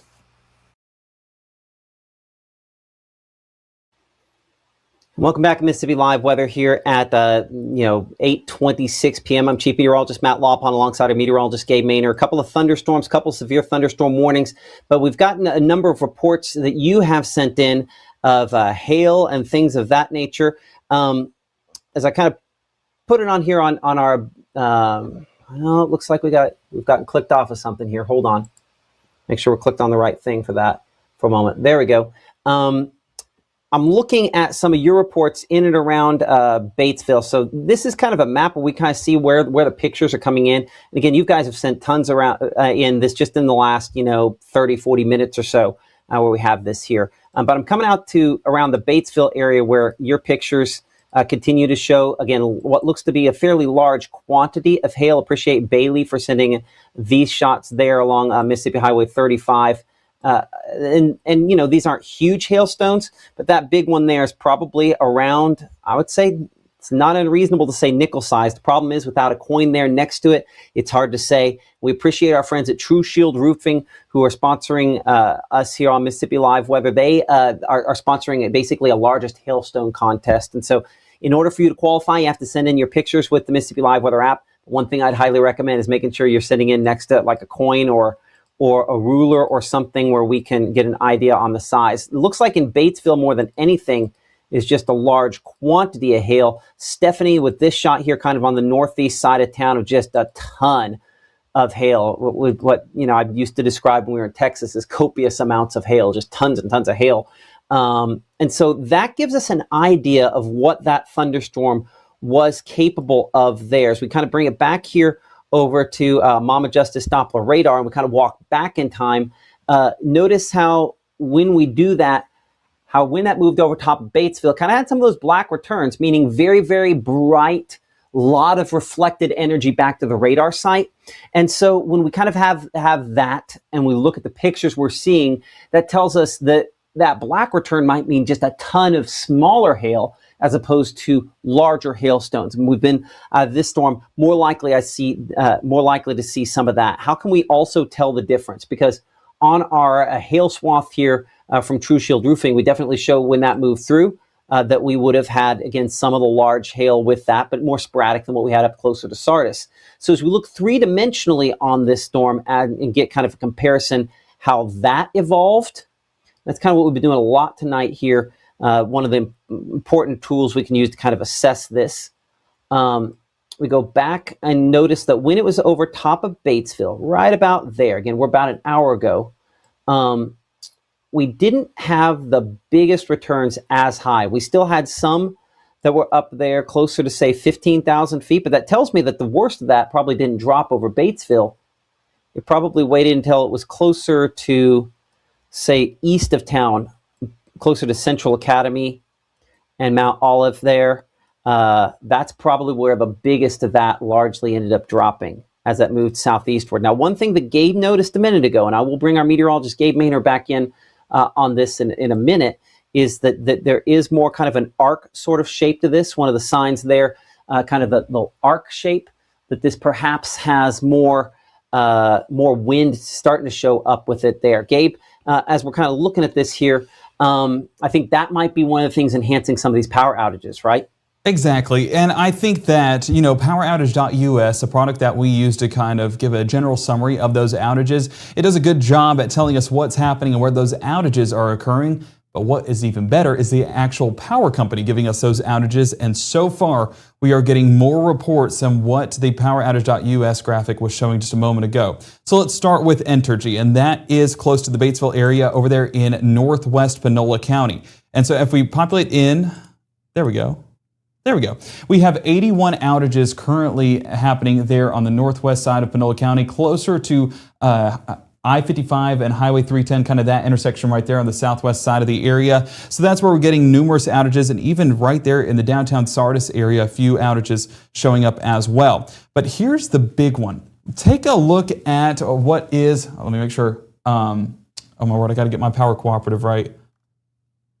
Tallahatchie. This is Tallahatchie Electric Power Association. We are now at 500 active outages over the area of the Oxford area, and then working our way. See, I couldn't even tell the town because there's so many outages that are blocking it. And that is closer to the Batesville area. And then, yes, just outside of Batesville and working our way into Oxford. Expect multiple outages there as well. So Tallahatchie, busy tonight, fixing a few of the outages we had earlier on. But now with 500 outages scattered across Batesville, all the way west of I-55, but encompassing the large portion of Panola County. So seeing a large batch of those, and we do not want to deal with outages, but unfortunately that's where we sit right now. So as we continue to look at things behind the scenes, there is going to be more hail expected, and that, of course, will result in more of those power outages. And honestly, let me make sure these are up to date, because Entergy very well may have updated since we last updated it just a few minutes ago. So as I bring that back on, we are still at a couple of outages just north of Cleveland. So that would be that Sunflower County storm, potentially producing a few outages. And yes, those outages close to, or in Panola County, still showing up as well. So Matt, folks are busy tonight, especially west of I-55, but all that threat is continuing to work its way east, and we do expect some more of those sporadic outages occurring. But I do want to say, before things get hectic, talking to Caleb behind the scenes, he is live in Sherman, trying to get a look at some of those storms. So if we want to use him as well. Yeah, let me know when he is up to date. I'm trying to. Be up. I don't. Okay, I see what I'm seeing there. I'm seeing your preview image. That's why I keep missing. Okay, yeah. So let's bring up Caleb there in Sherman, and then we're going to get kind of a shot of what that looks like. So our meteorologist Caleb Edelblut there in the Sherman area, and you're kind of ahead of this next one. Severe thunderstorm moving toward you. Still, better part of the worst part of that's still about 20 miles away. What do you have as of 8:33? Yes, so we just pulled off of I-22 and took the exit. We are pretty much right outside of Sherman at the 76 gas station, I believe is where we're at. Yeah, 76. So you can kind of see those flashes of lightning continue behind me as that system and severe thunderstorm warning continues pushing on southeast. And we're ahead of it right now, so we're stopping here to get some gas and fuel up the car and get kind of another vantage point on it, but just wanted to kind of angle it so y'all can see those flashes of lightning behind it. I know New Albany is starting to see that rainfall. Definitely as that line continues to get closer and closer, you're definitely going to start hearing that rain start hitting the roofs, and I'm kind of juggling my radar too so I can look at it with you guys and also talk about it so I kind of know where it's still going as it continues just blowing through every time we're up live giving these shots to you guys. So you can basically, all you can see right now is we're still a decent bit away from it, just those lightning flashes in the distance. But I know Matt's going to be tracking those out, giving you all the latest timing as that warned storm continues to push further and further southeast, especially as that hell core, as we continue seeing. We might try to see if we can see if it verifies and registers. Right now, we haven't really seen much hail. Anytime we've backtracked from those storms we've talked about in the past, we have seen some of that fog. So haven't really seen any on the ground, but showing that there were signs that it was there, just couldn't get to it quick enough. But that's the latest update for us here, especially with those lightning flashes continuing behind me, Matt. So I know you'll be tracking the latest on that storm as it continues to stay warned, but that's pretty much what we have going on here outside in Sherman, and I'll make sure to give you the latest as we continue pushing further and closer towards that storm. I appreciate that. That's meteorologist Caleb Edelblut there in the Sherman area at this time. Join us here on Mississippi Live Weather as of 8:35 p.m. He mentioned the fact that by the time they come up on this hail, how it has what we call hail fog has kind of thinned out somewhat. That's a good sign there. That's also a sign that most of the hail has been fairly small where he's come up on it. When it's larger, there's usually still some that's left over. When it's just a large amount of smaller stuff, it's more efficient at kind of melting as far as that's concerned. Here's our storm track here in the room-to-room weather center. We've been tracking this now since before the 5 o'clock hour, I think sometime in the 4 o'clock hour. So 5, 6, 7, 8, we're about 4 hours in on these non-tornado producing thunderstorms, but some hail here. Again, south of the Oxford area, closer to Water Valley, what we're watching, and then the one that's moving there toward where Caleb was a minute ago in Sherman. So looking this closer to the Pontotoc area, about 8:59 we show there, closer to Friendship, 8:46. I'm going to make this a longer track because that has, I think, a lot of cities, and I need to thin down the number of cities because of how long it is. And then we're going to talk to our meteorologist, Gabe Maynor, coming up here in a couple of minutes as well. But look at our storm tracks, and we'll have to change this to where it is some of the larger cities, so it goes just a little bit farther out. There we go. And so just for longer distance there, Pontotoc about 8:59, Tupelo somewhere around 9:30, about 9:32 in Verona, just kind of on the longer end. Okay, I want to bring in Gabe. Gabe, what you got going on there behind the scenes? Well, so basically a lot of pictures being submitted through the Mississippi Live Weather app, and I was just working to make sure that I had everything kind of aligned, and even then I'm still not having every picture. So forgive me. You want to get that stuff kind of lined up first before we come to you? Or do you will need 2 more minutes, and I promise everything will be there. That's fine. That's fine. I'll look for you in 2 minutes. Appreciate that. The meteorologist Gabe Maynor there. So let's kind of reset things here a moment. I'd say, we've been kind of going back and forth on which of these thunderstorms is the strongest. And it just kind of depends on the time. These they drop the hail, they try to regenerate, they kind of go through a cycle where that happens. And so certainly I'd say our storm there moving through Union and Pontotoc County is probably the strongest at this moment, but also watching close to the storm here, northern moved out of Sunflower County and is now there in near the Hinedale, Minter City area, Black Bayou, all spots, kind of in the path of this storm that we have here moving through LaFleur County. So let's get a track on that. I'm going to change radar sites because we're kind of between main radar sites here, back to the one out of Monroe County. Get a long distance away, but that's always our challenge this far out. So looking there about 26 miles per hour. Show Ruby at 8:55. Some of the hail moving for you. Sandy Ridge 8:55. Money at 9:01. Avalon at 9:15. LaFleur there at 9:17. Teoc at 9:24, and Malmaison at 9:35. So the hail reports again coming in from all locations here across North Mississippi. I'm bringing Gabe back in, and those are. I think we saw a couple of those from Batesville a minute ago. I think that's where.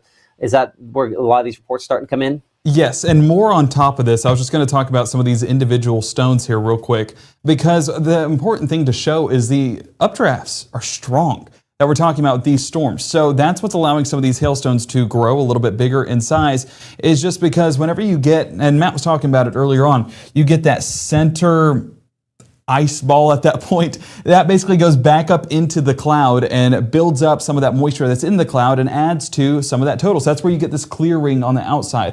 And even some of these smaller stones showing that similar development as well. And so that's what we're getting with a large part of these storms. It's not really that aggregate that we get with multiple cells colliding together. This is more of the moisture building on an individual ice cell that increases in size.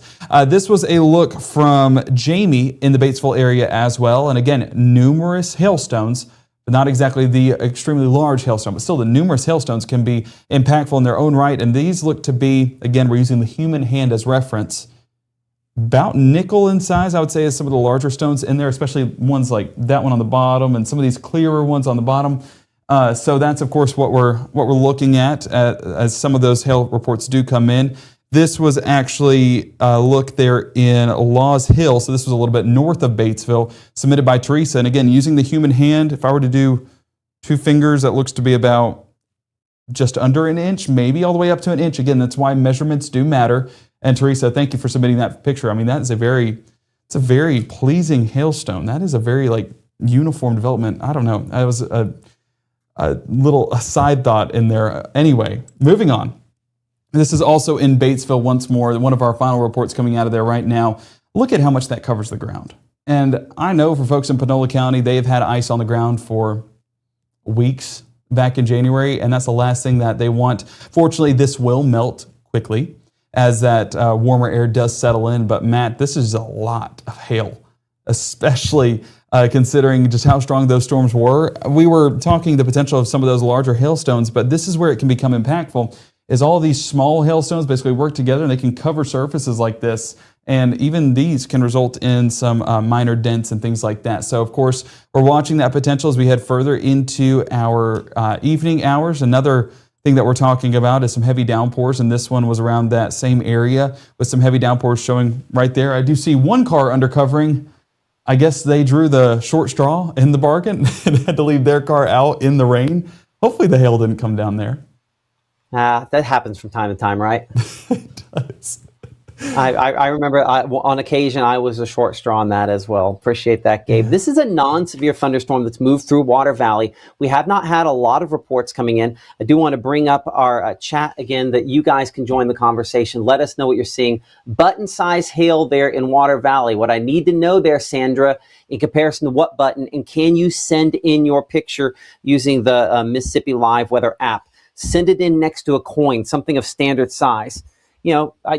For example, I just have this random little piggy here that someone gave me at one point that's sitting here. If I put a hailstone next to that, that's not a consistent size. We don't know for sure, how large that is. So it's kind of hard to say. So you want to make sure you have something that is of, a normalized size. That's why a coin, even, a credit card, though don't send it with your number. That's a bad idea. Don't do credit card. But a coin, a ball, something of standard size, and apparently where I'm standing here, I have none of the above to showcase as an example, but anything of standard size certainly would help us out. Buttons can be of different sizes there, and using the Mississippi Live Weather app to submit those. If you submit the largest one, our friends at Choose Shield Roofing will actually give out a $100 gift card for the largest one. So we'll go through all of them that have been submitted in the app, and we'll let you know who that is and how you can pick up your $100 gift card from True Shield Roofing and us here at Mississippi Live Weather. We'll announce that tomorrow. So somebody's going to make $100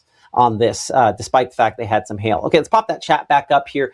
Anything else for Prentiss County? Now, I feel for you, Nicole. with that question there for Prentiss County. We'll touch on that in just a second. But as we show this one here, moving toward Bruce, this has had some hail with it, button-sized hail, whatever size button that is officially. Looks like it's a Civil War era musket ball. I've been here 15 years. I don't think I could nail that one down, but I think, again, that's a large marble, probably somewhere around a dime size to maybe a nickel size on that report there. Let's kind of see down there. Looking at what else where pea-sized hail falling, mainly melted. That's kind of what's moving there toward Bruce and Pittsboro and Lloyd there. Your time in Pittsboro probably pretty similar to the time there in Bruce, somewhere around 9:30 or so. As we clear that off, kind of getting a wider shot, answering the general what about us. Let's kind of talk through a little bit of kind of the overview for a moment. So let's go on the wide shot here, kind of bring it back to our home view. And we'll pull off the lightning. Again, a ton of lightning strikes, but those lightning strikes have come down substantially over the last hour. Notice how we have about 2,000 lightning strikes in the last hour. If you go back the hour before that, you can see that was 2,700. If we instead, give me a moment here, go back before that, we had a point where it was 3,500. I think 3,500 was our peak. And so you can always kind of tell, when did the severe weather peak? Somewhere around 7 o'clock hours, when, at least on this regional view here, it peaked. A lot of that coming from West Alabama, or North Alabama as well. There we are. So let's figure out our peak here. Probably somewhere around, the 7 o'clock hour. In saying that, we still aren't that far off on the number of lightning strikes as well. So we still do have some that are fairly intense out there. And one of the spots that we're tracking that is out here, Bald Hill, Ingomar, south of New Albany. This has a little bit of an arc sort of shape to it. That means there's probably a wind enhancement on this. I think it's highly likely. And so let's go ahead and get a loop on this. We'll make it a 30-minute loop. And that's also probably some wind-driven hail there, Buchanan community. That's wind-driven hail. How fast is that wind? Let's kind of get an idea on how fast radar's kind of showing that on Mama Justice Doppler radar. Some of the wind gusts there, I'd say still near Buchanan, where you kind of the brightest green. I don't think it's going to code in as super high on radar here, but I don't know for sure that it's going to officially be severe-sized hail or severe-sized wind gusts. It's just going to be wind-driven. This says about 30 to 40 miles per hour, which is about as fast as any of the wind gusts. My concern is we still have those dangling branches, and the dangling branches could come down, or leaning trees could come down on something like this here. So that's what we're tracking ahead of this. I know they have gone ahead and they have allowed the warning to expire there, but I want to get a new track ahead on this. And I'll touch with our meteorologist Gabe Maynor here in a minute. I see him flailing behind the scenes. He's got something to say, but we're going to get a track ahead on this here for a moment. So folks ahead kind of know what we're dealing with here. Again, wind-driven hail, I think, on this northern Pontotoc and southern Union County, what we're looking at. You can see some times there on your screen as that moves toward the east. Nixon, we're looking at 9:02 for you, but really kind of moving through Pontotoc proper, we show somewhere around 9:02 as well. And moving in through Ingomar pretty much at this instant. Okay, Gabe has something to say. What you got, Gabe? Well, guess where the picture is from, and it's recent. Yeah, it's been the last 10 minutes. I saw that. Where's it from? Monroe County. Really? It's been a minute since we've been in Monroe County, and it's not severe. It's some small hail that's being produced out of some of those sub-severe thunderstorms. So it's not exactly up to severe standard, which is an inch in size. But as you can see on the truck and on the ground, some of those white stones showing up, that's that small hail that's developing. Now, if I were to guess the size based off of the strength of the storm, I would say more pea size than anything else, but that might even be overdoing it. But nonetheless, there is still some small hail showing up, meaning that there is still enough lift in the atmosphere to produce some of these hail-producing thunderstorms as well. But this was submitted in Monroe County. Forget the name real quick. I can check it in a matter of 2 seconds. Jimmy submitting this photo, and this was at 8:15, so it was a little bit earlier on. But I just looked, and there is still some of those hail or some of this thunderstorm activity in the Monroe County area. Is it Itawamba? That was Itawamba. Oh my word! That's okay. How long have we been live for? Yeah, I know, right? If you click back off a gallery to map it, it'll also here. Let me show you this real quick. So I'll come over to my system here. And again, we're still learning how to utilize. Listen, I had some tools at the TV station. We have 3 to 4 times as many tools as I've been using for the last 15 years. And that's not me trying to blow something out of proportion. We've got a zillion different things that we can show.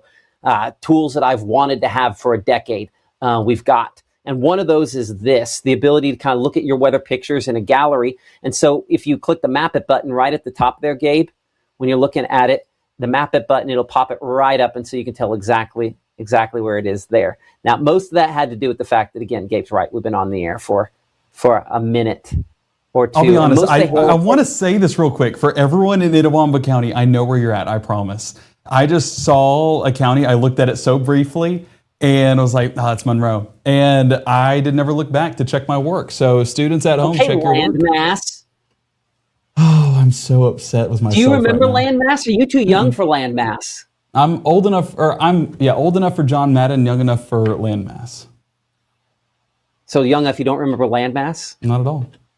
A certain TV network supposedly talked about the landmass between Louisiana and Alabama, I thought, if memory serves. Was that anyway? It was not us. It was a national TV network. No, I mean, like, was it talking about Mississippi? Yeah, talk about the landmass between Louisiana and I will and always give recognition to Itawamba County. Trust me, it ain't never happening again now. That memory is locked. So apologize for that. I know where you guys are at. Love everyone in Itawamba County. I just had to pick at you. This coming in from Lafayette. See, this says near the Lafayette Panola County line. They must have submitted it when it was a little farther east. This picture coming in here a minute ago of that, again, some pea-size hail there. So it's still, at this point, I think, Gabe, one of the good things is that we have seen our last severe thunderstorm warning lifted.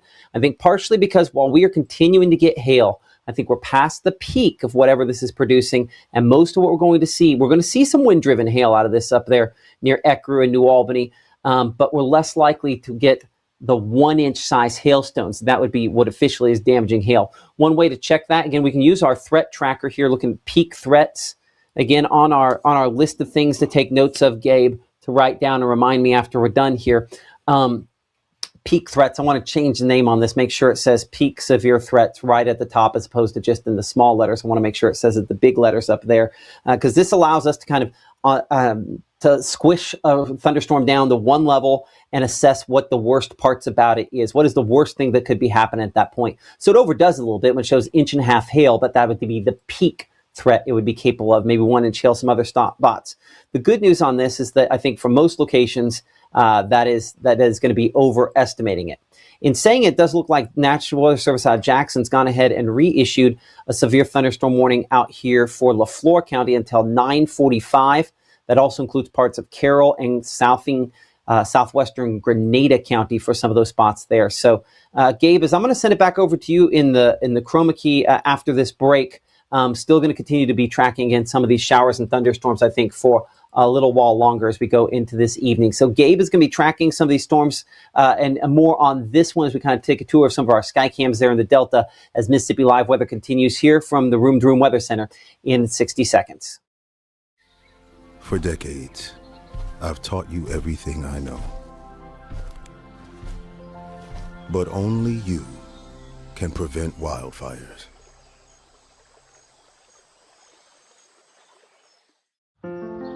People tell me how lucky my daughter is to have been adopted. But really, we're the lucky ones. Learn more at adoptuskids.org. We come from a long line of farmers, and there's a sense of pride, but there's also a significant amount of pressure. Farmers have to take care of their physical and their mental health, because what's a farm without a farmer? Watching the sun come up, that's my time. I can have a cup of coffee, and every day is a new opportunity. That's cool. Your hand's gotten so cute. Yay! Don't forget to check in on yourself. Love, your mind.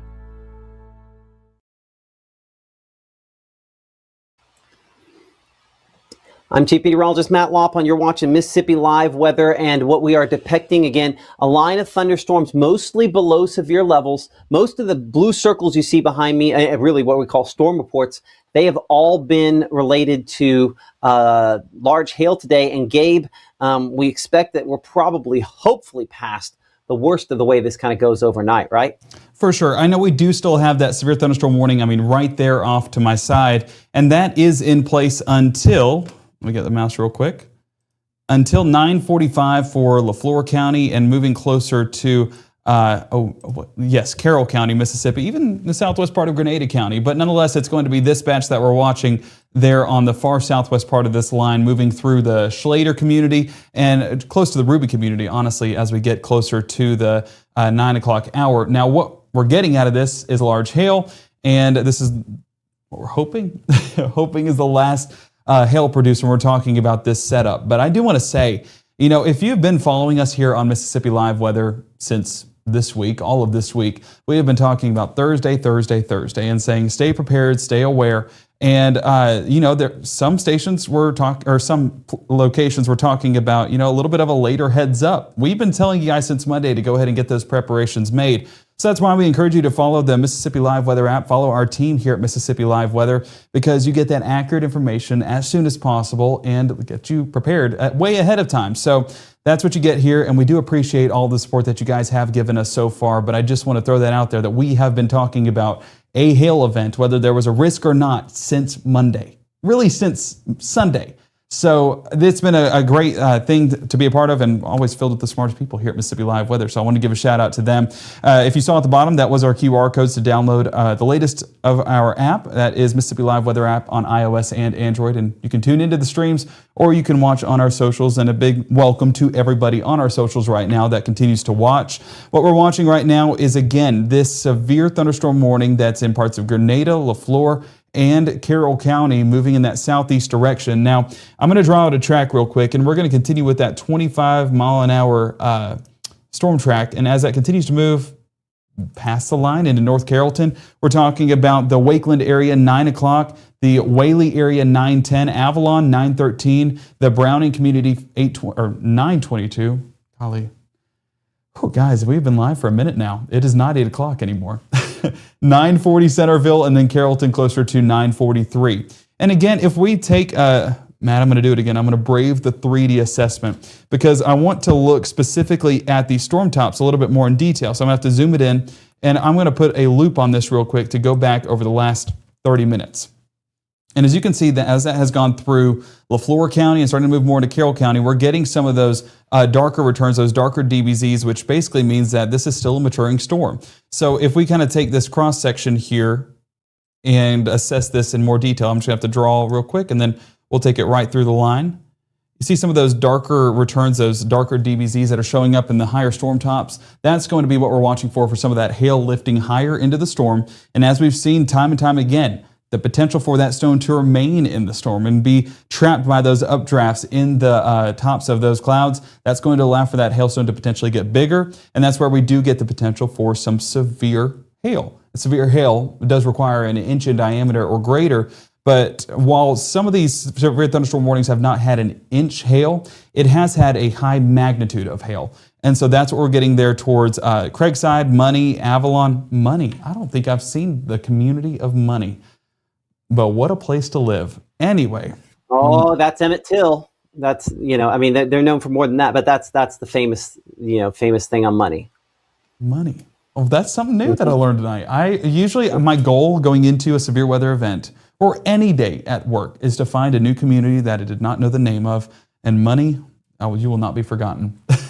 So that warning is in place until 9:45 as it continues to move south and east. And let's put it back on our 2D mode here real quick and bring it back to our regular radar imagery, because I want to look at, of course, there's those storm tops like we were talking about a moment ago, getting a little bit more elevated. But if we look at those threats once again, we are getting returns of about half-inch hail. And what that means is that's the highest potential severe weather threat out of this setup. And on our legend, as you can see, moving up that as we get further into the 9 o'clock hour. So watching as that pushes south and east, how that trends on our legend and what that could mean going forward for folks in the Craigside area, closer to the Carrollton community, if it does hold together.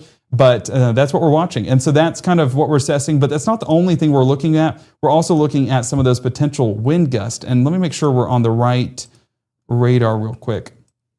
Yeah, so out of Monroe County, it's really an awkward spot because you're in the Delta, which is between Monroe County, it's between Memphis, and it's between Jackson. So you kind of have to take a look at all three radar sites to know what's taking place out there in the Delta, because all three of them are equidistant apart. So yes, getting some of those brighter returns, as well as I put it on reflectivity here real quick. And so that's out of Monroe County. There's a look out of Memphis, still showing some of those brighter returns. And then if we go down there towards Jackson, yes, still getting the same thing. So that's what we're getting, some of those storm tops those higher storm tops being seen all across North Mississippi, or really all of our three radar sites. And so as we get further into the evening, this will inch further towards the south and east into Carroll County. And that is our lone severe thunderstorm warning right now in the area. So Matt, like you were talking about a moment ago, hopefully seeing this on the downward slope in regards to impacts. And I think that actually, we can check. There's still a decent amount of unstable air. Yeah, I mean, the dew points are still relatively high. So I mean, they're going to eat into that moisture all night long from kind of the northwest back to the southeast. So they're just going to kind of gobble all the way through. Okay, so teaching moment here on some things. So there's a difference between kind of the echo tops, which would be storm tops, true storm tops, and when we're looking 3D. Like when we're looking 3D, most of the time what we're looking at is we're looking at kind of like the hail core. Now your storm top will probably be higher, higher than this, right? So if we look at this, you can kind of see that the hail core. But if I were to put on what's kind of the true storm top, you see the true storm top is all the way up there, so quite a bit higher, closer to 50 to 60,000 feet is where your actual storm top is when we kind of put on everything. So we're looking at kind of the top of the hail core more than necessarily the storm top itself. That makes sense? Yeah. So you can have a high top, but the hail core doesn't get as high up. That makes sense? Yeah, that makes sense, and I should have pieced that puzzle together. That's one of those things that nobody at home is going to know, but anyway. One of those, I appreciate it. Nerdy. Well, that's that. What was it? You worked in Lubbock for several years, and so you kind of got more experience with some of these large hailers and how to assess that on radar. And Mississippi, again, even though we are hail state, in Alabama, we don't get it here like some places on the plains get it. Ton of lightning still on these. I wonder if let's use something we haven't used all night long here. You want to do something we haven't done all night long? If you can find something we have not done within 5 hours of coverage, then I would love to see it. Here we go. Something that I want to use more often, point of order, and I have not done it in a while. This is, an exclusive here of Mississippi Live Weather. This is our short-term Futurecast. And let's kind of get that populated in. This allows us to kind of look short-term, with kind of a future radar where things are going. I don't think it's doing a great job on the storm south of Grenada. I think it's going too far east, but I do think it does a pretty good job up here. So this is looking toward there, toward 950 or so, showing again probably through South Till. And by the time of our 10 o'clock show, we're out here, they're east of Tupelo, east of Mooreville. They're through Algoma, kind of up close to the Thorn community, and it still has that storm fairly strong still there, looks kind of like on a direction. Yeah, that's a decent core potentially. So, and I think the position on the strongest ones will change a little bit. Yeah, but this is kind of our short-term Futurecast that kind of extrapolates out where storms are and sort of where they're going to give. If somebody is resistant to the kind of the true storm track that we typically put on, that gives you an idea of where we could go from here. So that is our exclusive Futurecast. Like I mentioned earlier, we've got so many tools and learning over time how and when to use those. I've been doing this a long time, and I'm just very excited for all the different great tools that hopefully allow us to keep people safe that we have at our disposal here. Speaking of one of those tools, before we go too much further, I'm going to kind of bring it back to me, and then I'll head back to you in a minute. We need to look at our camera there south of Pontotoc before that gets kind of smacked with this next line moving through there. So this is Pontotoc County. It looks like it's already getting smacked with that line. Never mind. in the heavy rainfall and lightning based on my position there. We'll go ahead and kind of adjust it. So give me a moment to sort of pull this. Pontotoc. Kind of right in the heart of that there. Yeah, we're right in the heaviest of this. So I'm looking again, right through all the lightning and heavy rainfall. I'm going to tilt this a little bit more to the right, which will continue to kind of look through the line there, kind of through the thunderstorm. You at least have some short-term visibility there, but it's near nonstop cloud-to-ground lightning strikes with this. I'll kind of point this down toward Algoma. So we should kind of rotate all the way through this tower, hopefully. Looking kind of back into it, and just look at the nonstop lightning strikes there. So a very electric thunderstorm, and honestly surprised we haven't had more power outages out of this one here. And that said, maybe those power outages could be lingering a little bit. I got to break bread with the folks there at Pontotoc Electric Power Association earlier this week, celebrating a lot of the first responders and folks there in Pontotoc, and just so thankful for the hard work those men and women have put in over the course of the last month plus, trying to get power back restored after the ice storm. The percentages of outages here, 1-2% or so, pretty limited from most locations. The exception out there in Batesville, but even then we start looking at actual numbers. We're at 600 there in and around Panola County. As Gabe showed you earlier, that's kind of like the only spot where we really have kind of a decent number of power outages. And hopefully folks will be able to get those more under control here. I mean, that's not terrible, all things considered. Let's come up here kind of north of the Greenwood area. Our camera there in Greenwood, I think, is still out. So we're going to look from Winona back there in Montgomery County, kind of back toward this. Still got a long distance away. I'm going to go, before we go there, I got to go back to Pontotoc County. It's amazing to me how nonstop the lightning is on this storm in Pontotoc County. Kind of looking into it. I say as soon as I pull it up, but it's just, almost nonstop lightning strikes. So these are going to be loud. They're going to be disruptive, but hopefully a little below severe limits there. Now go back to Montgomery County on our camera there, looking back kind of into this line. Give me a moment. Looks like a lot of our reporting stations have gone down, which sometimes happens. One of the cool things, again, adding another tool to the tool chest that we will at some point here be adding, is we're going to be adding some live reporting stations. Yeah, this is looking northwest into it. So just kind of looking back into those thunderstorms. That's looking more north at this point in time, into that line of thunderstorms. Winona not under a severe thunderstorm warning yet, but Carroll County is. Carroll County, again, under that severe thunderstorm warning until 9:45 p.m. So still some time there before it gets to Winona. Speaking to that point, how long are we talking for that? Again, Winona, a little ways in advance of this there. Assuming about 25 miles per hour, which has been kind of the speed these are going. We're still looking at more than an hour. As we show Whaley there at 9:10, we're looking closer to North Carrollton about 9:42.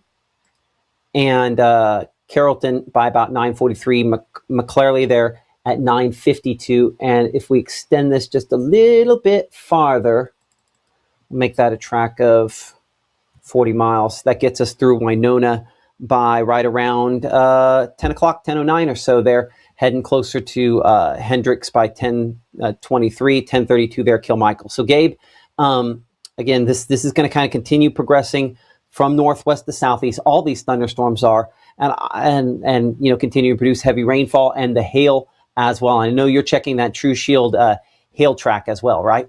Exactly. But before we get into that, we're talking about hail. We've been talking about it all night. But another product with the Mississippi Live Weather app that is brand new to me, I haven't seen another app do this. It just went ahead and alerted me. Hail is approaching current location and may affect the area soon.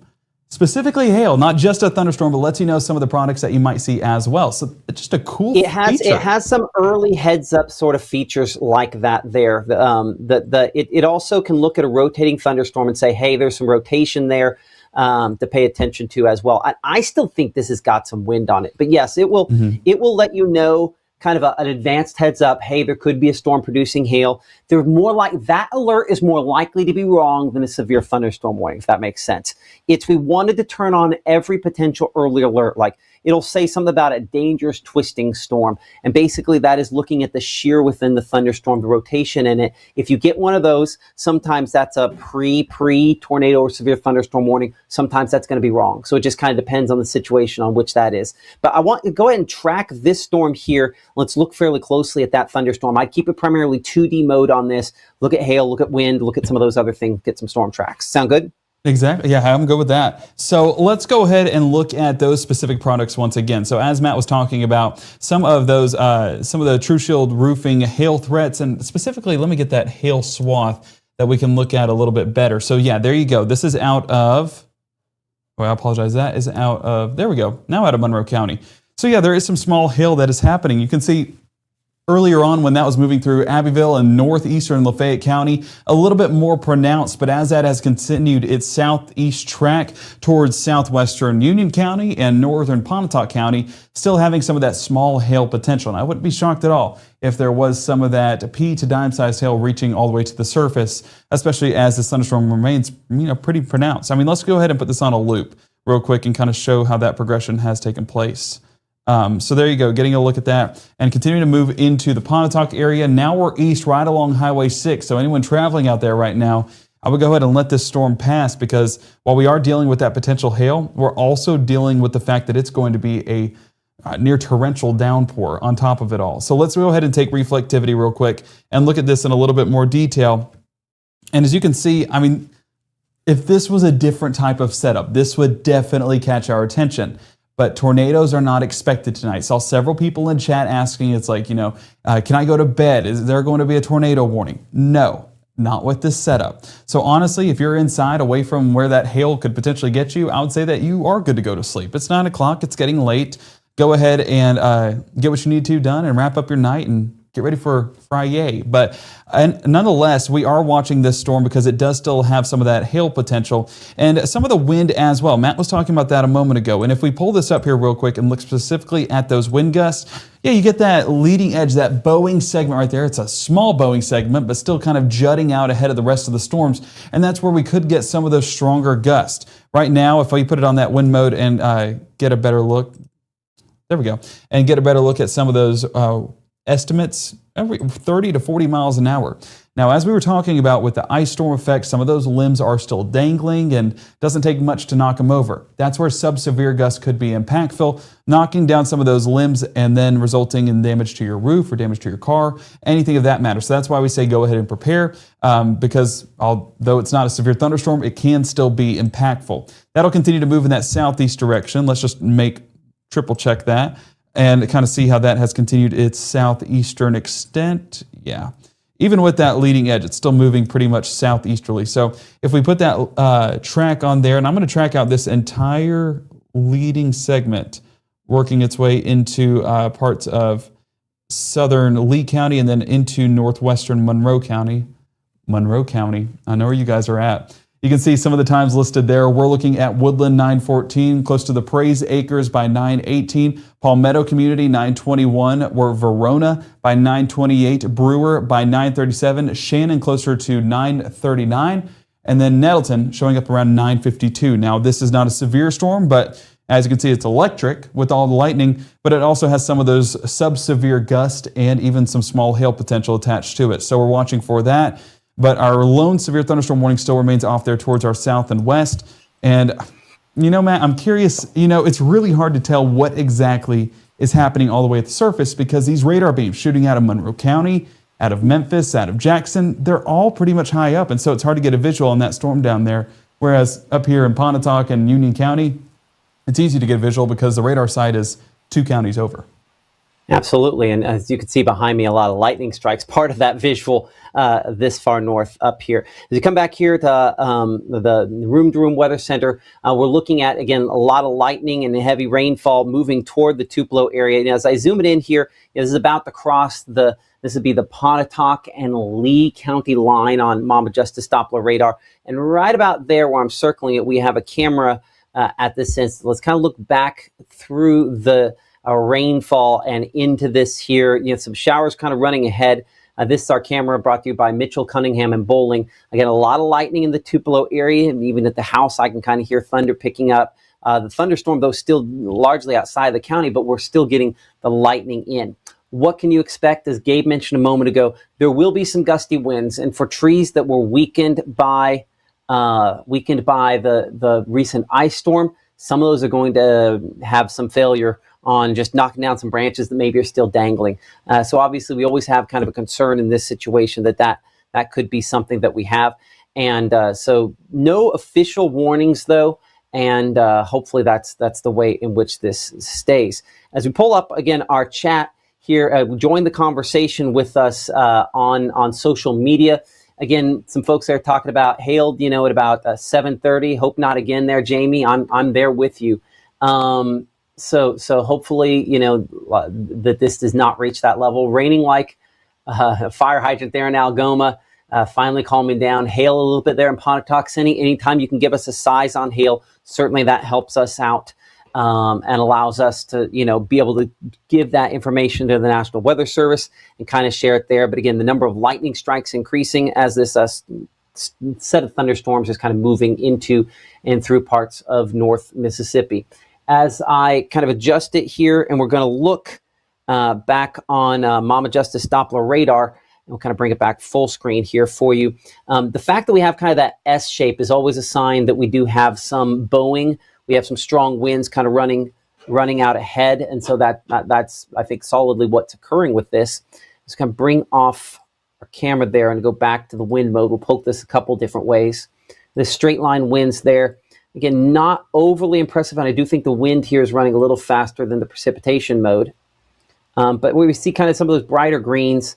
It's not over the top, and this is still looking, a little above the surface, 20, 30 miles per hour. Probably not the severe levels, but there's enough there that you can knock down some of those dangling branches if there are some. And I should be clear, even though we're showing green, and even green and red in that case, this is all the air inflowing, what shows the directions away from the radar site, and this is toward. So it's just that thunderstorm as it's coming in. And while we have had broad rotation from time to time today, this is not a scenario where we're going to have any tornadoes or anything along those lines. This is straight line winds, and really those getting pretty fast as they move there closer to Lee Acres and the south side of Tupelo. It's really coming right at our camera lens there. So I can see it kind of behind the scenes here. We'll bring up our Mitchell, Cunningham, and Bowling camera. And if I step to this side again, you can see all the heavy rainfall with that now starting to make it in the western part of the county. Some rain running ahead of the main line, but some gusty winds. I do think some sporadic power outages possible. Again, a lot of cloud to ground lightning on this. So I'm going to be watching this behind the scenes here, and we'll come back to this camera when it gets a little bit more active here in a minute. Current time is now 9:15. I'm Chief Meteorologist Matt Lawpon. You're watching Mississippi Live Weather. If you don't know what that means, we are a digital 24/7 streaming service based out of the Tupelo, Mississippi area. We have an app that is the main way in which we deliver it. How do we simplify what we're saying? We're basically a TV station without a stick coming out of the ground broadcasting in the home. We're broadcasting it the way most people get their information now, with one of these, a smartphone. And so the way in which this works is, you heard Gabe mention a minute ago there that he got an alert. Even here on my phone, I got an alert that says, hail approaching your current location and may affect you soon. Now, I think that's going to largely stay south, but our app will pop up and it'll show you, hey, there's an area where we possibly have that.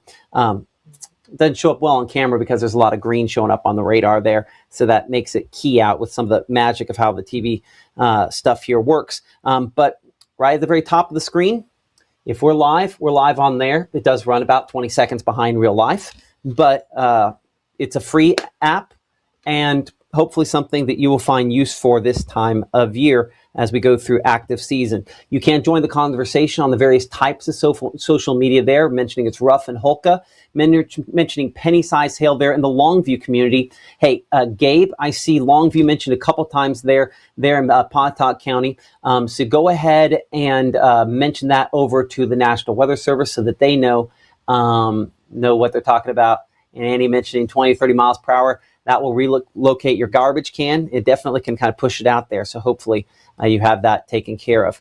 We cover locations out here, Carroll County, under a severe thunderstorm warning. Hail has been the reason why warnings have been primarily prompted this evening and through today. This particular storm here has not had a ton of reports of severe weather, but is potentially still producing some hail as it moves toward Winona. We show the time there toward Winona. We're looking at for you by about 10:06, Sawyer by right around 9:58. In the nearer term here, Carrollton, somewhere around 9:45. That gives you about a half hour for those locations. I don't know that this is going to maintain strength all the way to that point. When we look at the hail threat, and really it's the hail track here, using our exclusive hail tracker here with True Shield Roofing, our partners.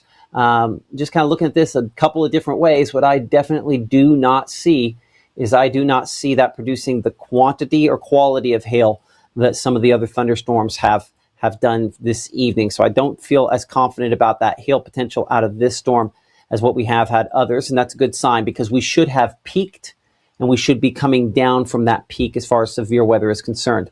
Looking three-dimensionally on that thunderstorm, again, you can see the track there on the right-hand part of the screen. The white vertical lines you see here are lightning strikes, and there are lots and lots of those that are sometimes causing some power disruptions. In the case of my kids, maybe keeping them up just a little bit later, and I bet in some cases for your kids as well. When we look at this, the pink blobs you see here are hail suspended up within the thunderstorm itself, and you can see how some of those are extending up about 15,000 feet. That's not as high as earlier. I don't think that this warning is going to be reissued or extended unless something changes pretty dramatically on that. But as you can see there, Winona, we're watching that view by about 10:06. As we come up here closer to the Tupelo area, kind of clear things off here for a moment. These thunderstorms, again, encroaching on the western part of Tupelo with some stronger parts down there into Pontotoc County as well, especially from Woodland to Troy here. We're going to look more at that in a minute. But before we completely lose our view, I want to check out our camera with Mitchell Cunningham Bowling. It's on a tower in the south part of the Tupelo area. We'll wait for this to update here in just a moment, kicking in. And again, there's that heavy rainfall and the near nonstop lightning flashes. I say that. Maybe they're not completely nonstop.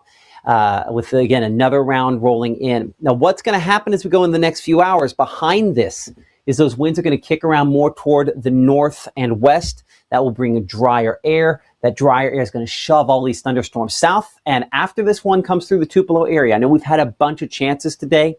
This should be the end of anything significant. That's not to say you don't have some rumbles overnight, but this is the last one that would qualify as a stronger sort of thunderstorm. Again, current time is 9:20 just about, and as this kind of moves in, a lot of heavy rainfall, certainly bobbing our camera with the North Mississippi storm chasers back and forth just a little bit, but you don't see, again, one of those yellow boxes there, so this remains below severe limits, thankfully, and hopefully the way that will stay. I'm going to actually pan the camera just a little bit to the left as we're kind of looking sort of in a westerly, northwesterly direction. So we'll slowly pan this kind of back toward the left. As we do, we're kind of looking into and through the rainfall. You'll be able to see some of the wind gusts on the camera lens itself as it's kind of pushing the raindrops from right to left. So as I point this back more southward, kind of towards Sunshine Mills, as that thunderstorm moves through, you can kind of see some of the raindrops from time to time being pushed from the right part of the lens to the left. That is the wind gusts, mostly in the 30 to 40 mile per hour range, moving into and through the Tupelo area related to this storm as it moves in. So again, some gusty winds, but a little bit below severe limits, thankfully. Hopefully that's something that continues. So this is a three-dimensional look at this, and I'll show you again what we were just looking at. We'll look at it from the perspective we had a second ago.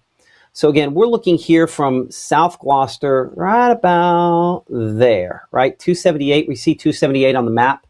That camera's right here, kind of looking into this. And when we talk about the three-dimensional thing on this, that's always at least a little bit old. Like the most recent three-dimensional scan was right about 9:19, so a couple minutes ago there. So we're kind of looking into this, but the heaviest rainfall and lightning and hail is about to kind of drop right there over top of our camera location. In fact, I'm going to go back to that for just a moment because you can kind of see that occurring. So this is kind of that wall of everything coming toward the camera.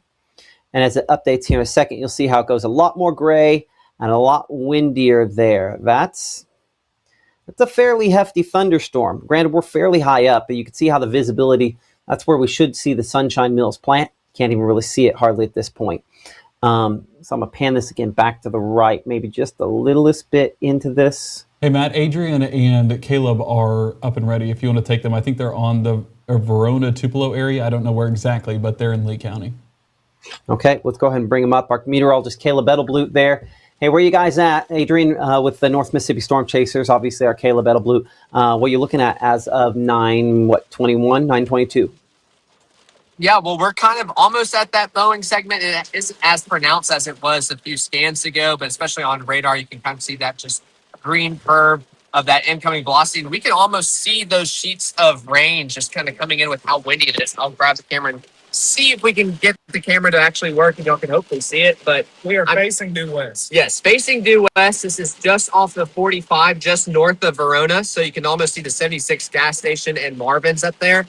But you can, hopefully the camera's picking up those just bands of rain just kind of moving across the road, just showing how gusty and windy it is. So we're facing the storm as it continues to kind of push in towards us. Again, like Adrian said, facing west as that system kind of moves across Tupelo. And then, like I mentioned, we're on 278. We just took that exit off of 45. So just next to that Marvin's and 76, just north of Verona is where we're at currently. So you're basically right at our camera location as well. What the camera you see behind me is where you guys are. Don't let me go more than a couple minutes and coming back to you. I want to see how the visibility drops just a little bit more. So we'll have the camera turned around. And actually, go ahead and turn it back around. Let's take a look here. And I'm gonna go back to the radar behind me. It's basically occurring right now. Just kind of hard to see out there as the bands just kind of continue hitting the car. Very windy, very gusty. I mean, you can even hear the raindrops hitting. They're pretty big raindrops. It does sound like a little bit of hail might be hitting just a little bit.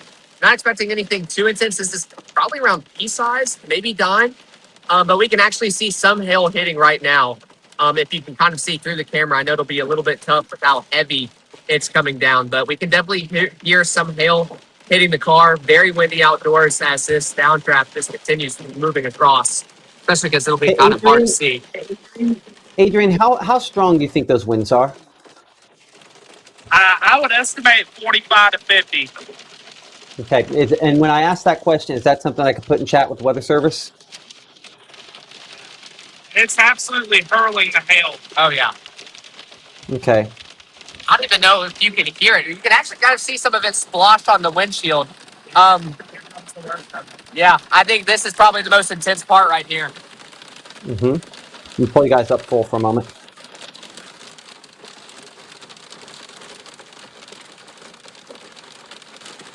Yeah, so how big is the hail, you think, at this point? You might have to repeat that. Get a little bit too loud in this car right now with how heavy it's coming down. Well, how big the hail at this point? I mean, I'd say pea to dime size. Pea to dime size. Yeah. Dime size. Yeah, that's probably, I mean, there's just a lightning strike right over there, actually, just some cloud ground. So this is probably the brunt of it as it continues moving through that Boeing segment. Very windy. I mean, you can even see that car pass by. It's picking up rainfall. So almost standstill water trying to kind of pile up on the roads with how heavy and fast it's coming down. And if you can't tell with how either loud I'm talking to the speaker or just the quality, it's pretty loud as it continues hitting the car with just how heavy it's falling over us right now. I mean, even people right here putting on their flashers just because it's hard to see as they continue to travel. So they're starting to slow down, maybe even veer off on the road. Some people further up north, or west, that's up there. So they're slowing down just with how difficult it is, with how heavy it's falling. Okay, that's our meteorologist Caleb Edelblut there, and Adrian with the North Mississippi Storm Chasers on the south side of Tupelo with the live drive this evening. Again, these thunderstorms are below severe limits. Caleb, stick with me. I want to go just south of this, so don't run off. Go and keep it up here, and we'll talk again here in a second. I want to kind of go south on this line and take a look at the storm just south of that. So give me just a moment here to kind of pop over and do that there. This one has been potentially a little heavier in the last couple minutes, closer to Troy and the southeast of the Woodland there in Pontotoc County. And we appreciate everybody in chat for your reports. Again, those continue to come in. About half-inch sized hail for some spots potentially there. About 50-mile-per-hour winds, again, what we were looking at out of this. But I would say similar reports probable out of what's real as far southern Lee and northern Chickasaw County, moving there toward, again, this is kind of the next batch there for you in Amory and Becker and Hatley, as we've had some around. So you can see Leotis there at 936. Again, this is below severe levels. This is a lot of lightning, so some power disruptions possible there as well. Yeah, I see, Susan mentioning pounding the windows. That has obviously a scary factor to it, but I want to be clear, there will be no tornadoes out of this setup tonight. So that is not what we're contending with. This is hail. This is some wind, obviously a lot of lightning with this as well. And so again, tracking that, we show Okolona at 944. We're looking at Wren there at 1005, Bigby at 1009, Amory at about 1016, and eventually working its way East Haven, Wildwood locations again through the Amory area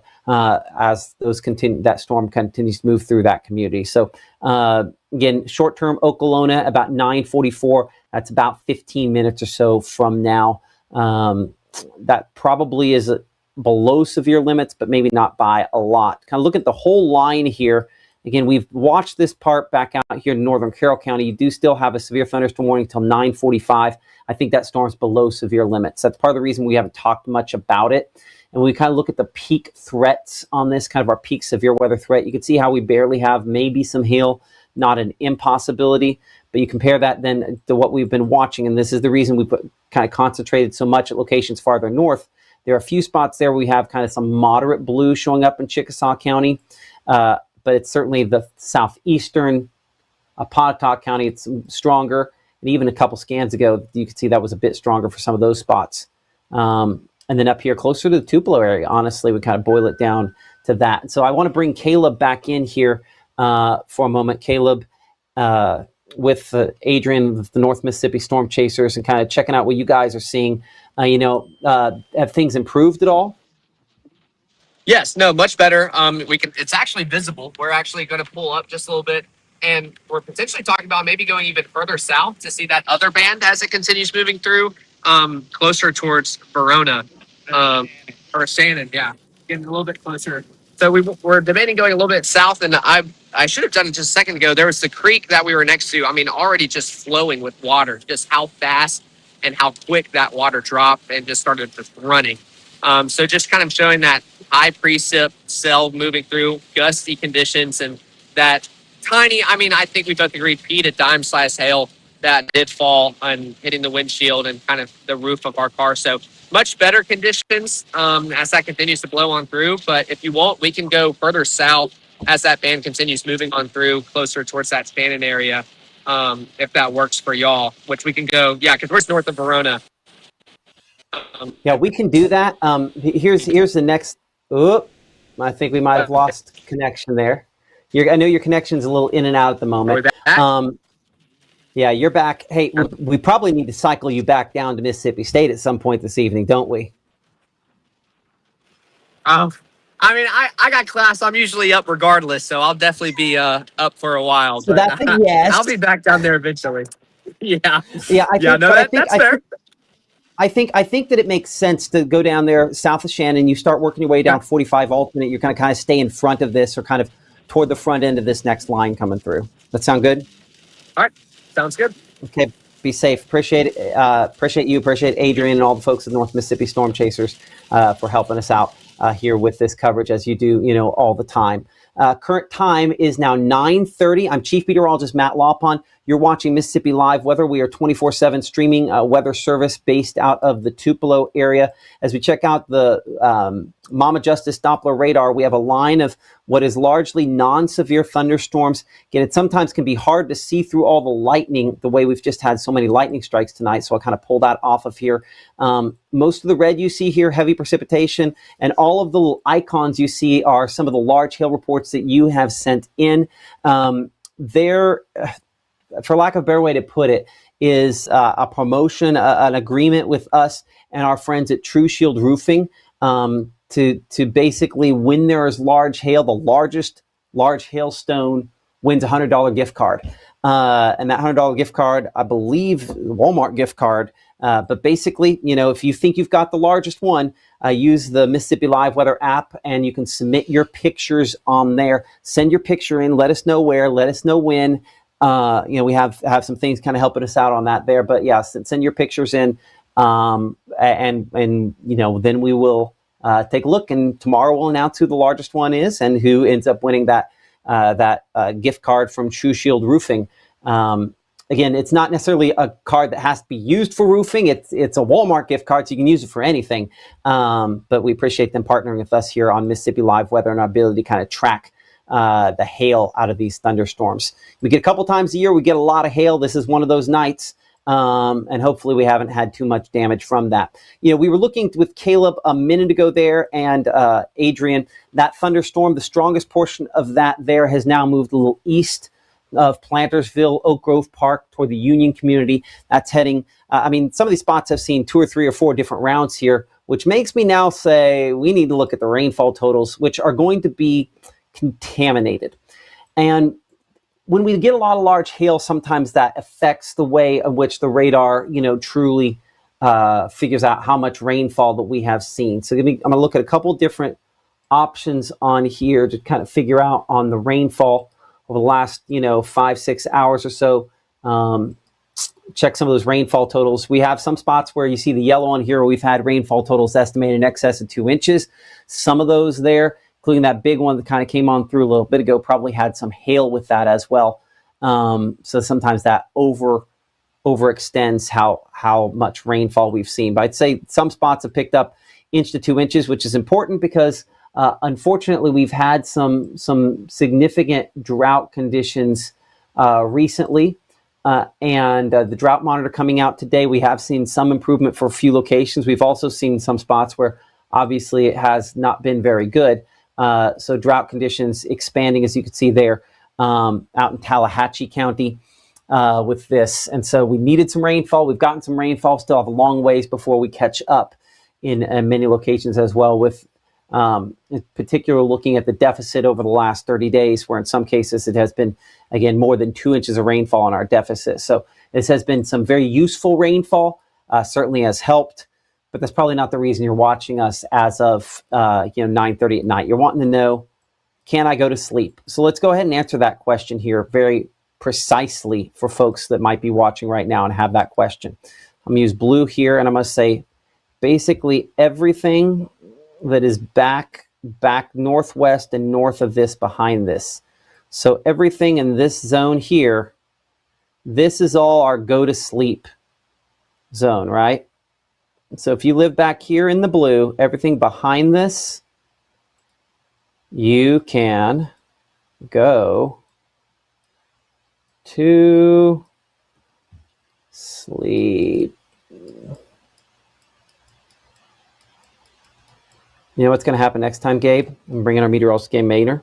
Next time, Gabe, I'm going to make you draw on that beautiful touchscreen monitor you have behind us and make sure to put that on there as well, because that's probably the best way.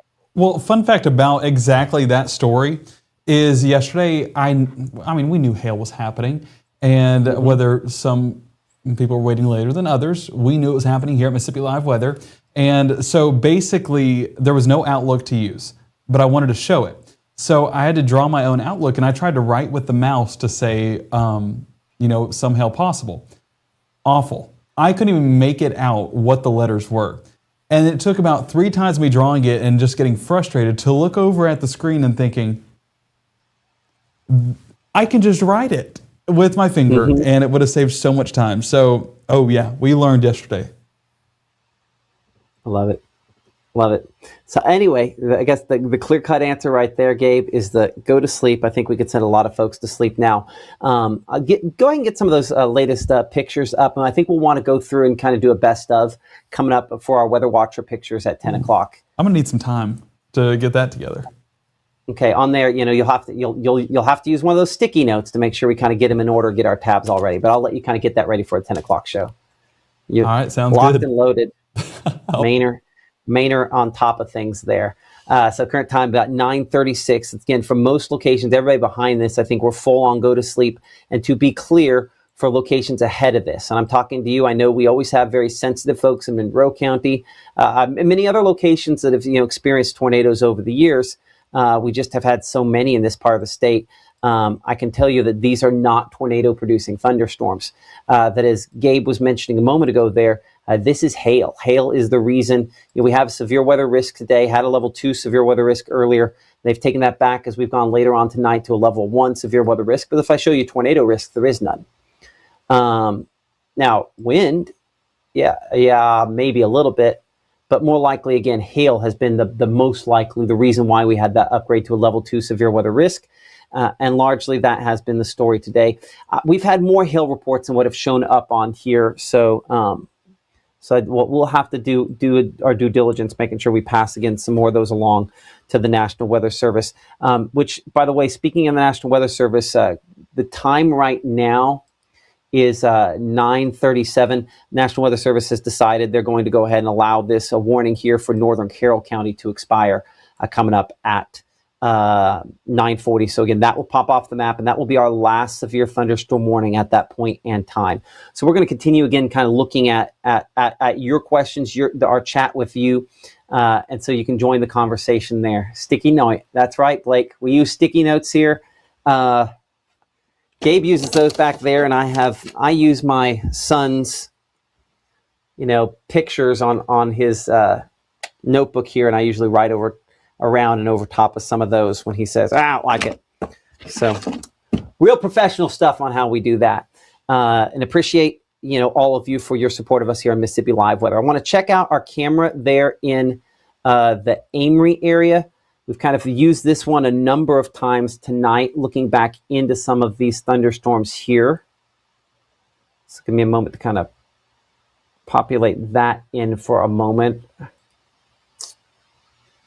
Oops. Too many browser tabs. Amory. And so you can kind of see the fog from the multiple rounds of heavy rainfall. We're looking north. So we're actually going to kind of pan this back toward the northwest a little bit more. So we'll go and take that over that direction there. Again, as this line comes in, you can see a lot of, I went a little too far there because I saw good definitions. Give me just a moment to kind of get that focused in. Some really good definition on some of the different cloud layers there. Let's see if they'll let me focus it. Okay, I'm going to speak directly to James, who I know is watching me. I got to figure out on this focus thing. It really irritated how it gets it, and then it goes out of focus, and there's no way to lock that focus. I'd love to hit auto, so we'll talk to all the folks about this. I'd love to hit autofocus, and then stop it so it stays on that manual focus, so it doesn't do this. So if you can ask Brett that question, Stan and James, I'd love to know the answer to that, because for a brief second there, it's good, and then it goes a little out of focus. That happens from time to time, I guess. Okay, current time is now 9:40. As you can see here, let's see what we got next to us. Anything for Manatee, Western Itawamba County. We do have some thunderstorms moving through there. Bruce was asking about is Bruce good. I would say located there, and Bruce, I do think that you are good.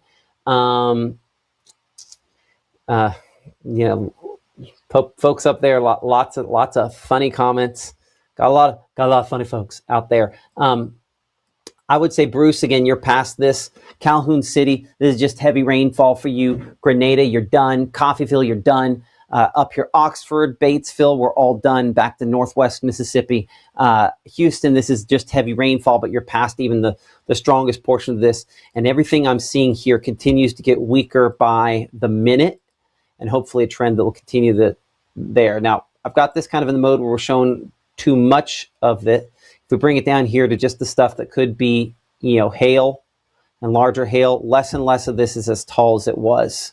So that's a good sign that hopefully this is continuing its weakening phase. Let's see the echo tops. Give me a moment. Boy, that should.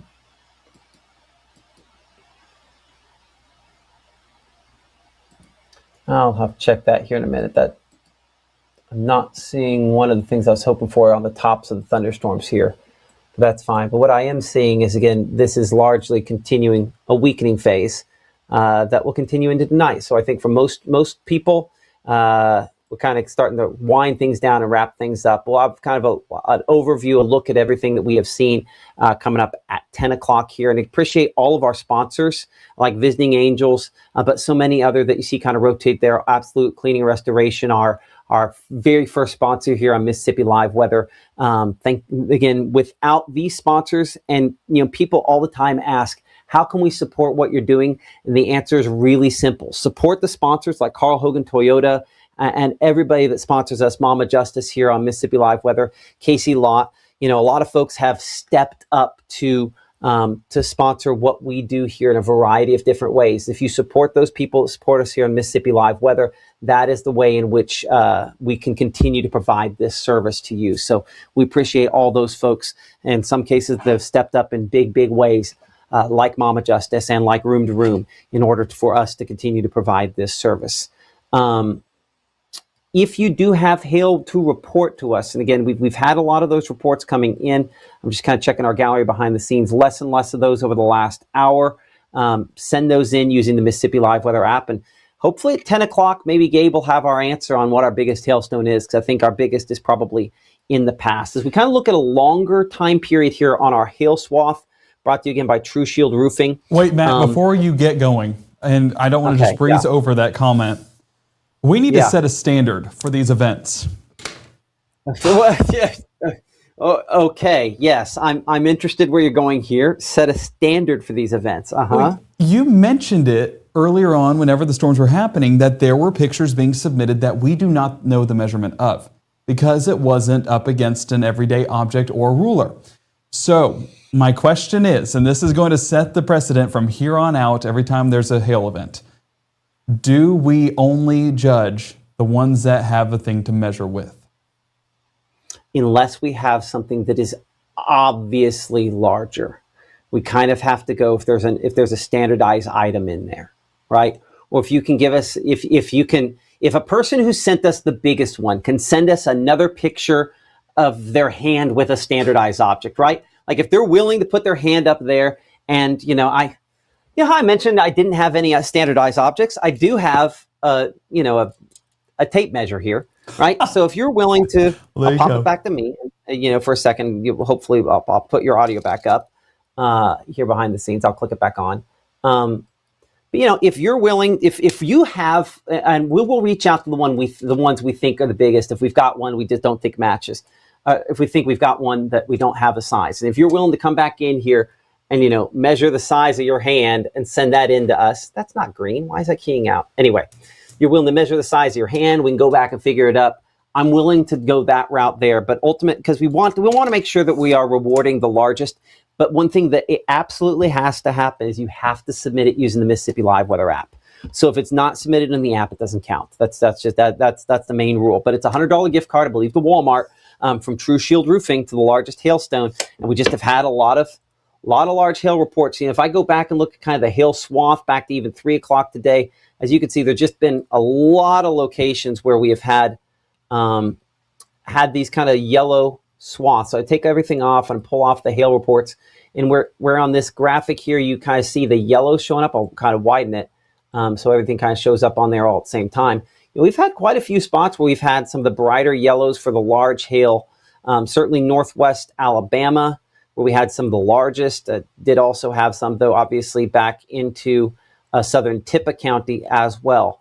So again, quite a bit of large hail. But one thing I can look at over the last hour, we've had a lot less of that. Part of the downswing overall that this event has been capable of this point. I want to bring in our meteorologist, Caleb Edelblut.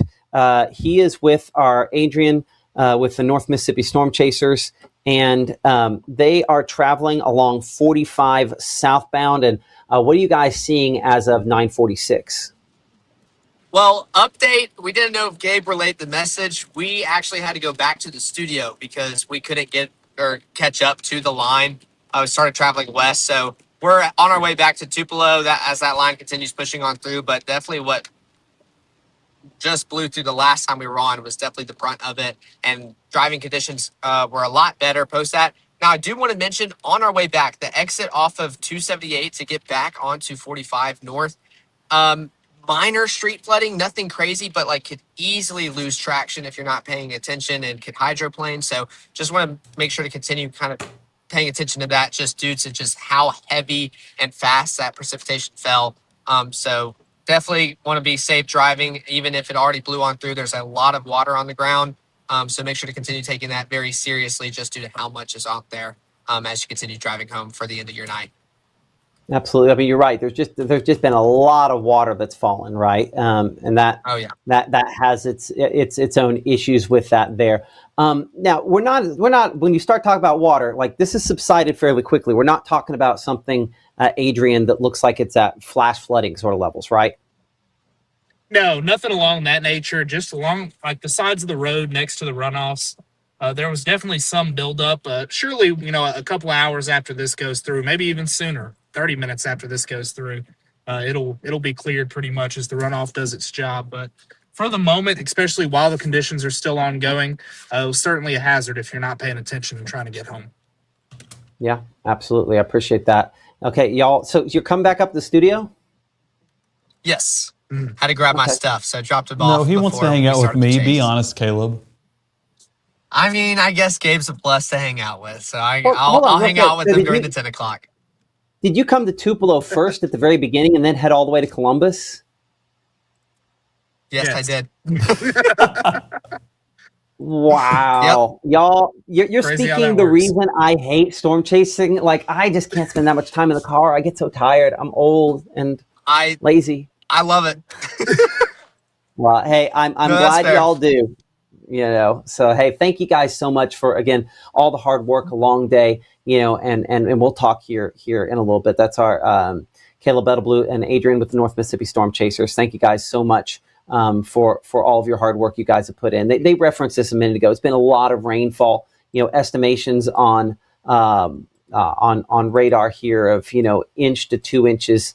Kind of looking at that data. So I mean, it's kind of this swath, one of the heavier batches of moisture, because we've just had kind of round after round. If you include all the way back to early today, where we had more rainfall in similar spots, that's a whole string of spots there where it's practically 2 inches of rainfall. So we've had a very wet day, that is for sure. Appreciate everyone again on our chat here, asking questions here. A lot of rain and wind there in the Houston area about 10 minutes ago. B-Band mentioned that. What about Clay County? There's wind and blowing rainfall. Let's talk about Clay County. We have not talked about you in a little while to kind of address what we're looking at. Again, this is a big, long line of kind of heavy rainfall at this point here. Western Clay County, if we're talking about Bars Mill or Beasley or Abbott, this is non-severe. One way in which we can do that is using our peak threats. The idea on this is it hopefully will draw your attention to where do we have the darkest spots. Those are the spots where it's most likely that we're going to have some issues there. Northwest Clay County, we do have one spot where maybe it's possible we see some hail, and just like over top of Smithville, a possibility where maybe we could see some hail out of that. I think in both cases, it is a stretch to say that we're talking about much more than maybe some very small hail.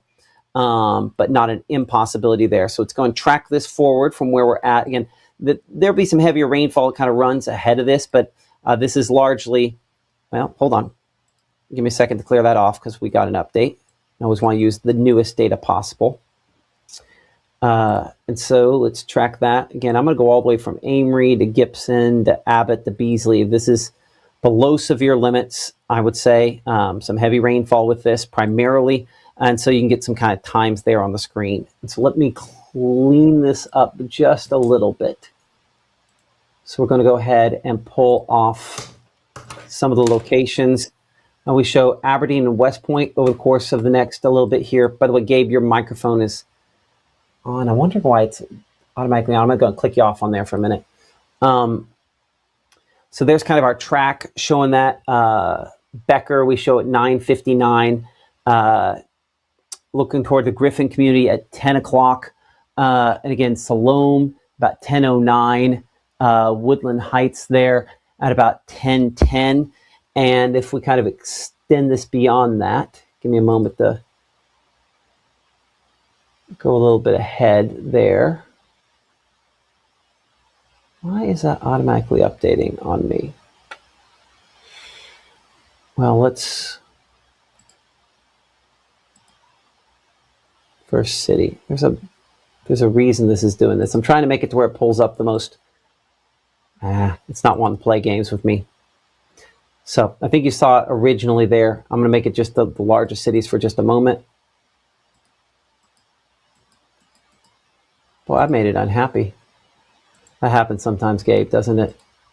Let's go back to 2. And there we go. There's my time for Aberdeen at 10:13 and West Point at 10:24. Okay. So clear that back off. Just checking through our discussion there. Rain intensifying south Mantachie, western into Wamba County. Rain and bad wind there in Nettleton. Thunder shook my front door and thought I better check to see what's going on there. Teresa in the area around Fulton. I think that we are in good shape there again in Fulton. And this is some heavy rainfall. There's going to be lightning again. A lot of lightning out of this line. Still 1,200 strikes just out of this portion of the line. Every one of these little lines you see there is a lightning strike. Typically, we've shown them using little zigzags. I'll go back to zigzags and try to shrink the size. I just had it set up where when it was zigzags, you couldn't actually really see anything because they're all too big. Let's go 0.8. We'll shrink the size just a little bit. Maybe that will make it more doable. But I mean, as you can clearly see, a lot of lightning out of this line. But in saying that, less recently. In fact, if I put this into a loop over the course of the last hour, you can see less and less lightning strikes starting to show up in the last about 10, 15 minutes or so. So again, the number of lightning strikes decreasing. Still going to be heavy rainfall, still going to be disruptive on Mama Justice Doppler radar, but we're less likely to have the power disruptions, things of that nature on this as it comes in. So we'll still watch that potential there, but I would say that things are looking better for us as this line does continue to weaken. And I think, frankly, as we start sending hopefully some more folks back to sleep. In saying that, though, as you can see, we have had at least sporadic power disruptions with this. When we're looking at kind of the percentages there, that's kind of a starting point for allowing us to know, are there really any power disruptions out of this? And you'll note that we do have some that are depicted there. The greatest percentage, greatest number there in Panola County, about 100 for both Yalobusha, Lafayette, Calhoun County, 400, about 100 there in Pontotoc County, about 300 Chickasaw, about 200 in Lee County, and about 200 in Lamar County, and 100 there in Marion County. So we have had some power disruptions from this coming through, probably partially due to the lightning strikes and partly due to the wind-driven hail that goes along with that. So I see Gabe again kind of prepping behind the scenes, getting ready. Current time is 9:55, and we'll be talking more about all of your pictures, going through that here in a minute. I do want to bring Gabe in here for just a second, as he's been kind of monitoring things behind the scenes. Gabe? We have a debate. We have a debate. There are two stones that look very similar in size. And yeah, Matt, coming up at 10, we are going to ask you, and you are going to be the deciding vote on what ends up winning, because these are two very close stones. But we are going off of hand size. So it might come down to a 50-50 shot. And Oops. And we might just have to send in the measurements of the hands, like you were mentioning a moment ago, because as much as we want to imagine this as a universal symbol of measurement. Well, here's what I would say we do right now. I think right now, because there should be an email on there, I say we reach out to both those folks, see if we can get them to send us a picture of their hand measured, and we'll go off of that. We want to be as precise as possible on this, and so if we can, get that, that'll help us to know. True. All right, I'll try to get that. But if the email. Say this, that in the future, if there's a tie, the reality is if one has the true measurement on there, then we will know for sure which it is. Is that the deciding one? Huh? If it has a measurement, is that the one we're going to go with? If there are two that look the same, the one that has the measurement, yeah. Okay, well then we have a winner. Well, hold on, but if two look the same, okay, so we have two that look the same, but one has a measurement with it? Yes, one has a coin attached to it. Let's give them. This is all new to us. Mm-hmm. Let's give them a chance to send in a picture of their hand measuring. So I'm sure the stone itself has melted some. Okay, well, but we'll see just how close that is. We'll see that at 10 o'clock, and then we'll have an idea. How about that? That sounds good to me, as long as you're the one who makes the decision. I'll make the decision. I'm fine with that. I think it will hopefully be obvious, and I could be wrong about that. Maybe it's not. So also while you're at it, we'll get some power outage maps up there. We'll try to go through them with fairly decent speed on that if we can. Sounds good to me. And then I'm going to get the 10 o'clock kind of ready to go behind the scenes. In fact, I think we'll probably kind of get things all racked and ready to go, and we'll probably start up the 10 o'clock a minute early. So give me just a moment here, and we will start our 10 o'clock broadcast. Do you want me to do the push? In just a second. I don't think we're going to do push. Okay. I don't want to wake people up. I do see Ethel mentioning her powers out there on the south side of Tupelo. Unfortunately, I think there's a number of folks that kind of fall in that category. So come up here in just a second. We're going to start our 10 o'clock broadcast, so stay tuned.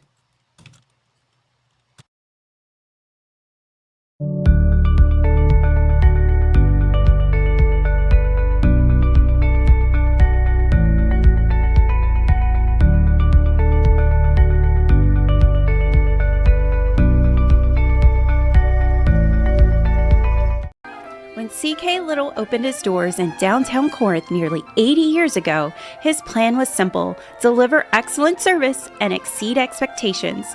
That's why we say a little gift goes a long way.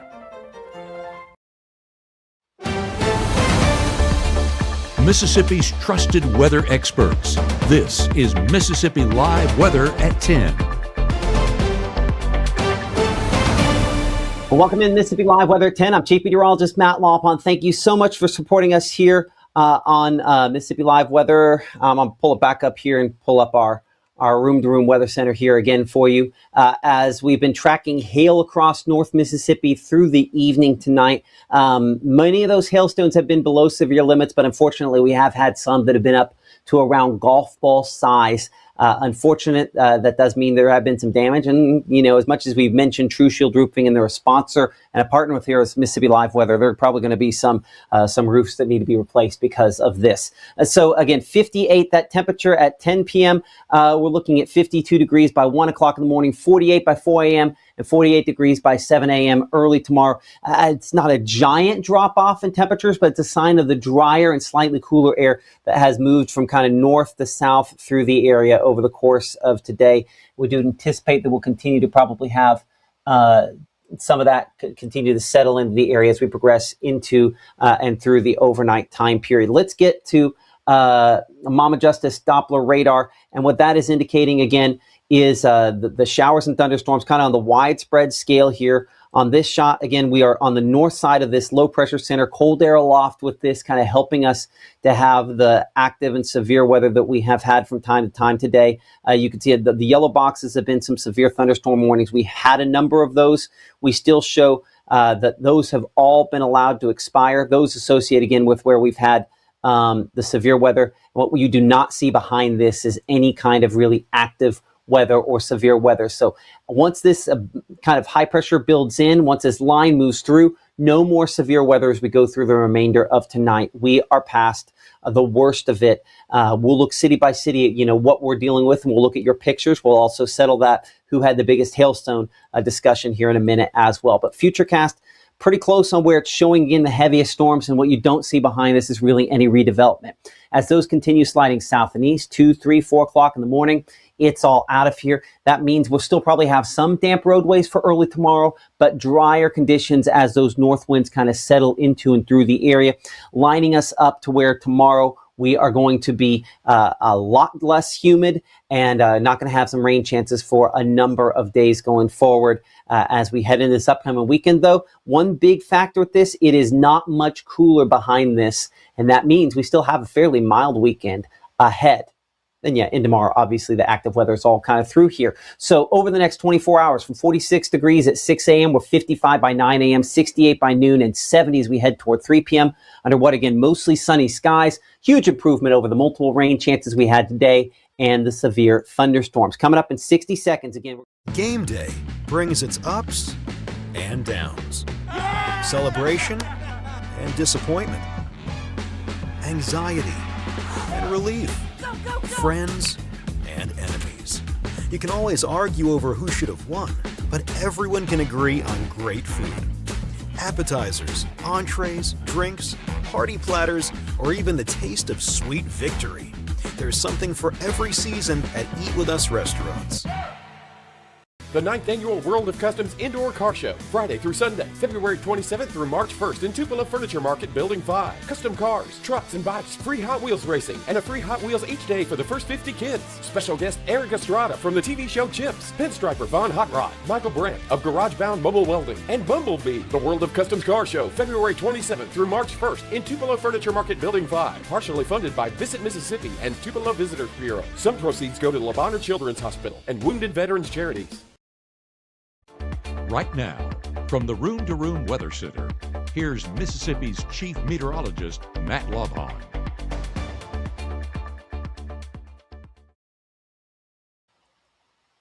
You're watching Mississippi Live Weather at 10. Power outages, the story. I think that, obviously we've come off of something legitimately traumatic power outage wise. That is not what we're going to be contending with here. These are sporadic outages that I think will be corrected soon. It's just going to take power cooperatives a little time to get out there and do that for tonight. But these are very manageable outages. The greatest number out in the Batesville area, up to 800 outages at this hour. 400 in the Bruce area, back toward Houston at 300, in Lee County showing up at around 200 outages at this time. But you can clearly see as that line of storms move through, that was the reason why these outages have occurred. With me this evening is our meteorologist, Gabe Maynor, who's been kind of analyzing them on a slightly more precise scale. We're going to look at a couple of these areas. And as we mentioned, out toward Batesville, where we've been hit the hardest so far, right? For sure. And Tallahatchie Electric Power Association has been busy already restoring some of the outages, but now that number has climbed. And actually, if I can bring it over here to show a little bit of that number, you can see that we are currently at 501 current outages with 651 members affected. Now, what I want to note is look at all the individual outages that will have to be restored. So that's the unfortunate part about it. Whereas over on the east side of Panola County, it's kind of a concentrated area where it's one individual source that's affecting 150 members. So that's where it's going to take a bit of time over there for Tallahatchie Electric Power Association to restore those outages. And so just be patient. Unfortunately, no cold weather tonight that's going to, of course, cause anything dangerous. Entergy going to be busy as well with nearly 100 outages. We have 186 members affected with Northeast Power Association. And then the new one that I wanted to show, Matt, real quick, is actually Southern Tupelo. As you can see right there, 204 outages. That's one of the later storms that we had in our evening. That wasn't exactly severe weather, but it was still impactful with those lightning strikes or winds. Still undetermined in regards to what caused it, but numerous outages still showing up. And even like you mentioned in Chickasaw County, before we go back real quick, you can see that we have a good amount of outages there on the south side of Chickasaw County. And that's is Calhoun County. It happened again, Matt. Chickasaw's north. You're fine. But yes, Pontotoc and then Calhoun, and I do have Chickasaw County. We'll get to that in just a moment. 259 outages with 137 there as well in that same focused area. Now here is where we're getting into Chickasaw County. I just jumped ahead, so and this was not the strongest looking one on radar, if we're honest. And we're going to get the radar here in a second. Go for it. Well, no, it wasn't. And this was actually sub-severe, but that's where lightning, a non-severe thunderstorm factor, can still be impactful, maybe causing some of these outages. Now, I don't know for sure that's what caused these outages, but nonetheless, we're seeing a good amount with a storm that was sub-severe. So, signs point to it, but also signs could be some of those sub-severe gusts knocking out some of those power lines as well. So either way, power cooperative is going to be busy. And I feel like that's an understatement for tonight, but fortunately it's not going to take weeks. So that's a good thing as we head into our weekend ahead, good weather ahead, and that's going to mean good working conditions for folks to get out there and we'll talk restore. more about that coming up here in a couple minutes. Yeah. Okay. with our meteorologist, Gabe Maynor. I appreciate that. He's also going to look at some of the weather pictures we have. So I want to get to, as quickly as we can here, to Mama Justice Doppler radar. And again, showing this line of thunderstorms here, what we mentioned in Chickasaw County, all the power disruptions we kind of had there. This is probably our heaviest portion of the line here from Amory back to Aberdeen, approaching the West Point area. You know, we have not checked that camera in Aberdeen really tonight at all, simply because we haven't had the storms as strong there as some other spots. So let's get a storm track on this. Again, through the Aberdeen area, the heaviest kind of moving into and through town right now. So tracking this about 24 miles per hour there. East Aberdeen, we show about 10:11. Current time is 10:07 for you. Moving through the West Point area pretty much now, arriving there in parts of West Point. We show Derrick about 10:18. We're looking closer to Hamilton by about 10:27-ish to 10:31. And then, you know, it's going to take a little longer after that to get there into the Columbus area. Let's see if this will behave nicer. And let me set one of these as, yep, we're going to set that as my first city. Select, there we go. That's working the way it was supposed to work earlier. So what we show a lot of these subdivisions in around the Columbus area as we go into the 1050 time period or so. So somewhere around 1045 or so through Columbus and again Caledonia. We've had some thunderstorms already go through your neck of the woods today and obviously into this evening. Checking out our camera there in the Aberdeen area, kind of on the northeast side of town. It's going to update here in a second, and it's going to look a little more rough than that as we're kind of looking through some of those storms. Again, appreciate the North Mississippi Storm Chasers for being partners with us here on Mississippi Live Weather. And as we look at some of these cameras, pull up the Aberdeen camera, and we're going to make sure that we kind of got a good angle on this here. We're looking kind of southeast. Again, quite a few lightning strikes on it. I'm going to pan this just a little bit to the right. Looking more south there because we're kind of looking more toward Aberdeen. You can see the water tower on the far right-hand portion of the screen. But it's not nonstop lightning. This is nowhere near as much lightning as when it was in the Tupelo area or Pontotoc area, a sign that this line has weakened substantially over the course of time because of that. Another camera location, again, ahead of this, Caledonia. We've checked that one out multiple times, obviously, this evening there in Lowndes County.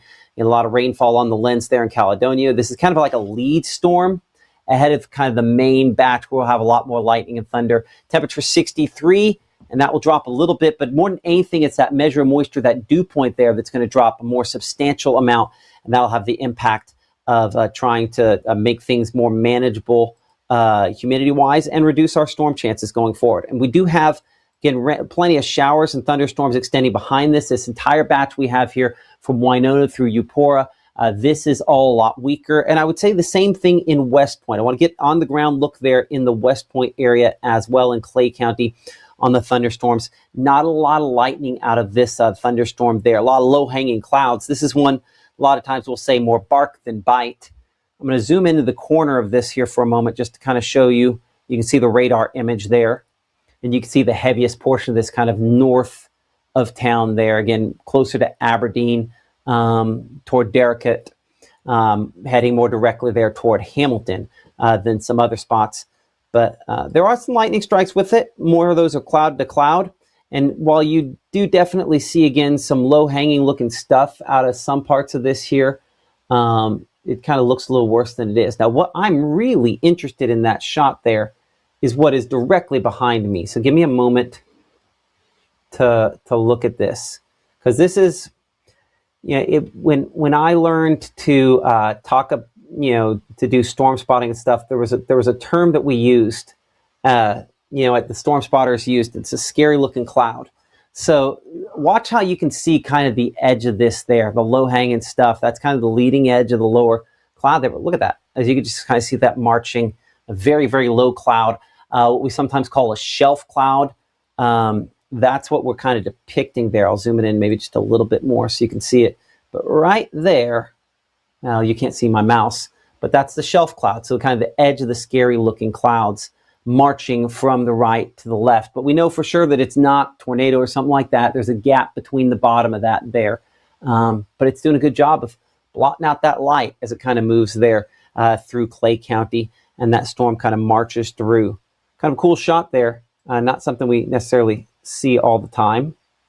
But you can see all the low-hanging stuff also moving into town as well. Kind of another part of that shelf cloud as it kind of rolls in. So you see how there's kind of little fingers and stuff dangling down on this?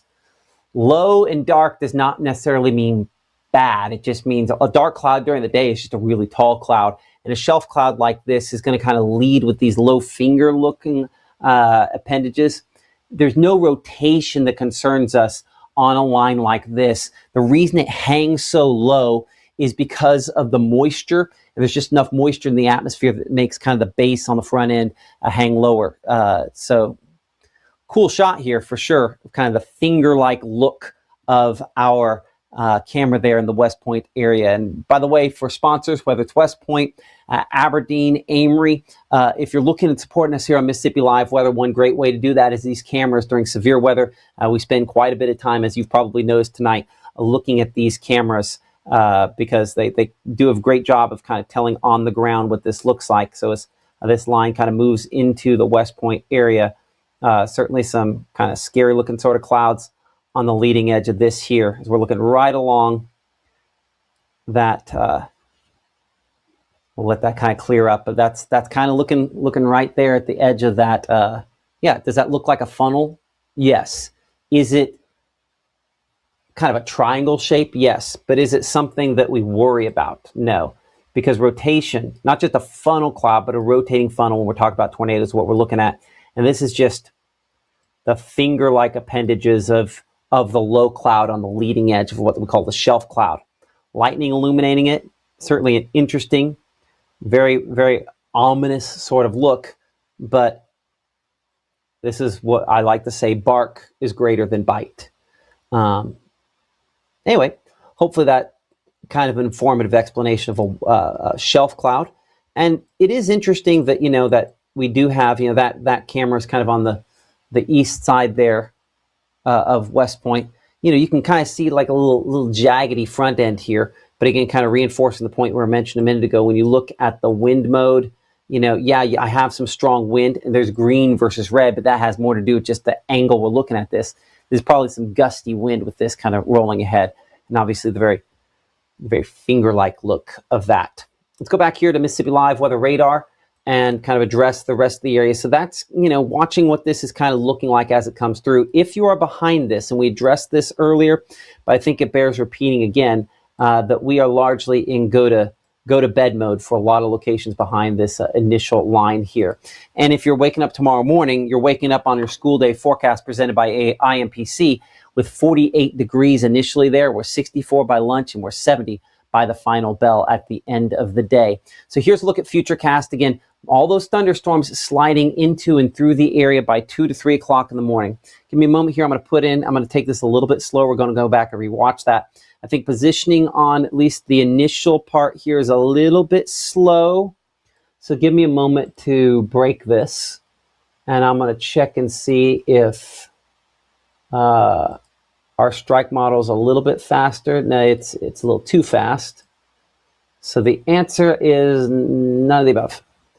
The positioning I thought was good on the previous run of our Futurecast. So it's a little slow on this. So that gives you an idea that while it still shows some around down here south of Columbus at midnight, I think that's a possibility. But you can clearly see the heaviest, those going through the West Point and Monroe County areas now down toward Aberdeen and Hamilton. Those are all going to be east of us by, say, a midnight, 1, 2 o'clock in the morning or so. And after this line clears the area, there's no secondary batch. So 1, 2, 3, 4 o'clock in the morning, it is all out of here, and we are in good shape. So tomorrow morning, low temperatures, we're down somewhere in the mid-40s out there, about 44 in Oxford for Bruce, and New Albany at 44, 43 degrees in Boonville. This is that drier, cooler area. That's why the northwest portion of the state cooler than the southeast portion where we have low 50s out there. As we continue to have those northerly winds, that is the drier air that moves in for tomorrow. Kind of on the wide shot here, you can see our system kind of exiting. High pressure trying to move in from the west. This is not an area of Arctic air. This is slightly cooler, mainly drier air. And so that kind of eliminates all the rain chances, kind of pushing those toward the south and east and out of here. And if you want to blame, and I mean in the best way possible, something for the weekend we have ahead, blame this high pressure center. It is mild, it is dry, it is ideal for your outdoor activities. And this is one thing I need to say loud enough that maybe Mrs. Lawpond hears in a different room. I always say that we miss in the Lawpond family spring because the beautiful days usually lined up fairly close to active weather. Got a fantastic weekend on the way.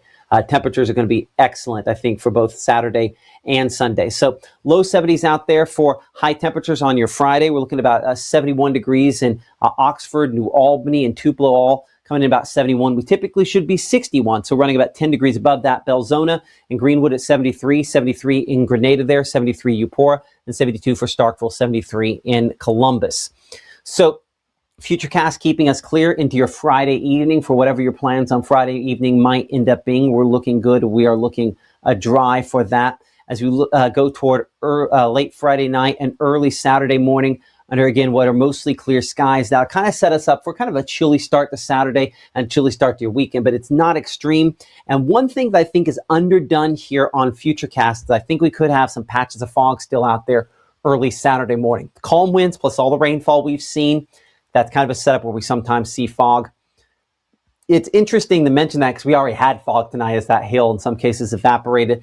So some patches not impossible, but I just think we're a little too breezy probably for it on a substantial scale tonight. So 46 in Clarksdale, in Cleveland, those low temperatures early Saturday morning. We're finally back to where our normal is around 40. So that's an improvement as, again, we're working our way deeper toward spring in the latter part here of February. We're getting closer to changing that season over. T-minus a month now, right? What's today's date? Yeah, we're less than a month from the new season. Saturday, mostly clear skies, mostly dry conditions across the region. Through noontime, we're showing up dry and mostly clear. We do have some showers trying to stroll in from the north and west late Saturday. And again, another front, but not a lot of meaningful rainfall coming from that front as it moves in from the north and west here and into our region. High temperatures on Saturday, somewhere in the middle 70s. And considering this is right behind a front, the fact we're still 70s tomorrow, we're mid-70s Saturday, that's a sign that this front doesn't have a lot of cold air to work with. So 7-day forecast has us 70 for the high Friday, 75 for Saturday, 72 for Sunday. And then the rain chances start picking up as we look toward a Monday of next week. We're at 30% on that rain coverage. Again, maybe some rumbles mixing in with that there. 20% for Tuesday as well as Wednesday and mid-70s. I mean, come on, our coolest high temperature in the next week, Monday at 65. And again, that's above where we typically should be for this time of the year. I'm going to quickly, before we go too far past it here, I want to bring in our SEC baseball forecasts. I'm going to double check here. I'm going to bring Gabe in for just a moment, make sure we've got this as I kind of double box you for a second here. Are we all up to date on our SEC stuff where I can pop them in? His microphone is... I think it's good now. There we go. SEC is all good to go. And don't forget our game of the week tomorrow night as well. I will. So are we, let's see, SEC baseball. You can do weekend or you can do Friday. So the weekend ones are both good? Yes, they're just... The top of the page will say Arizona State for Mississippi State, and then the top of the page will say Baylor for Ole Miss. That's just your Friday matchups because they are kind of in an invitational. So, okay, so this will capture all three games in each case as far as that's concerned. I'll deliver that, and then we're going to look at your pictures. So I know you're jazzed. And I'm you're ready to go. This is the first time. Okay, so we're going to do that in a second. So let's look at that SEC baseball forecast here. Hold on. I double clicked something. There we go. Again, presented by Carl Hogan Toyota. 79 that Friday. First pitch there. Again, Arizona State first game. It's an invitational continuing the weekend, so the teams will change. Location remains the same. We're 85 for the high there on Saturday and 82 by Sunday there in Arlington, Texas. So depending on time of day, a little early in the day, obviously it'll be slightly cooler. But I think in either case, that is dry. That is some great. Honestly, that might be a little warm on Saturday at 85. And maybe it's just the sensitive of the sun guy here that says that. Again, appreciate Carl Hogan Toyota for our Ole Miss baseball forecast as well. 84 degrees, that first pitch temperature on Friday, again, against Baylor there in Houston, Texas. We're 81 for the high on Saturday there and 80 degrees by Sunday. Again, the time there and the opponent is going to differ depending on how the first game goes on that. So it's different people over the course of the weekend ahead. So excited to be able to kind of kind of check that out. Okay, now it's Gabe Maynor time, and I will do our Game of the Week forecast here in a minute because I did not get that lined up. But I think instead first, let's do some pictures. And guys, everyone at home has sent in an amazing number of pictures this evening. So let's see what you've got, Gabe. Overwhelming amount. And so I'm going to show you basically every one that was submitted that was either looked like a large stone or was actually measured. And so as you can see, we'll kind of take this picture by picture. We're going to start out in Tishomingo County, those first storms. Daryl submitting this picture. And as you can see, just under a quarter in size, which basically means just under an inch. And as we take a look right here, dime-sized hail also being reported in Tishomingo County from Cheryl over there in the Payden community. Now, later on, we did get a close to quarter-sized hailstone, so almost rivaling that first submission. This was Christy and Ingomar, so one of those later storms that did end up producing.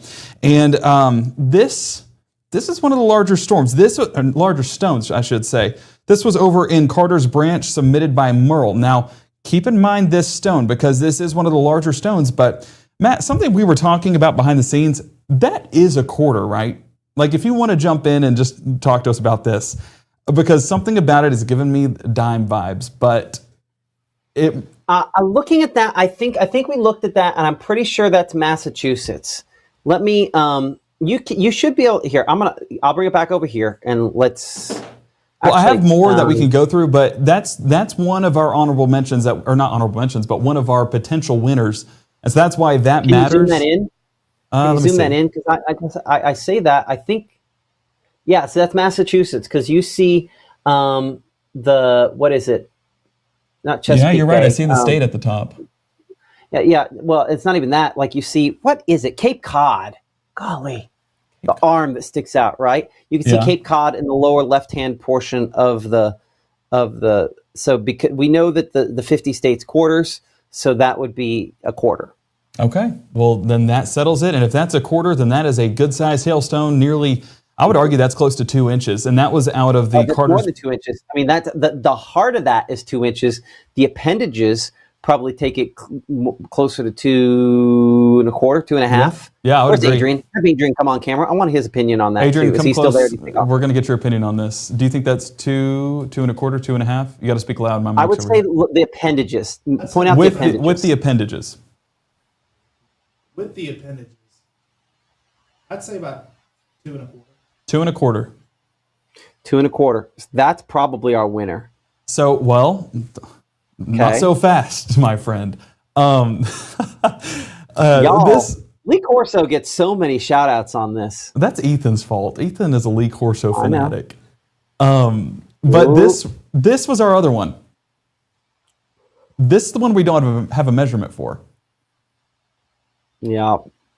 So that's where it's tough to say. And I have emailed them and wait. Okay, well, real time, we are going to get it. So we have a hand that is, I'm going to take it off of this and pull up this email behind the scenes real quick. Okay, here I'll do the high school football, high school basketball. We got the sport right. Got there. Basketball forecast, game of the week here real quick, and then we'll come back to that. Let me do that real quick. That sounds good. Okay. So appreciate Casey Lott again for sponsoring our high school basketball game of the week. Let me get that populated in with the right data. That happens sometimes in the preview mode. It's like, oh, if it were today, it wasn't today, thankfully. It's a much drier day tomorrow. Our game of the week actually tipping off at 8:30, so we're probably only going to have first half highlights of the game of the week. We're going to be out there earlier. I'm looking forward to this up there at Northeast Mississippi Community College tomorrow for our Mississippi High School Game of the Week presented by Casey Lott. Just glad it is a drastically calmer day for tomorrow, and appreciate all the folks again that support us here in Mississippi Live Weather. Okay, let's bring Caleb. Well, Caleb's excited too. Oh, but Caleb's here too. We have a whole team effort right now. Okay, so we're all going to do this. I'm popping you full. Let's take a look. Okay, so this wasn't the other submission. This is Madison in Dumas, and as you note, there is not a measurement, but I messaged Madison, and she came in clutch, letting us know those measurements, and here is her hand with a ruler attached to it. Let's talk about the specifics. 1 inch covers these 2 fingers, whereas a ½ inch takes half of the fingers, okay? So let's bring it back right here. Easily covering those 2 fingers and easily going halfway into the index finger and the pinky.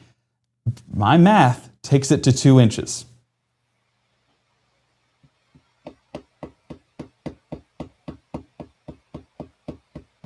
We're going to cut the picture up is what we're going to do. Cut the picture up. Well, so we can go in and we can change the angle to where we make it vertical like our hand. On the other one, we need to rotate the picture to where it's layered over top. And I think we do it where we do it half transparent over the top. So this will be an announcement now, or are we going to wait till after the show? I'm going to let you do some more pictures. I'm going to let you do some more pictures. Did she send that in using the app, or did she email it? So she sent the picture in the app. I emailed her to get the measurements. Let me forward that over to you. Okay, thank you. If you can do that, I'm going to see if I can kind of line them up one on top of the other. I want to make sure that we're doing our due diligence on this. Yes, and I have other honorable mentions that we can talk about because there were other good-sized stones. So if you want to do that behind the scenes, yeah, I can continue that over here. So as we continue to assess this, apologize there, let me get back on the pictures. There's that stone that, of course, might be a potential winner, but we also did get a lot of stones submitted by Madison as well, continuing to be in the Dumas area, and those look, equally as large, if not a little bit underneath it, but nonetheless, a large output of large hail in the Dumas area, and that was one of our more notable storms. Nickel-sized hailstone out there in Carter's Branch as well. This submitted by Joy. And as we can see, dime-sized hail towards Hernando. This submitted by Philip. This was one of our later storms with that second round that was kind of working its way from northwest to southeast. Actually, the storm's happening right now. This is what was being produced as it moved into the northwest Mississippi area. About a 1/4 of an inch out there in West Tupelo, submitted by Jessica. So not exactly a large hail producer, but produced quite a bit of it when we're talking about how many hailstones we received. Penny-sized hail in Longview, submitted by Seth. And this was one of our later submissions, honestly smaller than pea-sized hail in the Vardaman area, submitted by Brittany. But nonetheless, these are the two we're looking at. These two submissions right here from Merle and Madison. So as Matt does that behind the scenes, we do have a few pictures of just the sheer magnitude of the hail that we saw. And we're going to start in Tishomingo County once again. Just look at the hail covering the ground. And I know, Adrian, you're from Tishomingo County. The last thing you want to see is ice on the ground. Yeah, exactly. So luckily this will clear out, not in 2 weeks, not in 1 week, but in a matter of, it's probably gone now, actually, while we're talking about it, because it's a lot warmer air. So that's the thing with power outages tonight. Nothing is going to be too impactful. Temperatures are perfect, so it's not going to be an uncomfortable night if your power is out. Might be a little bit on the cooler side, but a blanket should take care of that, and we'll be good to go. Looking in Tishomingo County, once again, this was submitted by Sienna, and another one from Cheryl. I love this picture because you can see the variance of hailstones. So some of those are larger than others, and you do get the rings. Like this is what we're talking about with some of those stones being taken in the updrafts once again and causing another ring to form around them. That's why you get more of that holographic ring on the outside, showing that there was multiple trips around the cloud while it was continuing to build in shape. And so you're getting a more wide-scale look right here as that hail covers the ground, so not necessarily getting the individual shapes, but you're getting just the coverage of those hailstones. And this was over in Ingomar, submitted by Jacob. Look at the hail fog, which Caleb and Adrian actually did get to view in the northern Monroe County, southern Itawamba County. And this was actually over in Carter's Branch, submitted by Joy. And that just looks eerie, all things considered. So it is going to be a just sites How many like more that. do you have real quick here? I want to do a radar update because Ethan was mentioning how kind of rough it was where he was, and I looked at radar. We need to do a radar update real quick. Is that okay? Well, yeah, go ahead and do that. Do I need to do anything behind the scenes? No, actually, if you want to go over to Chroma, you do a radar. You can't do that. You can't do a radar update at the same time I am trying to get those pictures in. That's fine. Let me do a radar update real quick. Okay. Give me just a moment. Okay. All right. So just a second here. So I look at Mama Justice Doppler radar. Again, this is below severe limits. Ethan was mentioning it's real heavy. This is about as strong as they have seen today. It's a pretty decent little thunderstorm here going through Caledonia and Hamilton. Of course, this is Hamilton on the Mississippi side. The number of lightning strikes down significantly, though. So this is not as strong as it was earlier, but still about, I'd say, 20 to 25 mile per hour movement on it there. So again, kind of going through the eastern part of Columbus. That's where a lot of these different subdivisions are. We show Noon Hope at 10:44, which is still about 13 minutes from now. Steens at 10:36, Caledonia at 10:32. So basically over top of you in Caledonia right now. And yeah, obviously most of those spots on kind of the east side there of Columbus. Let's check that camera there. Should be right about to get hit if it has not yet in Caledonia. I might have to change our angle on this just a little bit. Give me a moment to try to move this just a hint. Let's see here.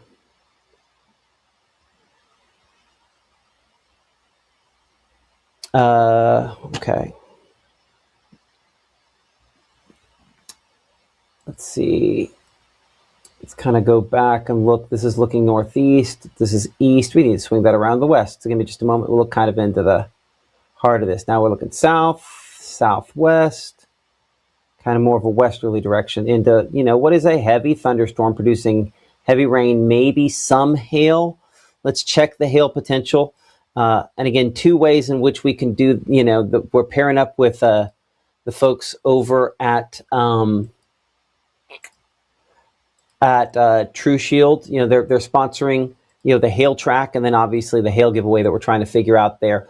Looking at the hail threat, the hail track on this at this point here, I'm not impressed by what we're seeing. I think, you know, maybe some small hail with this, but this is primarily really heavy rainfall with it there. It kind of tracks there south of Hamilton and toward Caledonia. So there's kind of time to think. I think, again, this is heavy rainfall is the main impact with this, and obviously some lightning, and that'll cause some power disruptions as well. So I'm going to say this, Gabe, as much as I want to know the answer, we have gotten a ruling here related to the hail. So Foster, who's with True Shield, is like, hey, because this is the first one, just do them both. So we're going to do two. This is not something we're going to do every time. We're kind of putting this, figuring out the best way to do this in place. But he's like, you know what? Let's just do two. That is so so we're going to do two $100 gift cards. You know, one because it's really close. I would argue the one with the coin might be, but you know, that's what I was favoring. But hey, it don't matter now. Throw the rulings out. There you go. So absolutely. So we will name them, you know, and we will then, you know, get in contact with them, and then we'll let them know how they can pick up their $100 Walmart gift card. But it's kind of a cool thing. I don't think anybody anywhere has ever done this, and I got to give Foster with True Shield credit. He's like, I got this wild idea.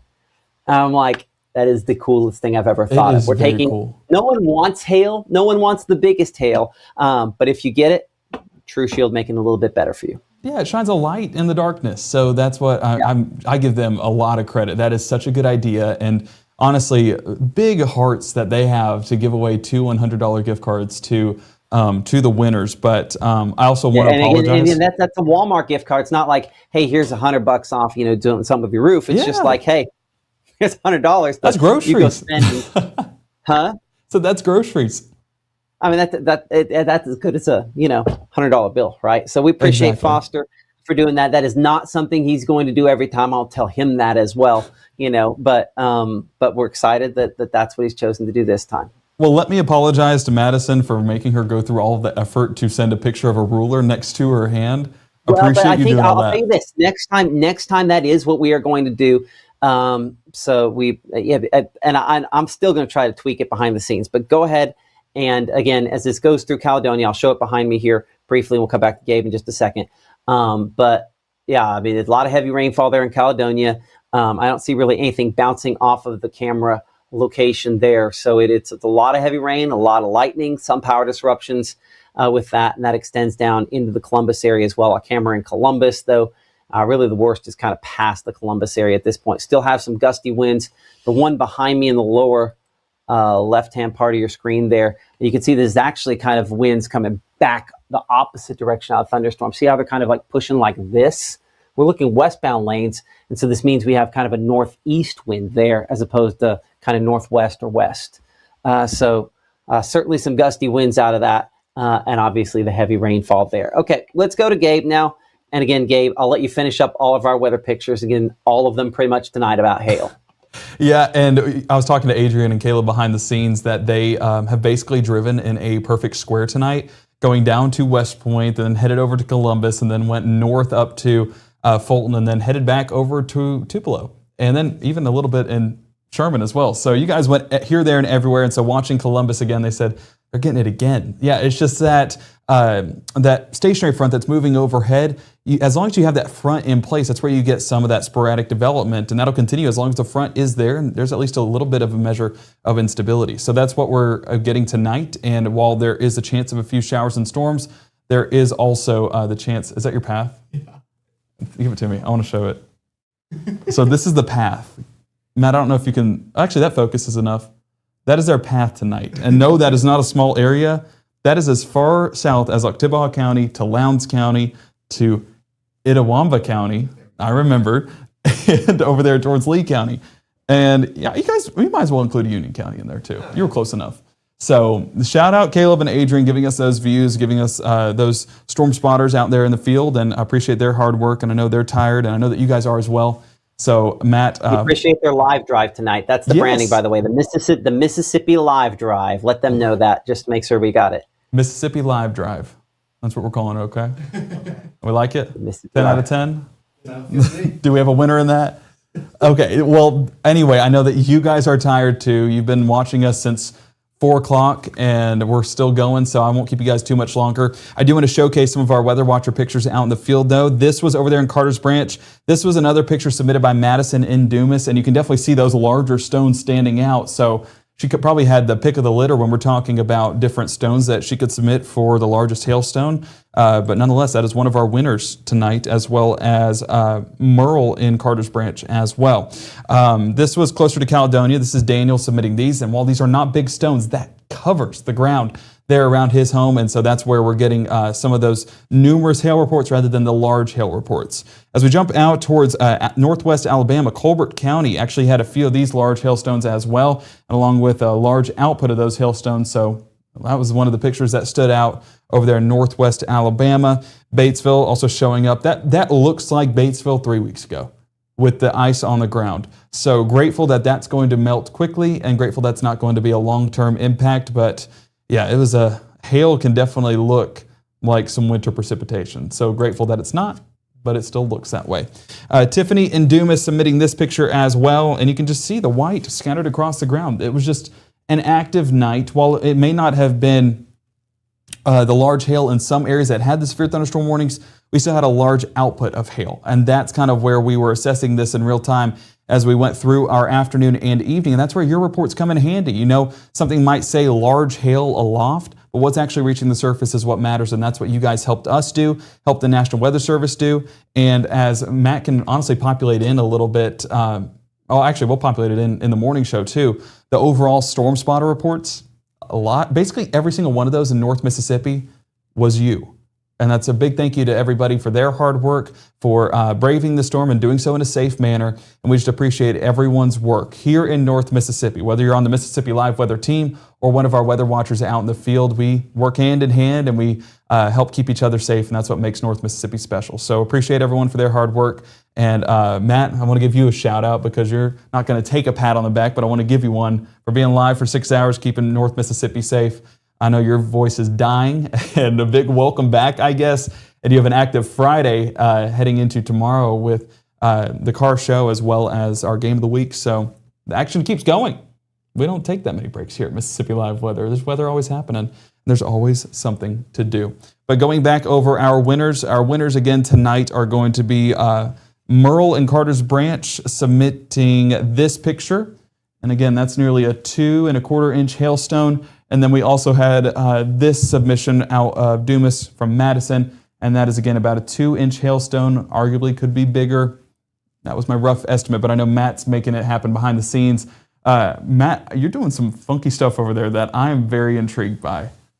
So I am so ready to see this image.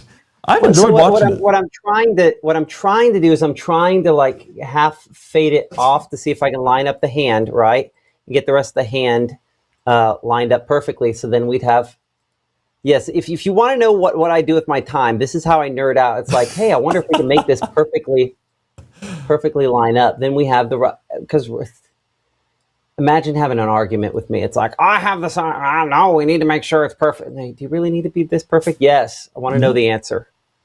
Well, I think it's a good thing that we don't have to decide a winner. For example, on Wednesday, was it Wednesday? Tuesday this week, My daughter dragged, like, she had this, there we are. I think we're almost the right size. We're going to have to shrink this size a little bit more to get it. My daughter had a piece of cloth, and she put it on my wife's head, and then she like jerked it. And I was like, I want to know how many frames it takes. Then I can know exactly how fast it was that it peeled off your head. This is the stuff that haunts me. Okay, so looking there in the foreground, I'm gonna pop it full screen for you. So I kind of have this all faded, so we'll at least have the answer. So I'm looking, that's an 1/8 of an inch right there. You can't see. Okay, so I'll look at it the way you guys can see it. So there's about an 1/8. So that's right at 2 1/8. And on this side here, we're looking at a little more. That's 1/2 inch, and that's another 1/8. So that would be what, 4/8, 5/8. From 5/8 to 2, and yeah. So this one's a little bit smaller. I'd say this one is 1.5 inches, probably based on, well, yeah, based on. Nope, I got to take this one, just make this just a little bit bigger. It's not quite the right size.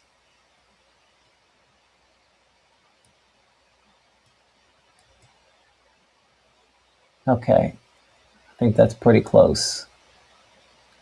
So that's the 1/2 one. I'd say it's just right slightly under 2 inches. So I do think the other one's probably a little bit bigger, but you know what? And I apologize that that's not the name at the top there. I'll bring Gabe back in, remind me of the name. I think you said, is it Madison and Dumas? Is that what you said? Madison and Dumas, yes. Okay. Well, I will. Which, if you wanted to, you know, since we know that it lines up hand in hand, you can move that hailstone over to the end of the ruler and get an exact measurement rather than doing math at 10:45 at night. You tell me I can't. You tell my math ain't mathin'? Well, it's mathin', but I felt the brain working, and you've worked too hard tonight, so. Yeah, 1 3/4, something like that. So this one's a little bit smaller. I would still say it's golf ball size hail. That's still big hail. Yeah. And who knows, maybe if I rotate it, I could find a wider spot. I think that's about as wide a spot as you're getting. About 1 3/4 inches, what I would say. Best guesstimate. That's how committed we are, Matt. I like that. That is that's fantastic. I don't know about y'all, but $100 to Walmart means something to me. Okay, you said Madison in Dumas. Do what? Said Madison Dumas. Madison and Dumas, and then the other one was Merle and Carter's Branch. MYRL. MYRL? Yes. Oh, wrong part. Yeah. This was, I can pull it up on my end. Okay. I'll let you be the one that gets to post that here in a little bit. Because part of being the boss is we're going to show radar here in a minute. We're going to sign off, and I'm going to say night-night, y'all. And then Gabe has to clean up my mess. We'll get it good for Maggie in the morning. I've not had, again, last time we'll probably show the True Shield hail threat tonight. Does not look like there's as much out there. Do you want to let folks know about tomorrow if they want to come see you? You mean to pick up their gift card? Well, not the gift card, but to the car show. Oh, yes. Yeah. So we're going to be at the World of Customs show tomorrow at the Tupelo Furniture Market, Building 5. Eric Estrada, if you've seen kind of the commercials we've talked about, is going to be there from Chips. Like, that's legit. And I don't know about you, but I love cool cars. You have one. One of the things I miss from the Tupelo Automobile Museum is the cool car factor. And you weren't here in time to be able to go to that, but I just thought it was great. But anyway, yeah. So it's just an opportunity to see cool cars, kind of meet some cool people. We'll be out there tomorrow morning from pretty much the beginning when they get going until I'll probably be there till noon. I'd hope to go out and set it up tonight, but I've been in here doing this all night long, and I drove in a car on our way back from a trip to Jackson today. Well, so you can tell them who they're going to get to see. They're going to get to see me. Well, no, and also our Caleb Edelblut. Give him a wave. How are y'all? I You'll be back in Tupelo tomorrow. I don't hear what you're saying, but I'll be out there tomorrow. Very excited. We're excited to have you out there. Thank you so much for helping me with that. Okay, speaking of, you need to go home. I'm very excited. You need to go home, and everybody needs to go home. We're going to wrap this thing up. And for folks at home, if you like what we do here, we do live newscasts pretty much every night, right? 6 and 10 every night. And we do it 5, 6, and 10 Monday through Friday, 6:37, 7:30 a.m. here in the Room to Room Weather Center in the mornings. And if you have not checked out our meteorologist, Maggie McCauley, she does a spectacular job. She'll have, probably look at some of these pictures and anything that we have weather-wise out the door tomorrow morning, 6:37, 7:30 a.m. here in the Room to Room Weather Center. Thank you so much again for all of you that tune in mornings and evenings to support us here in Mississippi Live Weather.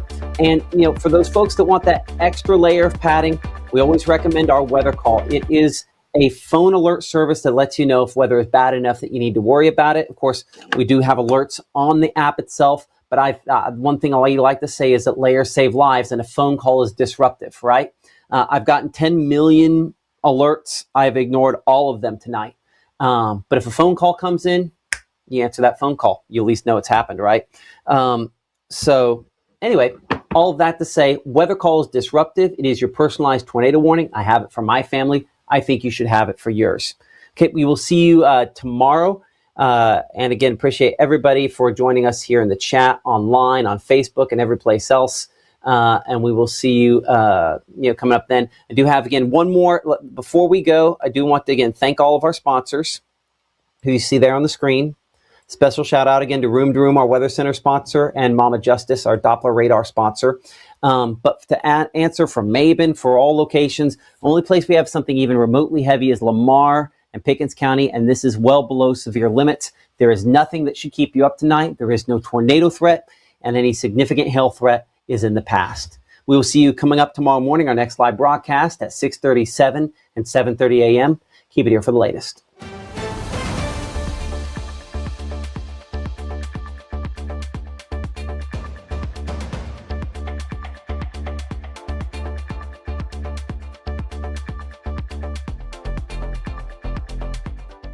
As a bankruptcy firm, Mitchell, Cunningham, and Bowling realizes many people are worried about their finances. We're here to guide you through the next steps to restart your life with easy video appointments. New clients don't have to leave home to get information about becoming debt-free. Also, convenient in-office appointments are available at the low cost of $340 upfront for a Chapter 13. You can be on your way to being debt-free. Contact Mitchell, Cunningham, and Bowling today or visit our website at mcdebtfree.com. We are here to help you.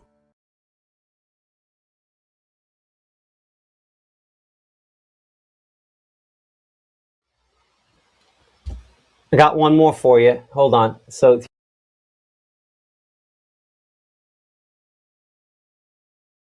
no. Gabe. I got a little more. Just give me a minute. There's something else I was going to add. We need to probably hit power outages one more time. So that's part of the reason why I was going to stop it. I realized we hadn't hit power outages for a little while. Power outages in and around the Golden Triangle. I'm showing the 4-county map here from 4-county EPA. We did get a decent number there, especially west of West Point. We're showing about 1,000 almost folks there without power, and I think a total about 1,100 folks with 4-county electric out. But in particular, it looks like one pretty good sized outage there. One of them that they code in as predicted, so sometimes it's not as significant as that. But clearly there's something out there that got hit, and those folks are going to be out trying to get things back up and going overnight. So look forward to that happening. I know a lot of folks want power back on right away. This is obviously not going to be ice storm long, but these men and women have to wait for the lightning to stop, the wind to at least calm down a little bit, so that they can safely do that and get things up and ready to go. So saw somebody in the comments mentioning that. And they're right. The number there is increasing, and it has increased. But I think we're probably at kind of the peak of that. That's one thing we can always kind of tell on the chart.